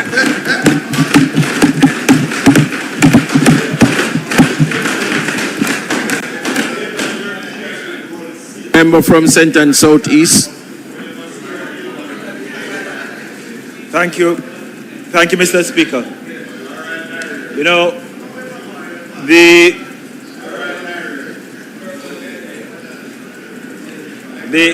Prime Minister and the Minister, my neighbor to the north, when they spoke, they gave the impression that money is no issue. There's unlimited, they didn't say that resources available to the NHD. Now, what that tells us is that we're actually in a worse place than personally I realized. Because when I look at what Melissa did to housing stock in my constituency and across the country, Prime Minister, it would seem to me that this conversation, this debate could be avoided. We should be having a more civil consultation about how we address those challenges. How is it that we move from this non-issue that we have with supplies, the inability to supply, to find solutions? How is it that we ensure, for example, that construction is done locally at community level? How is it that we ensure that the capacity is built in our institutions to deal with this supply problem? Because if we truly have the resources and we truly care about how our people are living, then we could avoid this debate. Because nobody on this side isn't saying, do not draw down. We're talking about how it's being done. We're talking about what it is going to be used for. And we're talking about the fact that it is inconsistent with the needs that we see on the ground. From Tidixton to Lloydersville to Camperdown to Moneague, every house that you look at could use some support, even those that were not blown off by the hurricane. Now we're seeing the leaks, those that are covered by the tarpaulins, even the tarpaulins are falling apart. We have a serious problem, Prime Minister, and to take this money in this way without specificity about how it's going to be used is a problem. But I want to read for the House something, because I want us to understand how people are living who are unable to construct on the lands on which they live, even though some of them are NHD contributors. So imagine every year you get a notice. Notice, it says in part, and take further notice that the reason for requiring you to cease occupation, vacate, and deliver a possession of and remove any fencing and or temporary structures erected on said property is that you are in illegal possession of property which is owned by the Commissioner of Lands. It goes further to say that if you fail to cease possession, cease occupation, vacate and deliver up possession of the said property as required under the terms of this notice, you will be forcibly evicted. Thousands of our people every year. This is the notice that the people in Pine Walk in Beechertown, they get it every year. They panic every time. They cannot construct in a way that gives permanence. They cannot construct in a way that gives value to the land on which they live. They are given these notices every year. They are treated worse than squatters, as illegals in their own country. And so these two issues of housing and land should not be separated. Because the conversation that we should be having is about how do we ensure that our people feel safe, our people have stability, our people, especially our young people, don't feel as though they have to go somewhere else in order to make a life. Prime Minister, I know this is close to your heart, so I want to speak to this because one of the things I see increasingly these days is young women, usually single mothers. They come, they want to start something. And it breaks my heart because what they want to start, oftentimes they want some plyboard.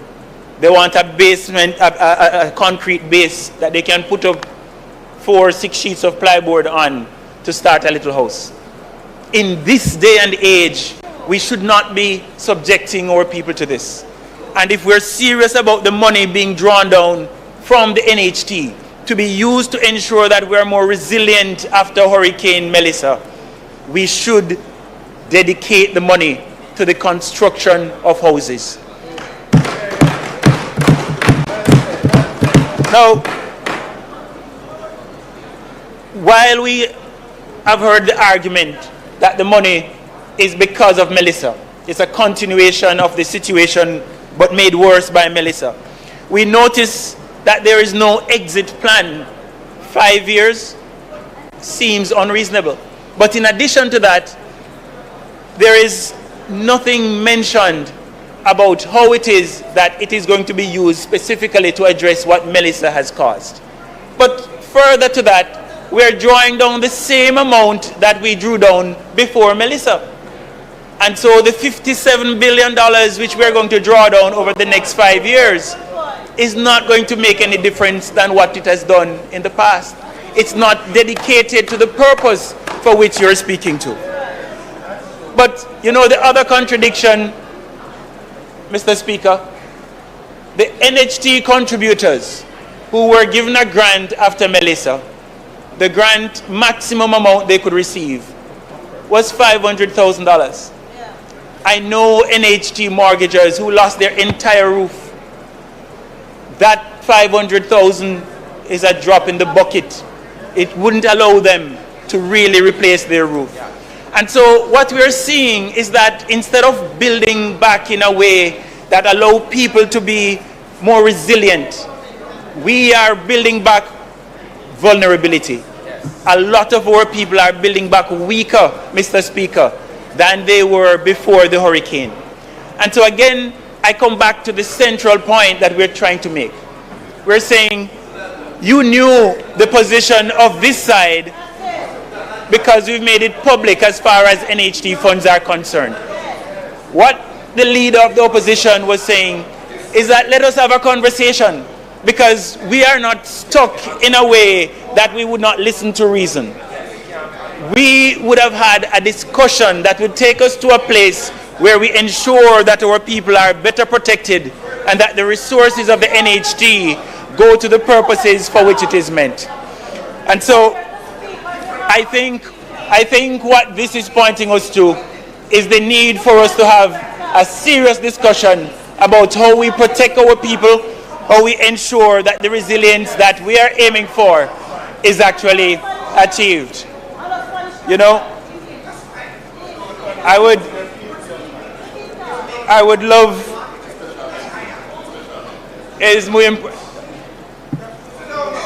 I would love for us to actually make the time, Prime Minister, to have a discussion about this issue in a way that is free of the emotions that are in the House today, and in a way that truly put at the center the people, put people first and center as far as housing is concerned. As it is, it's not possible. ICWI paid out 99% of claims in 2020.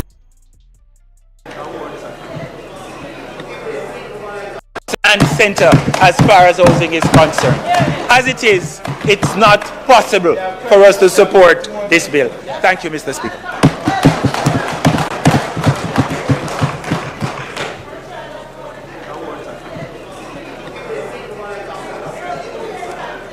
Member from Southeast St. Anne. The next time that you plan on coming here, please pay attention to section 84A, section subsection 1, dress code.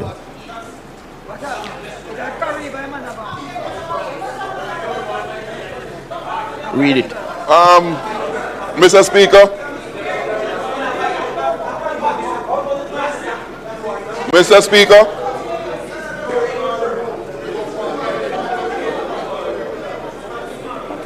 Mr. Speaker, the discussion here this evening is very revealing. Mr. Speaker, I see the NHT's mandate reads, National Housing Trust is to increase and improve the housing stock in Jamaica while providing affordable, low-interest financial assistance to help qualified contributors build, buy, or repair their homes. When I look at the mandate of the Housing Agency of Jamaica, it reads, to provide affordable, well-structured homes and shelter solutions for low and middle-income earners while improving living standards through the formalization and regularization of informal settlements across the island. Mr. Speaker, I made those references because just 2 weeks ago, I had a meeting with the Housing Agency of Jamaica regarding some housing issues in my constituency. Lacking in infrastructure while the community is seeking to develop. And the Housing Agency made it clear to me they have no money to support any improvement of any housing settlements in Jamaica. That's what they told me. Earlier on, Mr. Speaker, I met with the chairman of the Housing Agency of Jamaica in regards to one of those very communities. Made a proposal for the costed infrastructure development in that community to be funded by the National Housing Trust, with the Housing Trust holding the titles for the persons in that community as collateral, as security. And the response I got is that the Housing Trust said that they don't have any money. In fact, the chairman himself was shocked because he embraced the idea of using the titles in these communities as collateral to facilitate these development. So when I come here today and I hear that the Housing Trust is awash with money that it can't spend, that it can put it in the consolidated fund, because there is no capacity, as the Prime Minister said, to build or to respond to the housing needs. It's a bit combobulating. So Mr. Speaker, for me to come here today and hear the Prime Minister and other members of government saying that the abundance of resources in the National Housing Trust sitting idly by, and so they're going to use it to fund the consolidated fund. Both things can't be true. You can't have this glaring need for housing funding through the Housing Agency of Jamaica by the same government, and on the other hand, the same government have a surplus of money that they are not spending to solve the problem. As my friend from Northwest St. Catherine would say, what can go so? Both things can't be true at the same time. So you know, Mr. Speaker, in it all, there is just this consolidated hypocrisy when we talk about the funding from the use of the NHT funds. That's all it is. So I want to go back to my constituents to explain to them, why is it that there is this abundance of money can't be used in the Housing Trust and their housing infrastructure can't be improved. I hope that I will get an answer to give them. But if I don't get them, I will know what to tell them. Thank you, Mr. Speaker.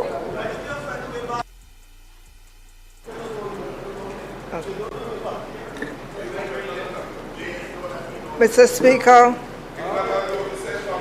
Speaker, in concluding the debate on the bill, I want to remind members that this afternoon we heard from Minister of Labor and Social Security, and he told us that he's distributed $10 billion for housing repairs, for persons to repair their roofs.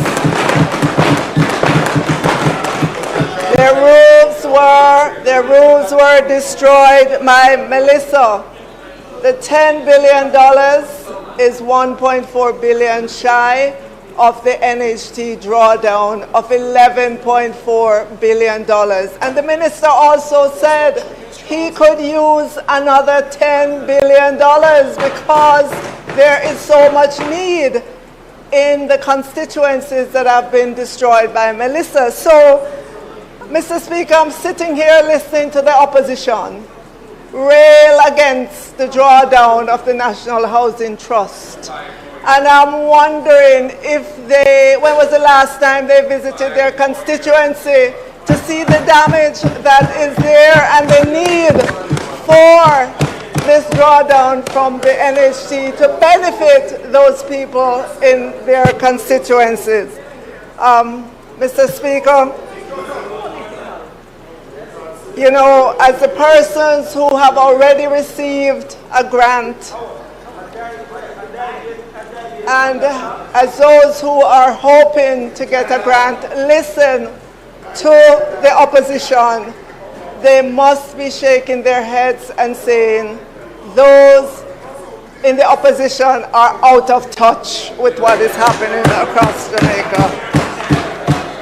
Either that or they do not care about the plight of the people who have suffered from Melissa. The NHT itself, Mr. Speaker, has disbursed some $1.3 billion to 3,459 contributors, and these are grants in the amount of $500,000. They also approved some $104 million, of which 73 have been disbursed as grants.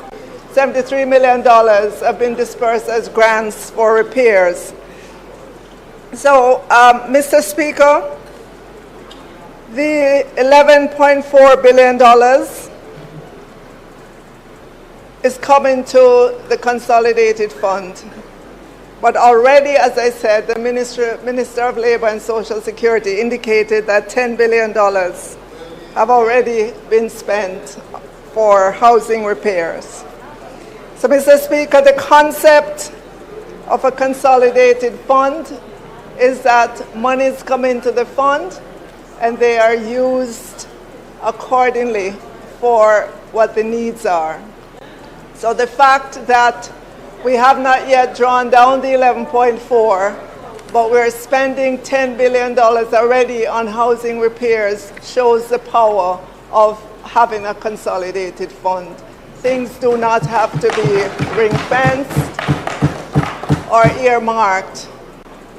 A consolidated fund gives the flexibility to move and respond to the needs of persons, even while we await for the legislation to be passed for the NHT funds to be drawn down. And so, Mr. Speaker, I ask that the debate be concluded and ask that the bill be read a second time.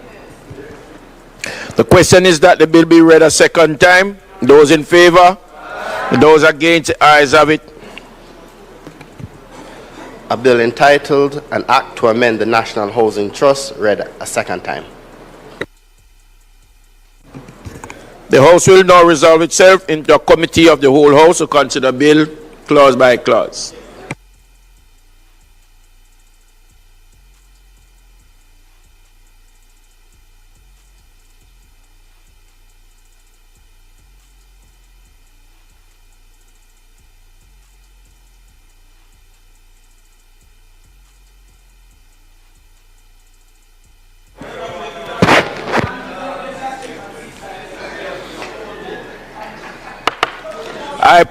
I now put clause 1. Those in favor? Those against? Ayes have it.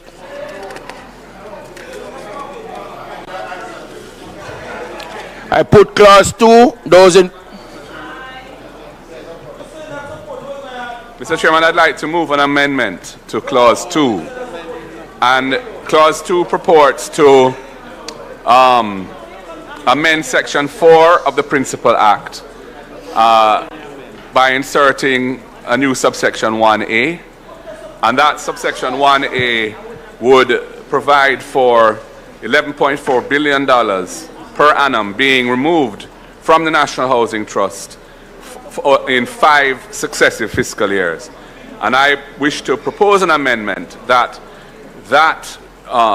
insertion of subsection 1A be amended by deleting paragraphs C, D, and E, which would represent the years ending 2029 March, 2030 March, and 2031 March, and putting the word "and" after 2027, so that the effect of that would be that the drawdowns would be only operative for 2 fiscal years.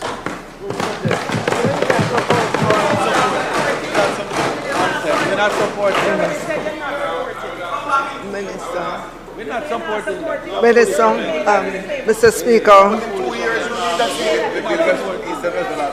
Mr. Speaker, the bill which was tabled before this Honourable House comprises 3 clauses which make provisions as follows. Clause 1 sets out the title and, hold on a second, yes. Well, Mr. Speaker, we have no amendments to the bill. We're not supporting it. We're not supporting it. Who will support that amendment?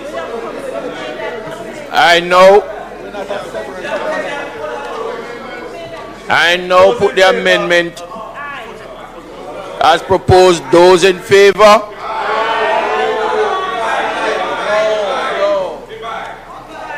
That's all right. That's fine. We expected that. You said it from day one.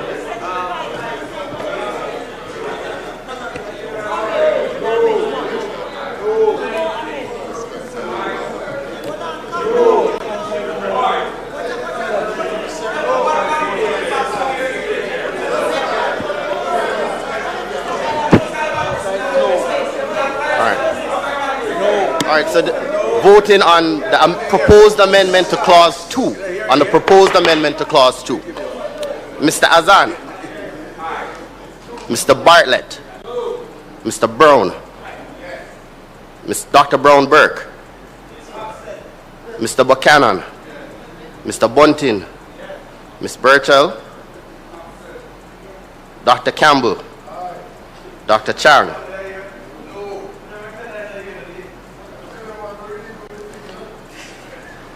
Mr. Charles Jr. Mr. Chuck. Mr. Cousins. Mr. Crawford. Miss Crawford. Mrs. Cuthbert Flynn. Miss Daly. Miss Daly. Mrs. Dalrymple Philibert. Dr. Dawes. Mr. Gordon. Mr. Gordon? Mr. Golden.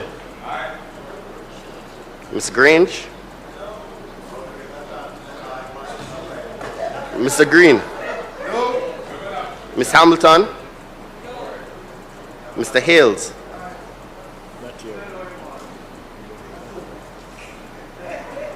No, he's here. Mr. Hales? Mr. Hines? Dr. Holness?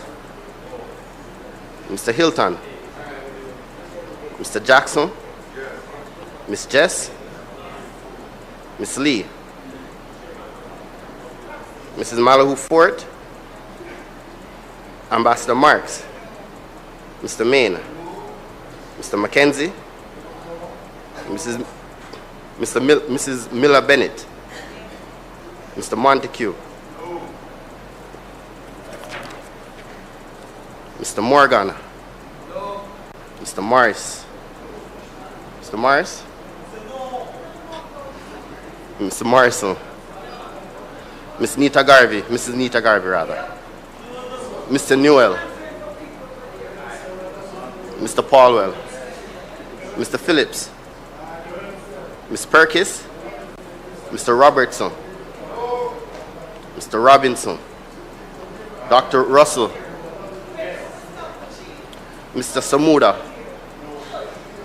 Mr. Seabright, Miss Shaw, Mr. Smith, Mr. Terrelong, Dr. Tufton, Mr. Vaz, Darrell Vaz that is, Mr. Dwayne Vaz, Mr. Warmington, Dr. Wheatley, Mr. Delroy Williams, Mr. Donovan Williams, Mrs. Fayeval Williams, and Mr. Witter.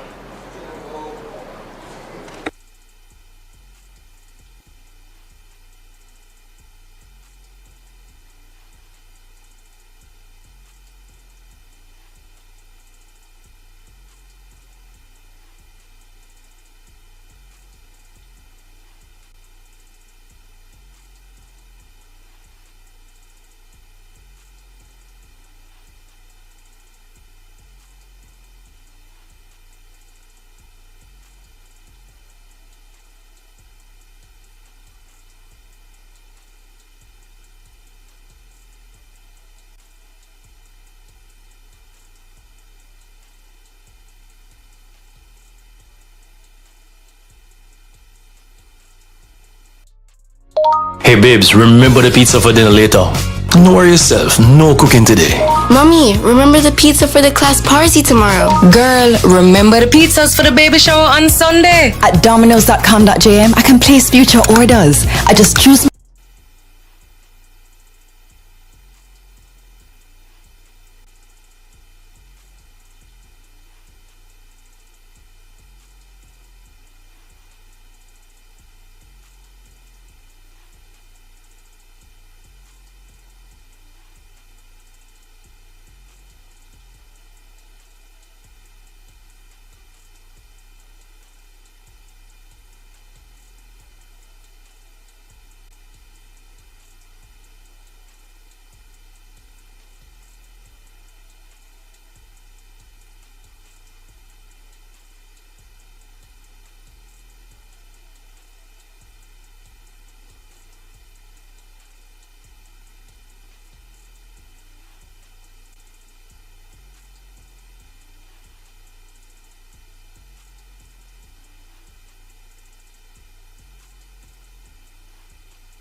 Members,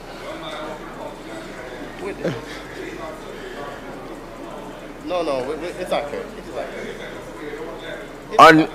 on the vote, we have 23 for, 30 against, and 9 absent.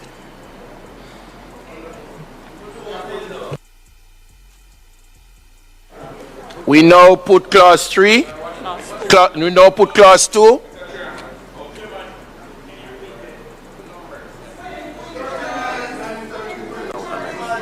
We now put clause 2. Those in favor? Those against? Ayes have it. I now put clause 3.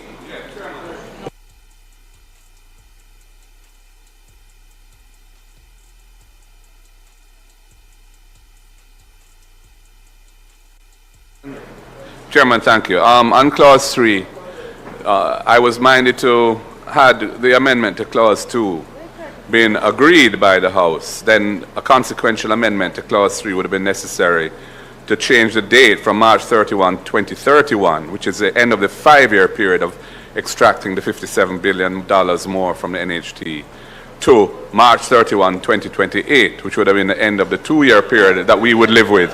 However, in light of the refusal to accept that amendment, I have nothing further to say on clause 3. I now put clause 3. Those in favor? Those against? The ayes have it.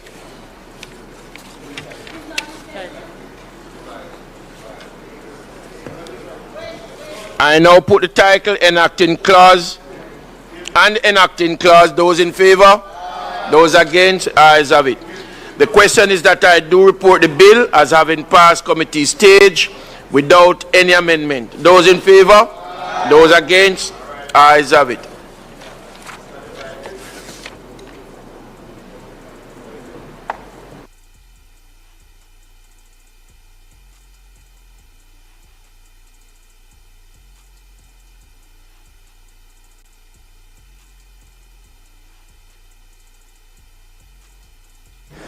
I do report the bill as having passed committee stage without amendment.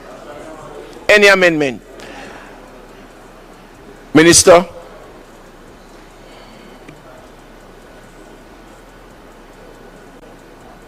Okay. Mr. Speaker, I ask for the bill to be read a third time. I didn't hear you, madam.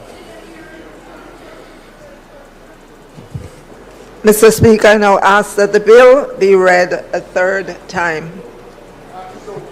The question is that the bill be now read a third time. Those in favor? Those against? The ayes have it. Divide.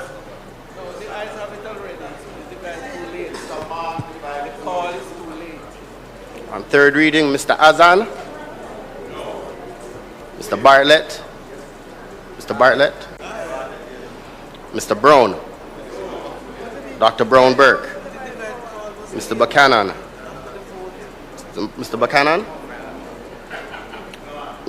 Mr. Bunting, Ms. Burchell,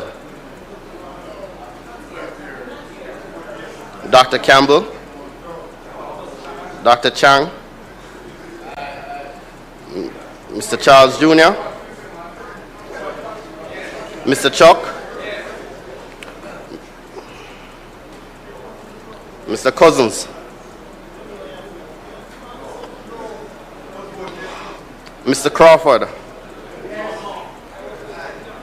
Miss Crawford, Mrs. Cuthbert Flynn, Miss Cuthbert Flynn,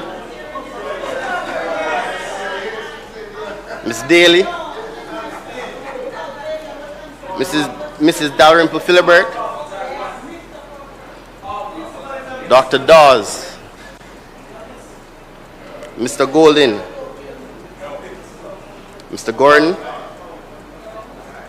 Miss Grange, Mr. Green, Miss Hamilton, Mr. Hales, Mr. Hines, Dr. Holness, Mr. Hilton, Mr. Jackson, Miss Jess, Miss Lee, Mrs. Malahu Fort, Ambassador Marks, Mr. Main,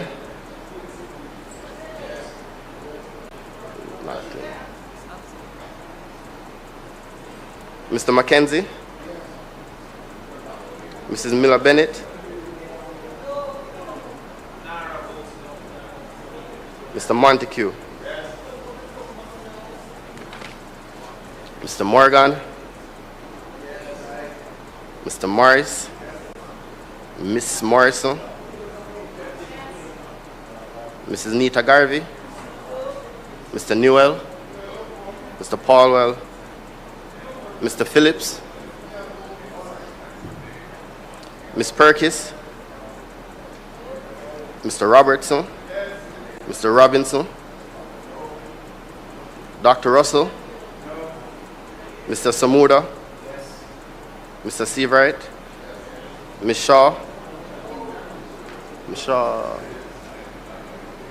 Mr. Smith, Mr. Terrelong,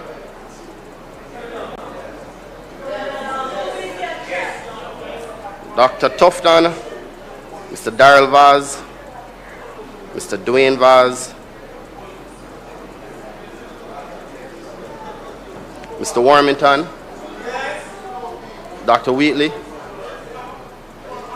Mr. Delroy Williams, Mr. Donovan Williams, Mrs. Favor Williams, and Mr. Witter.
The results: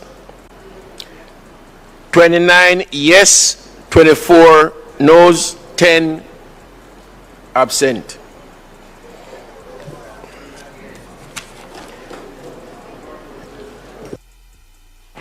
We now ask for the third reading of the bill.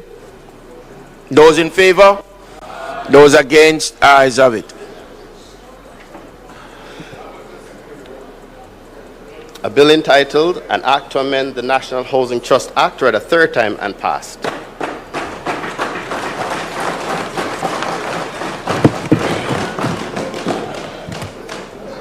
Members, we do have a couple more matters to cover tonight. Firstly, just to ask members, as we have closed the debate, to just refresh themselves of Standing Order 43-1, where one should not repeat an argument already made in a debate.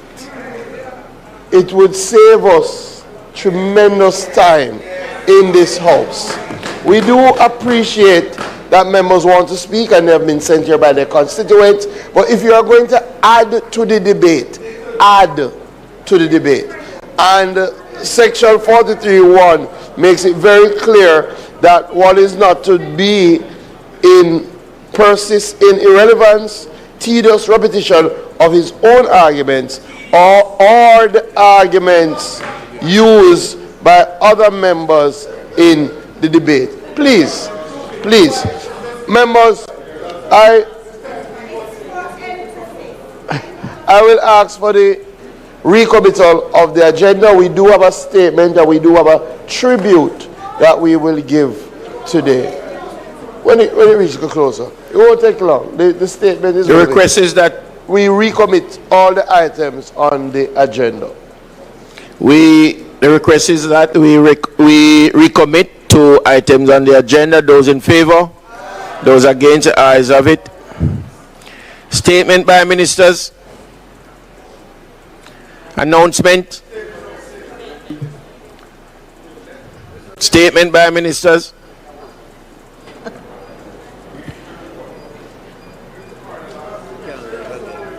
Mr. Speaker.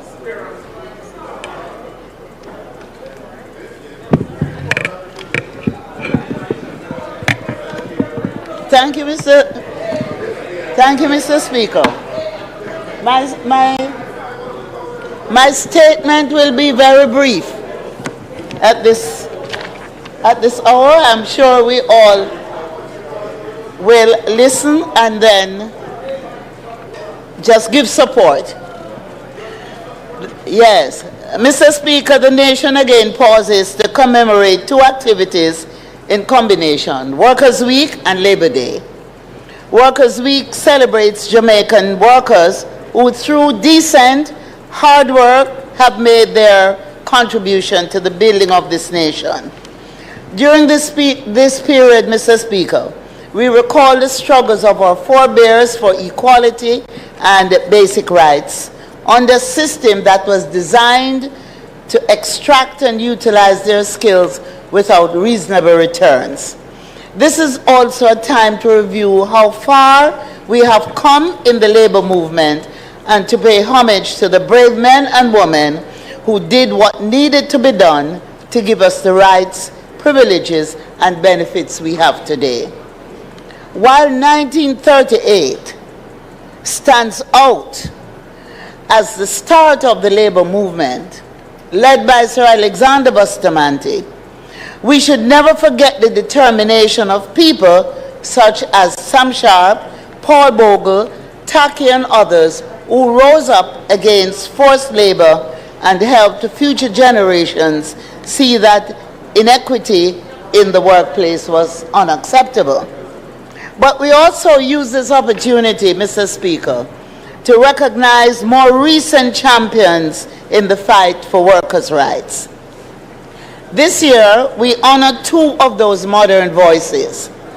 First among them is the late Honorable Lyndon Gladstone Newland, former Minister of Labor and National Insurance, whose contribution to the concept of Social Security is legendary. We have agreed to name the National Insurance Building of the Ministry of Labor and Social Security at National Heroes Circle the Lyndon Gladstone Newland Building in recognition and celebration of his selfless service in raising his voice on behalf of the poor and vulnerable Jamaican workers. This year we also honor a woman who toiled ceaselessly and untiringly for the upliftment of Jamaican workers, the Most Honorable Portia Simpson Miller, former Prime Minister of Jamaica and a former Minister of Labor. In recognition of her voice raised out of concern for the dignity and elevation of the Jamaican working class, we have agreed to name the main building of the Ministry of Labor and Social Security at 1F North Street in her honor, the Portia Simpson Miller Building. The renaming of both will take place on Tuesday, May 26th at a function being hosted by the Minister of Labor and Social Security. The planning and implementation of activities for Workers' Week and Labor Day underscores the benefits of interministerial collaboration. I thank colleague ministers and their teams for the working relationship through the Labor Day Secretariat located in my ministry. And I refer especially to the Ministers of Labor and Social Security and the Minister of Local Government and Community Development, as well as the Jamaica Defense Force, which oversees the logistics. Labor Day, which culminates Workers' Week, is a celebration of voluntary service and commitment, especially to the most vulnerable among us. Of significance this year will be the first Workers' Week and Labor Day after the devastating Hurricane Melissa of October 2025. And as a people, we are still rebuilding stronger from that catastrophic experience, which has been made bearable by the many gestures of love and support Jamaicans everywhere and from people, governments, and organizations. Whoa. What's that? I just built a budgeting app in Base 44. Guys, Nina just built an app. Impossible. Nina can't code. Interesting. Can it generate reports? It can now. Nice. So you're saying we can all build apps now? Yeah. I'm on lunch. I gotta make a call. I'll be in my office. Just built an inventory tracker. Protein calculator. Book sharing app. A workflow manager that Tracks who still owes for the group lunch. Trash duty schedule. Since no one seems to care. You guys built a performance I just created a goal manager. tracking system. We built the same thing, didn't we? Yep. Can this thing manage content? Is it SOC 2 compliant? I want to animate this graph. Create a party planner. Profesor de español. An inter-office dating app. For dogs. For office dogs. You know what I mean?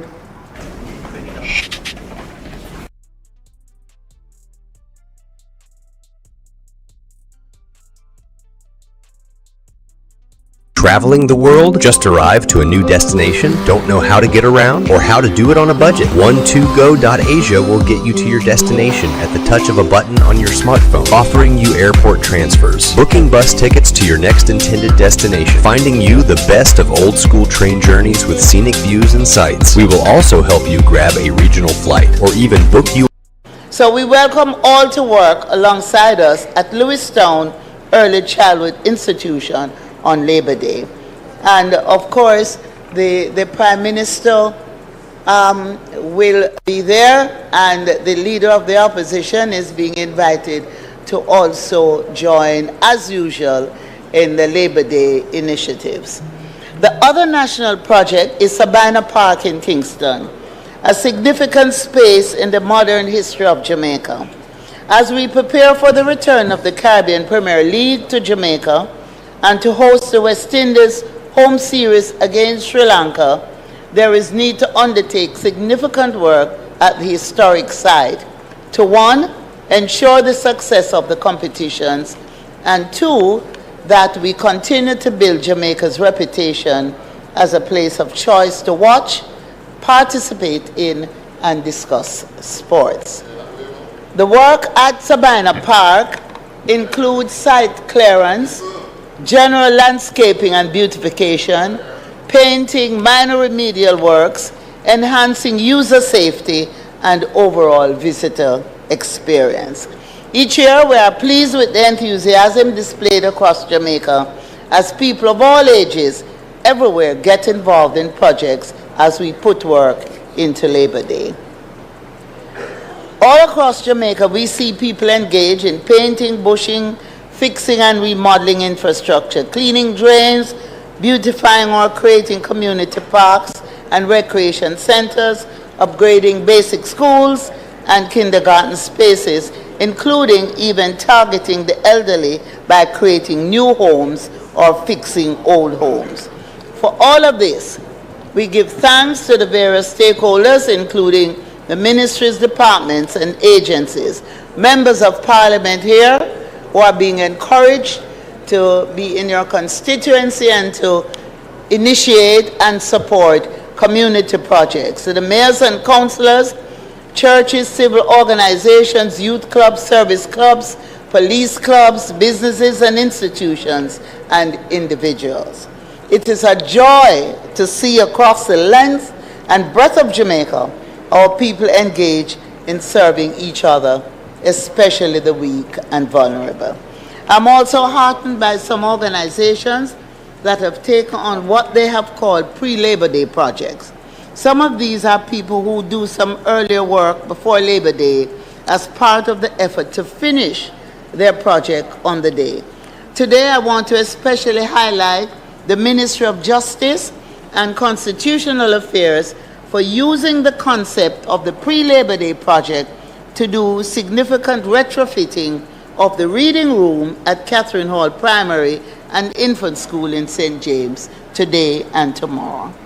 Now, under the law, Labor Day will be observed on Monday, May 25, which will be the public holiday, as the 23rd falls on a Saturday.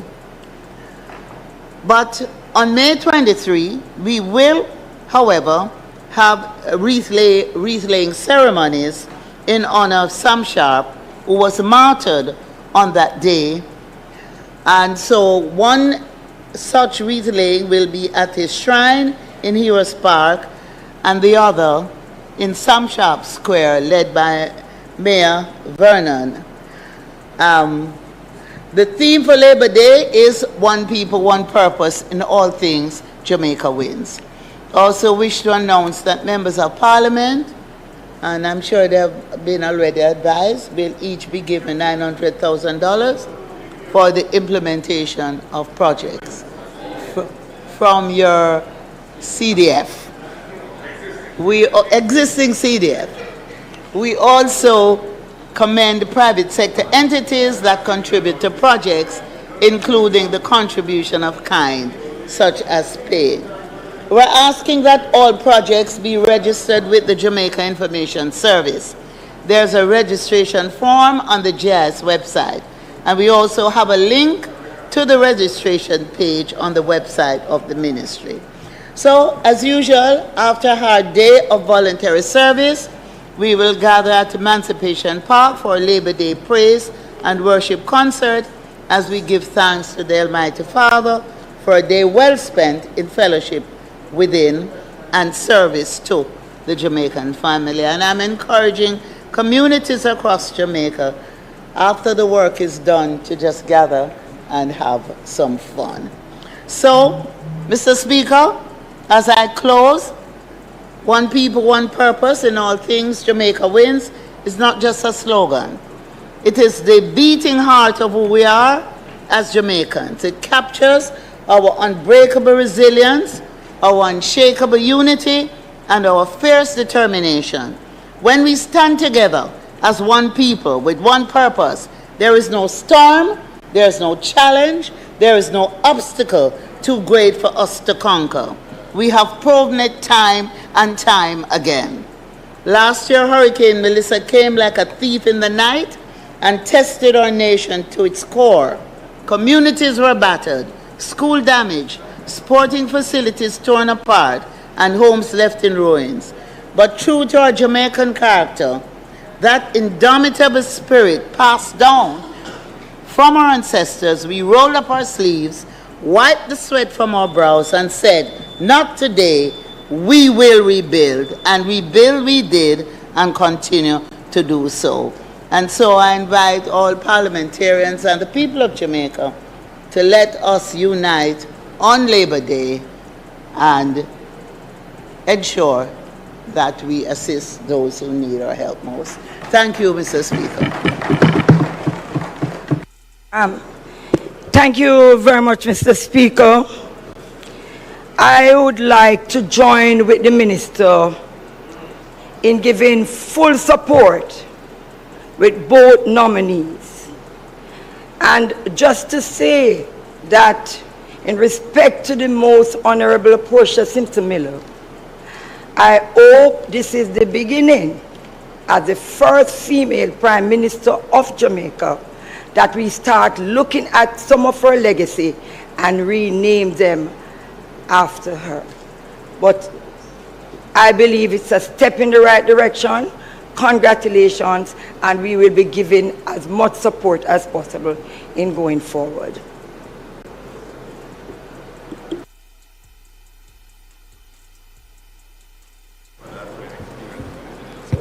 Thank you, Mr. Speaker. I want to welcome the announcements by Minister Grange.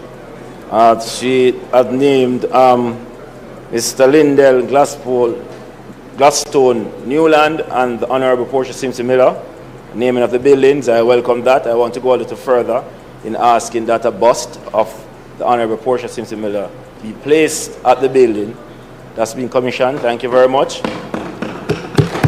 I want to also welcome Workers' Week and to congratulate again the IDT on their 50th. Sorry. The member will have to ask questions. There can only be one response from a spokesperson. The member would have to ask questions.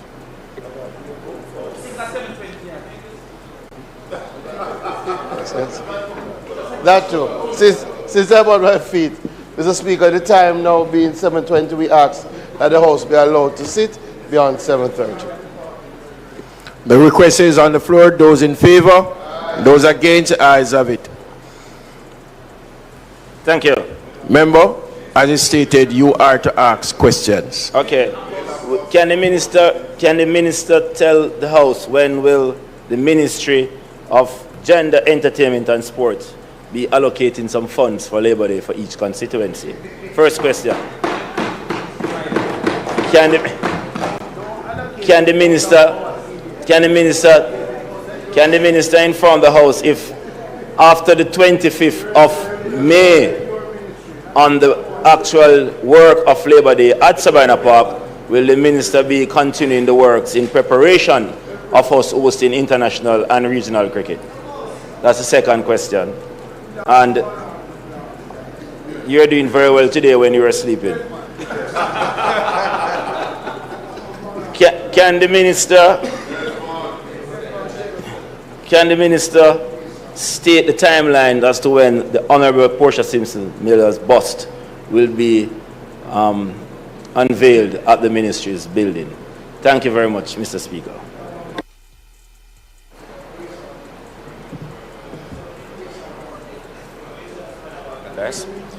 Thank you, Mr. Speaker.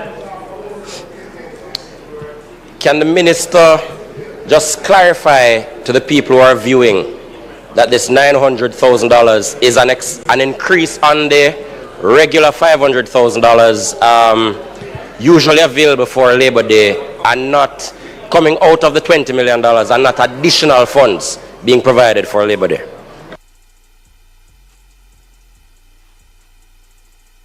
Minister, you may want to respond.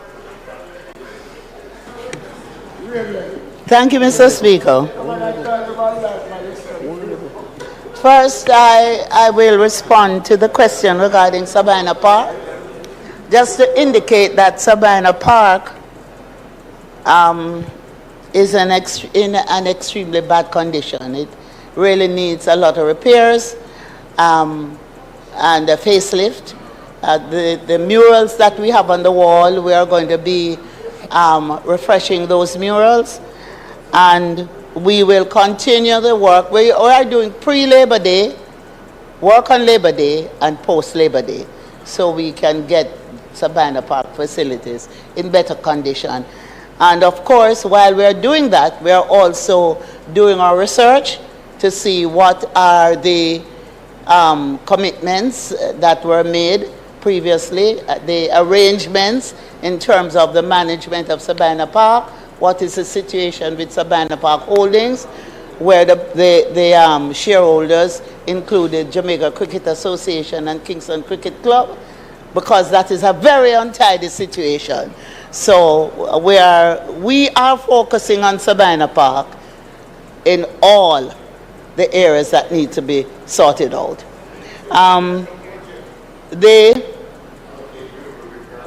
Regarding the bust of the Most Honorable Portia Simpson Miller, it has been commissioned. I can't say specifically at this time when the work will be completed. Lyndon Newland's bust was commissioned, the work was completed, and it was mounted last year. So the Most Honorable Portia Simpson Miller's bust, as soon as it is completed, it will also be mounted. I think that covers the questions, you're right. Well, I really don't allocate funds. The CDF is not under my control. And as is customarily done, the allocation over the years have come out of the CDF, but you are given special approval to use funds from your CDF to do the Labor Day work. It's community work, so it's normal, it's natural for you to draw on your CDF. It's just that it's approved, and a larger amount is approved this year. Last year, it was 500,000. This year, it's 900,000. Thank you.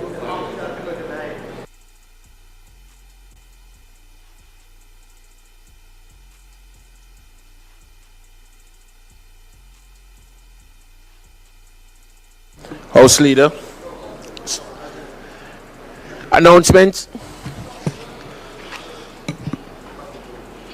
Laid on the table of the House are the following. Annual report of the Ministry of Labour and Social Security for the financial year 2024-2025. Integrity Commission's investigation report into concerns that Mr. Carl Walker, a clerk of works formerly employed to the National Housing Trust, failed to file his statutory declaration with the Commission for the year 2023, contrary to law and its indicative ruling. Sir Ed. Integrity Commission's investigation report into concerns that Miss Karine Green, a loans officer employed to the National Housing Trust, failed to file her statutory declaration with the Commission for the year 2023, contrary to law and its indicative ruling. Integrity Commission's investigation report into concerns that Miss Corinne Henry, a loans officer employed to the National Housing Trust, failed to file her statutory declaration with the Commission for the year 2023, contrary to law and its indicative ruling.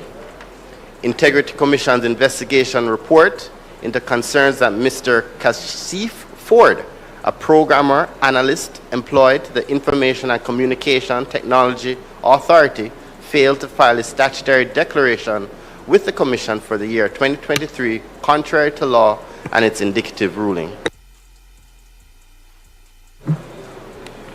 Mr. Speaker, I have a query, because I gather that yesterday the Parliament issued a statement on behalf of the Parliament about a matter that was supposed to have been tabled in the Parliament in March 30. But I find it strange that the report, the comments from the Parliament was not signed, and it indicated that the Parliament had issued a statement. Now, I would think if the Parliament is issuing a statement, certainly the leader of government business and myself would be aware of what the statement is, and after consultation, whether endorsed or not. I find it strange that a statement was issued yesterday without any level of consultation at all. And also, I find it strange that the statement purported to overturn a decision that the Speaker made on this matter in November of 2023. I'm sure the House Leader would be aware and would want to indicate really what happened yesterday, why was such a statement issued, why we were not informed, and why is there now a retraction of the position which I thought was quite clear in November 2023. House Leader. Mr. Speaker, I would have to do some checks in relation to the statement. Clearly the statement would have emanated from somebody with due authority under the Houses of Parliament to make such a statement. So I would have to, again, I think we know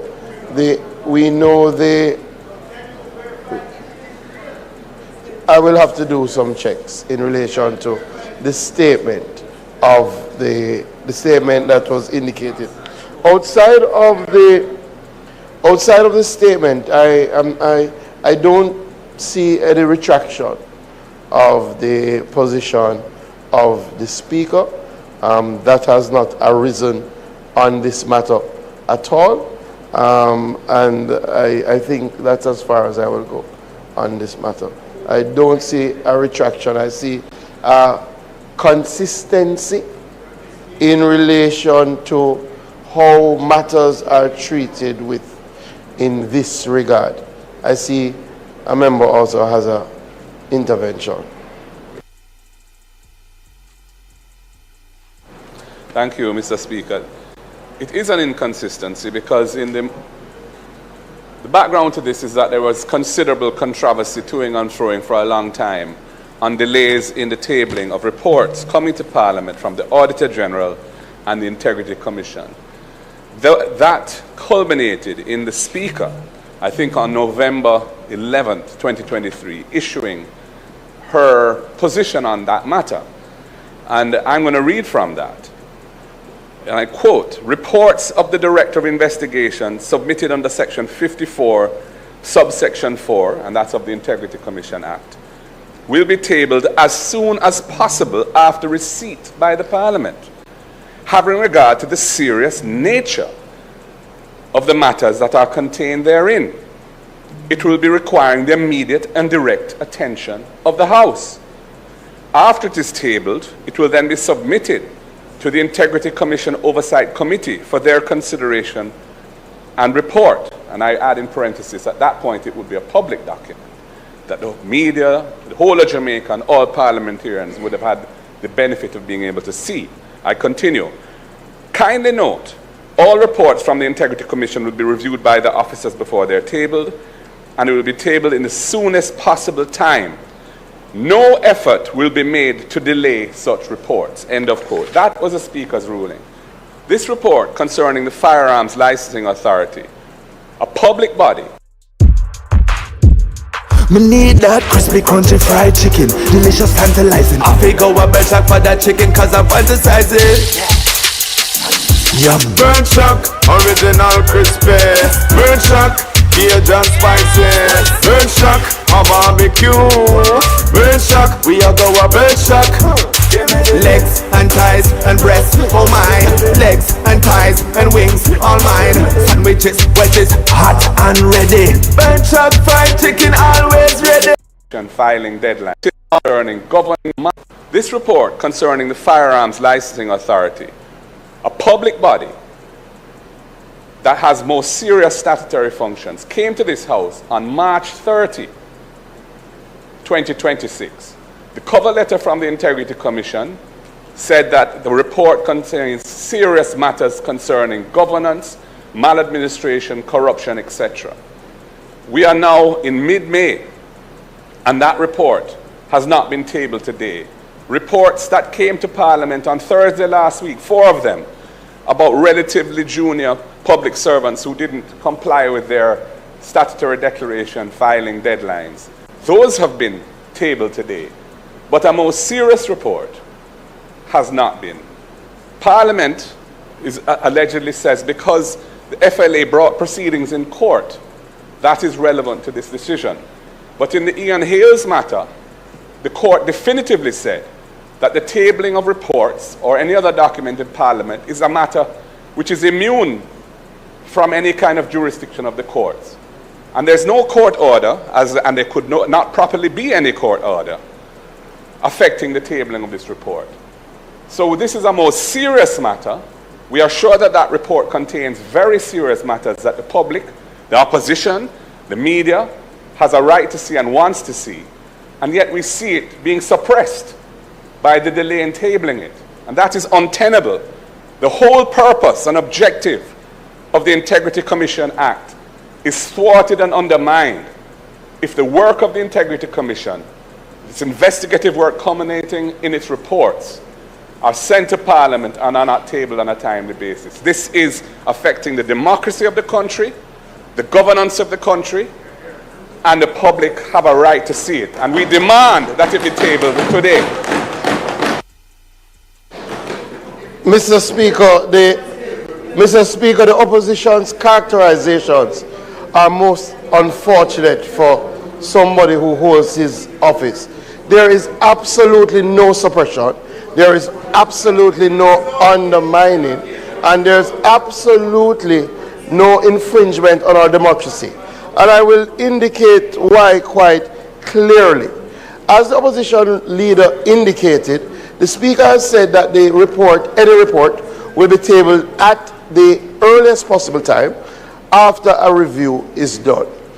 It is clear, as was done in the Ian Hales' matter, which treated with a member of the opposition, where the matter was brought before the court, that report was not tabled by this Parliament until that matter was resolved. Why was that the case? That is the case because the standing orders make it extremely clear that where there are matters under 16G5 that are likely to prejudice a case 6G5 that are likely to prejudice a case which is under trial, and under 35(2), any matter on which a judicial decision is pending, then we are not to treat with that matter, or we prejudice the matter.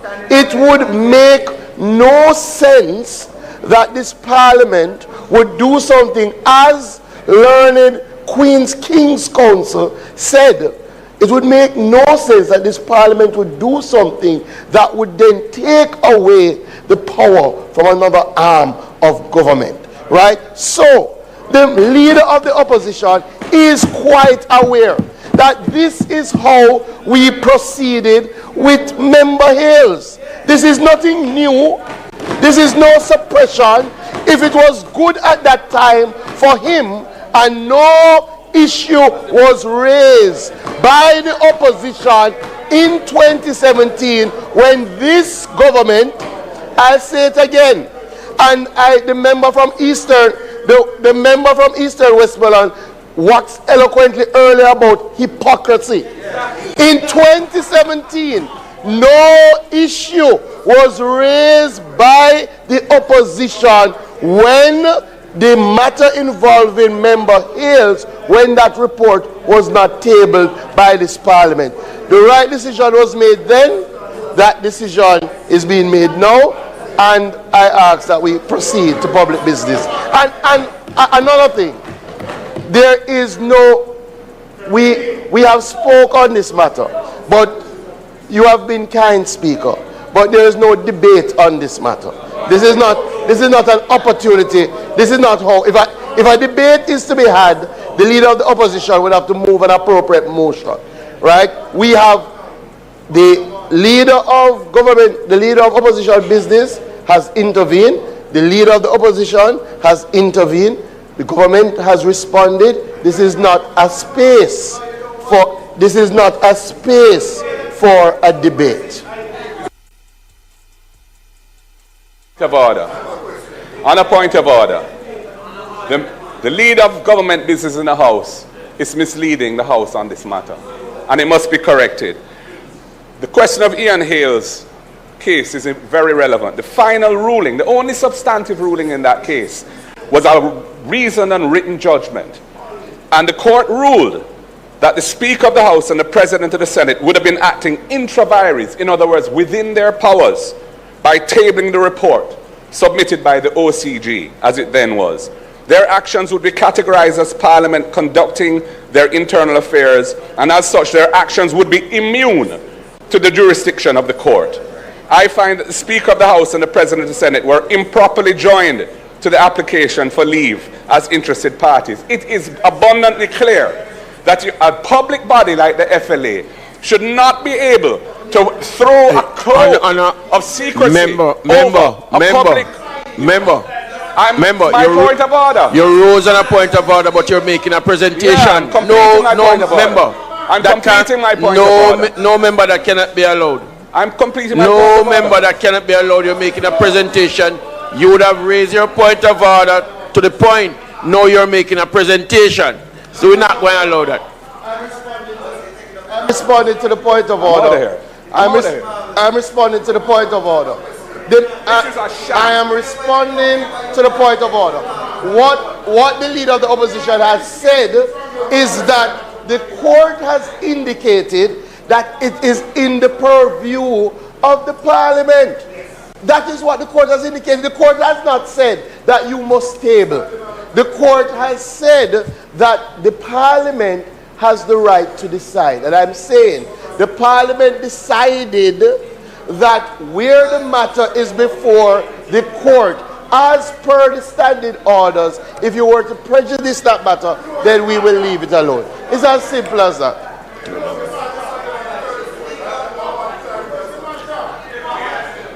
We are not going to entertain a debate. It's not a matter of debate.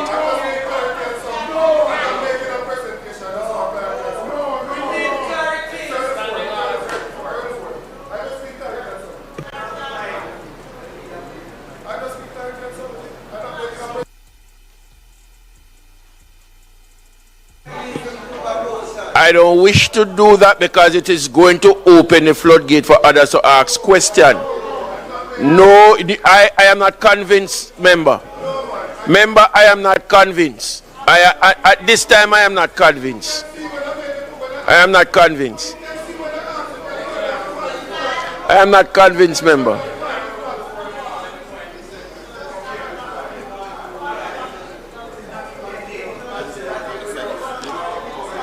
Bills brought by the Senate. Petitions. Papers. Report from committees. Notice of motion given orally. Question and answers to questions. Motion that may be made at the commencement of public business require notices. Motion relating to the sitting of the House. Motion for leave to introduce bills. Presentation of bills without leave of the House first obtained. Public business. Yeah, but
Alright, so well, manners and respect. Yeah, alright, cool. So now you hear me, perfect. So my people, why you sound like me I hear myself? Hear me, I hear myself this? Alright, so my check, me not hear myself tomorrow. Wonderful. I don't want to hear myself. My side, you know say this government is getting exposed on some enormous levels. You see what Floyd Green tried to do there? You know, he tried to outwit and disrespect Mark Jefferson Golding. But that's an effort when it comes to the legalities of things, that is a fool's errand. Because the one thing Mark Golding know is the law. You hear what I said? If it's one thing Mark Golding knows is the law. And the man is perfectly right. And pretty much Floyd Green exposed the government just now, because what he said is the parliament that is choosing to not table the report. There's no real legal reason why the report is not being tabled. Yeah, no real legal reason, Jamaica. Alright? There's no real legal reason why the report is not being tabled. Can I get an amen? Can I get an amen, my people? Let me see. I now see chat. Hold on. Hey, can I get an amen, my people? There's no real reason why the report is not being tabled. None. No legal reason. None. Basically what the court said is that the parliament cannot get into trouble for following the law. What is the law? The law is the Integrity Commission Act. Right? Can you hear me? You guys hearing me? My check, 1 2 1 2. Can you guys hear me? Can you guys hear me? Can you guys hear me? Let me see if you can hear me. Because I look like you didn't hear me the whole time. Look like you guys was not hearing me the whole time. Where my people at? Where my people at? Where my people at? Where my people at? Where my people at? Yeah. Talk to me. Oh, talk to me. Anybody here? Anybody here? Can anybody type yes if you can't hear me? Can you hear me? See if you can hear me.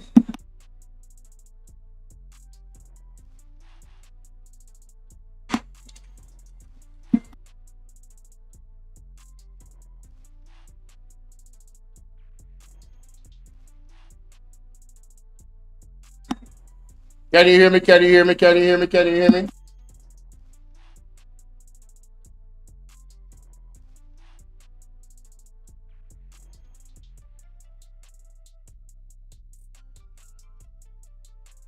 All right, so you can hear me. Awesome, amazing. And you can see me as well. All right, so I guess I'll have to go back to that.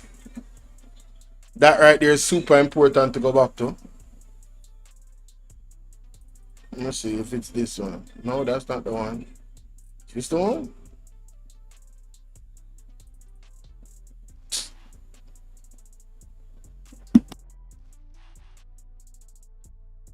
To those who served, and to mention, Mr. Speaker, a loss of a very effective Deputy Treasurer of the Jamaica Labour Party.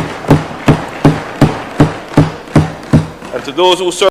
Background to this is that there was considerable controversy toing and froing for a long time on the regular $500,000 loved ones. It is the loss of a father, relative, friend, and companion whose absence will be... So I will have to do some checks in relation to this statement. Parliament was not the law, and it's indicative. Mr. Speaker, Parliament file law indicative ruling.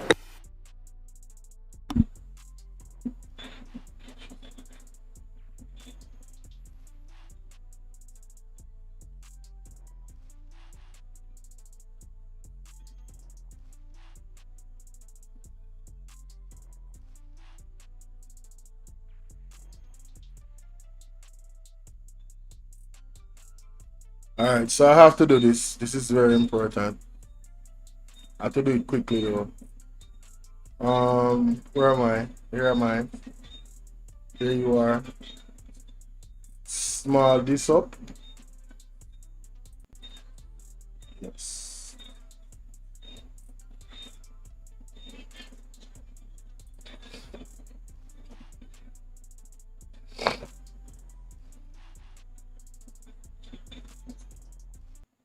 Turn on that little bit for me. Here. Just a little bit.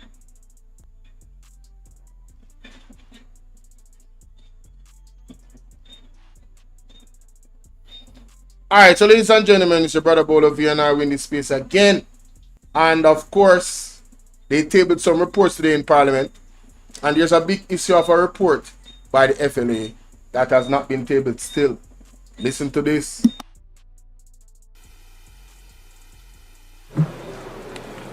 Mr. Speaker, I have a query because I gather that yesterday the Parliament issued a statement on behalf of the Parliament about a matter that was supposed to have been tabled in the Parliament in March 30.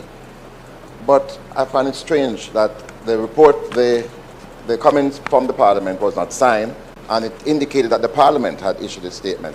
Now, I would think if the Parliament is issuing a statement, certainly the leader of government business and myself of what the statement is, and after consultation, whether endorsed or not.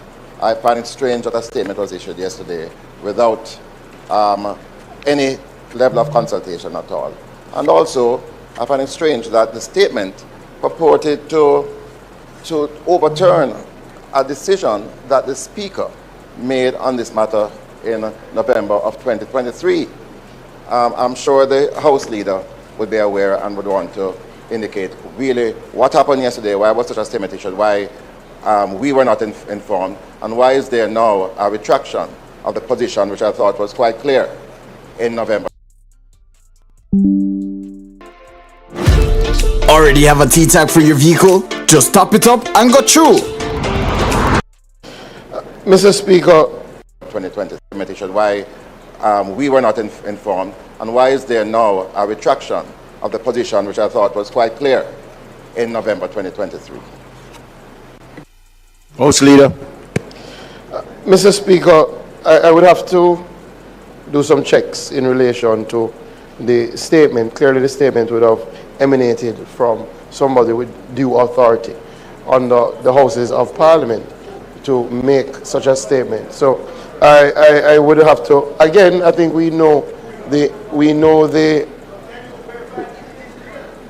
I will have to do some checks in relation to the statement of the statement that was indicated. Outside of the statement, I don't see any retraction of the position of the Speaker. That has not arisen on this matter at all. And I think that as far Stop lying on this matter, I don't see a retraction. I see consistency in relation to how matters are treated in this regard. I see a member also has an intervention. Thank you, Mr. Speaker. It is an inconsistency because in the background to this is that there was considerable controversy toing and froing for a long time on delays in the tabling of reports coming to Parliament from the Auditor General and the Integrity Commission. That culminated in the Speaker, I think on November 11th, 2023, issuing her position on that matter. And I'm going to read from that.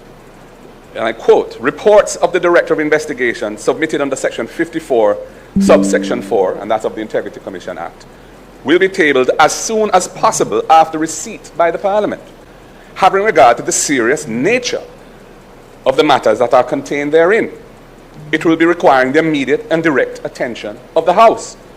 After it is tabled, it will then be submitted to the Integrity Commission Oversight Committee for their consideration and report. And I add in parentheses, at that point it will be a public document that the media, the whole of Jamaica, and all parliamentarians would have had the benefit of being able to see. I continue.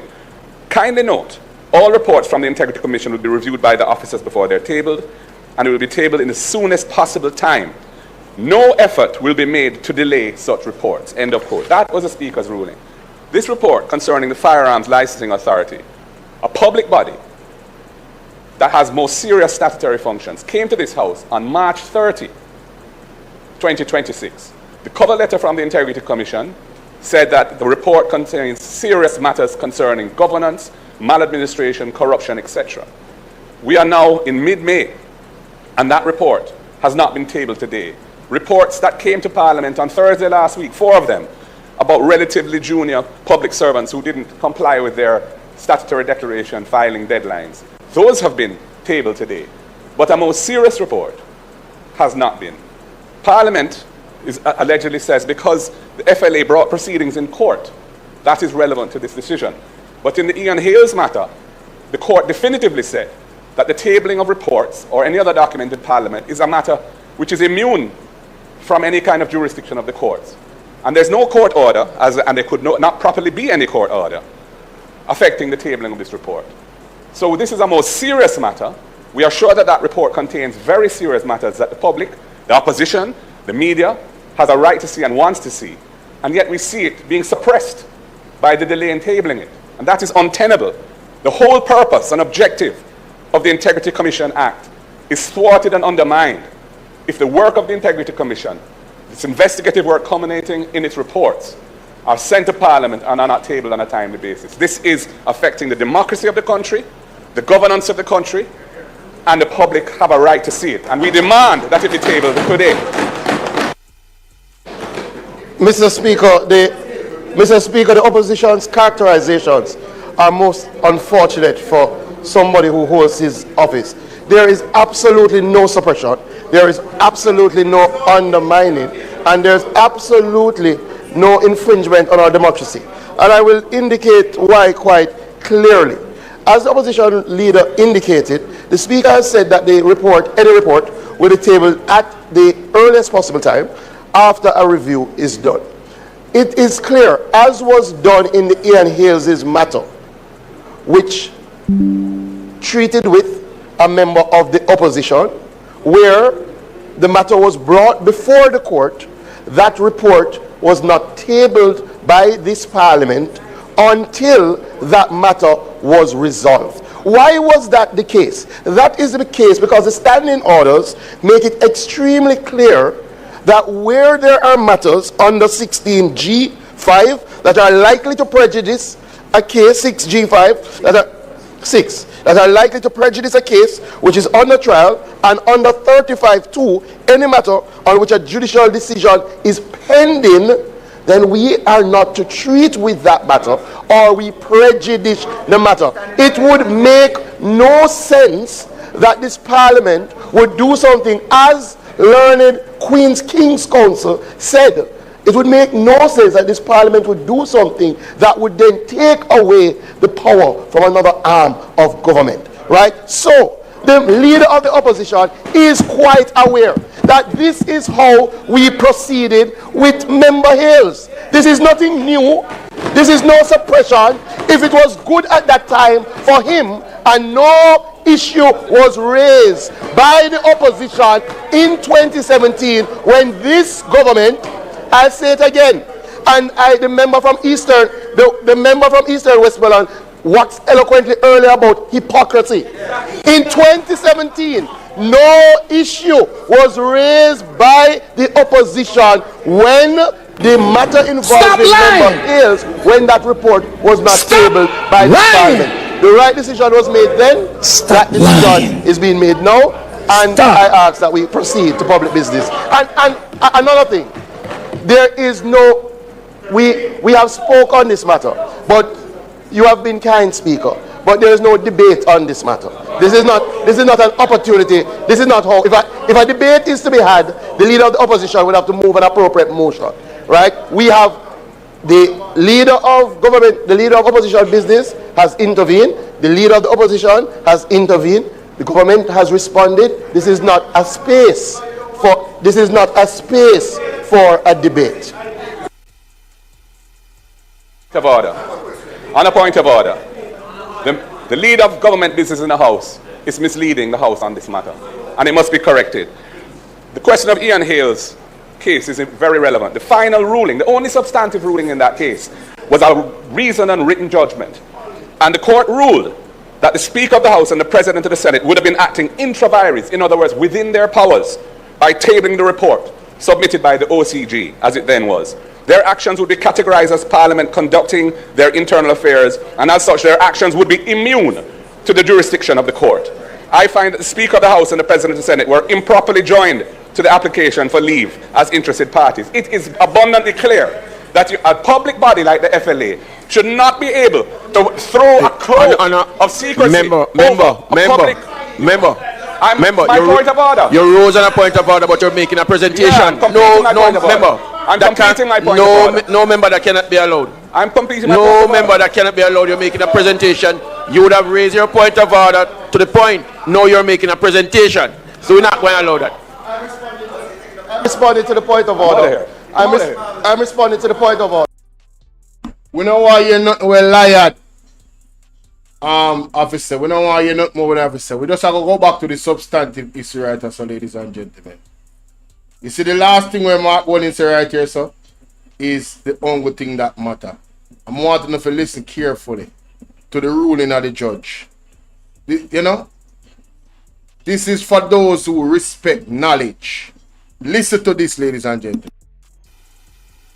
Of order. On a point of order, the leader of government business in the House is misleading the House on this matter, and it must be corrected. The question of Ian Hales' case is very relevant. The final ruling, the only substantive ruling in that case. The case is irrelevant.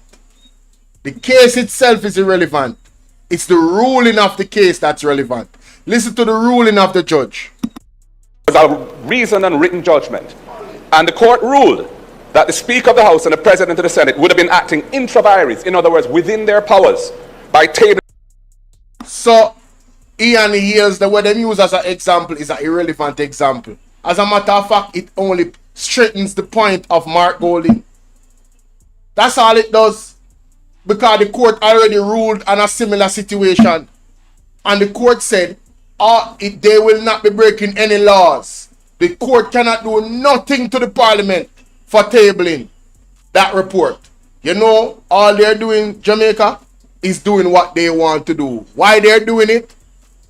Just, hey, a corrupt government like this, hey, you can imagine how many reasons why they don't want to table the report. It's that simple, you know. They have the power to table it, but from what, March 30th, April, all of April done, within our, the 19th of May now, going to the end of May. Let's see how long them are going to take to table this report. And more importantly, let's see what Mark Golding is going to do legally, because something has to be done about the Speaker of the House, you know. She is there blocking democracy, and the man is right. The man is absolutely right. The report submitted by the OCG, as it then was. The final ruling, the only substantive ruling in that case, was a reasoned and written judgment. And the court ruled that the Speaker of the House and the President of the Senate would have been acting intra vires, in other words, within their powers, by tabling the report submitted by the OCG, as it then was. Their actions would be categorized as Parliament conducting their internal affairs, and as such, their actions would be immune to the jurisdiction of the court.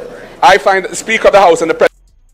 So, if, because of that previous ruling, if they should table this report that came from the Integrity Commission, their actions would be immune. They would be indemnified. You remember the same indemnity clause that Andrew has put in the NARA bill?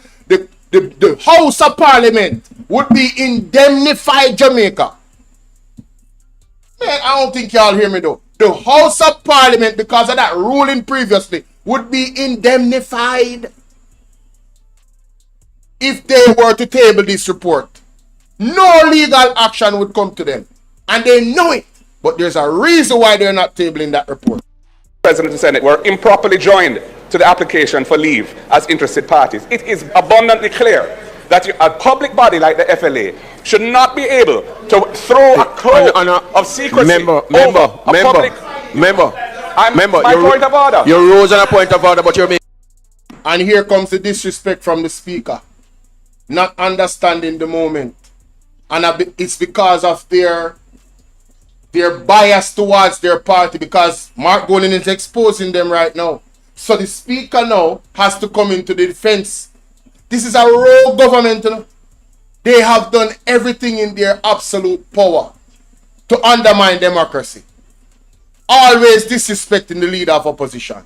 Every single time. It doesn't matter which one of them it is. Making a presentation. Yeah, no member that cannot be allowed. I'm completing my No member that cannot be allowed. You're making a presentation. You would have raised your point of order to the point. No, you're making a presentation.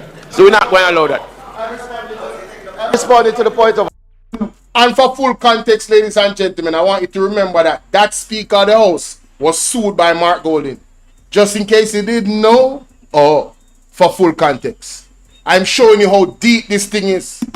I'm responding to the point of order. I am responding to the point of order. What the leader of the opposition has said is, I don't want to hear nothing else. Big up Mark Golding. Walk out, my general. That is it. You don't have to stand this disrespect. And that is it. They have been exposed, ladies and gentlemen.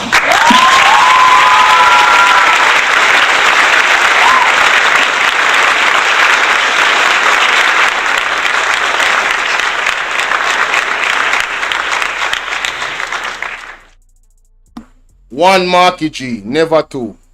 You understand? One Marky G, never two. Where are the people that want to come and say, oh, Mark Golding is too soft? Shut up. Alright? I'm telling y'all that right now.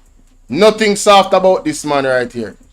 You understand? He operates with diplomacy, but at the same time, when it's time to show that fire, he shows it. He's very selective. But don't be fooled. Alright? Don't be fooled. Well-mannered individual, but he doesn't take nonsense. And what just happened is nonsense. Floyd Green is talking two ways out of his mouth. On one end, he didn't know of anything and he'll have to check. And then when Mark Golding brought the receipts of what Juliet Ones said in regards to tabling of reports, here he comes now and all of a sudden, he knows all the details, Jamaica, of what occurred. You see, you guys have to listen carefully. You understand? And stop allowing these people to trick you. Alright? Let me know what y'all think in the comment section, man. See y'all later. Peace and blessings. I'm out. Thank you guys for being here. The few that were. I know this channel, I haven't been using it a lot, but when it comes on to Parliament, I think I'm going to be using this channel more. So while it's running, whoever is watching, and I'll be able to record the Parliament. Too much advertisement though. I need to find some way to get the premium so that I don't have to pay. I don't have to watch these advertisements when the man do them speech, honestly. And later on tonight I'll be live because it's going to be a long live. I'm telling you right now. Because there's just too much for me to cover. And these people are keeping me very, very busy. So 11 o'clock, between 11 and 3 a.m., I'll probably be live for 4 hours. Real talk. The amount of work, and I won't be live on here, and I'll be live on Bolo VNR 2.0. So, see you guys then. Appreciate y'all. I'm out. Peace. Peace.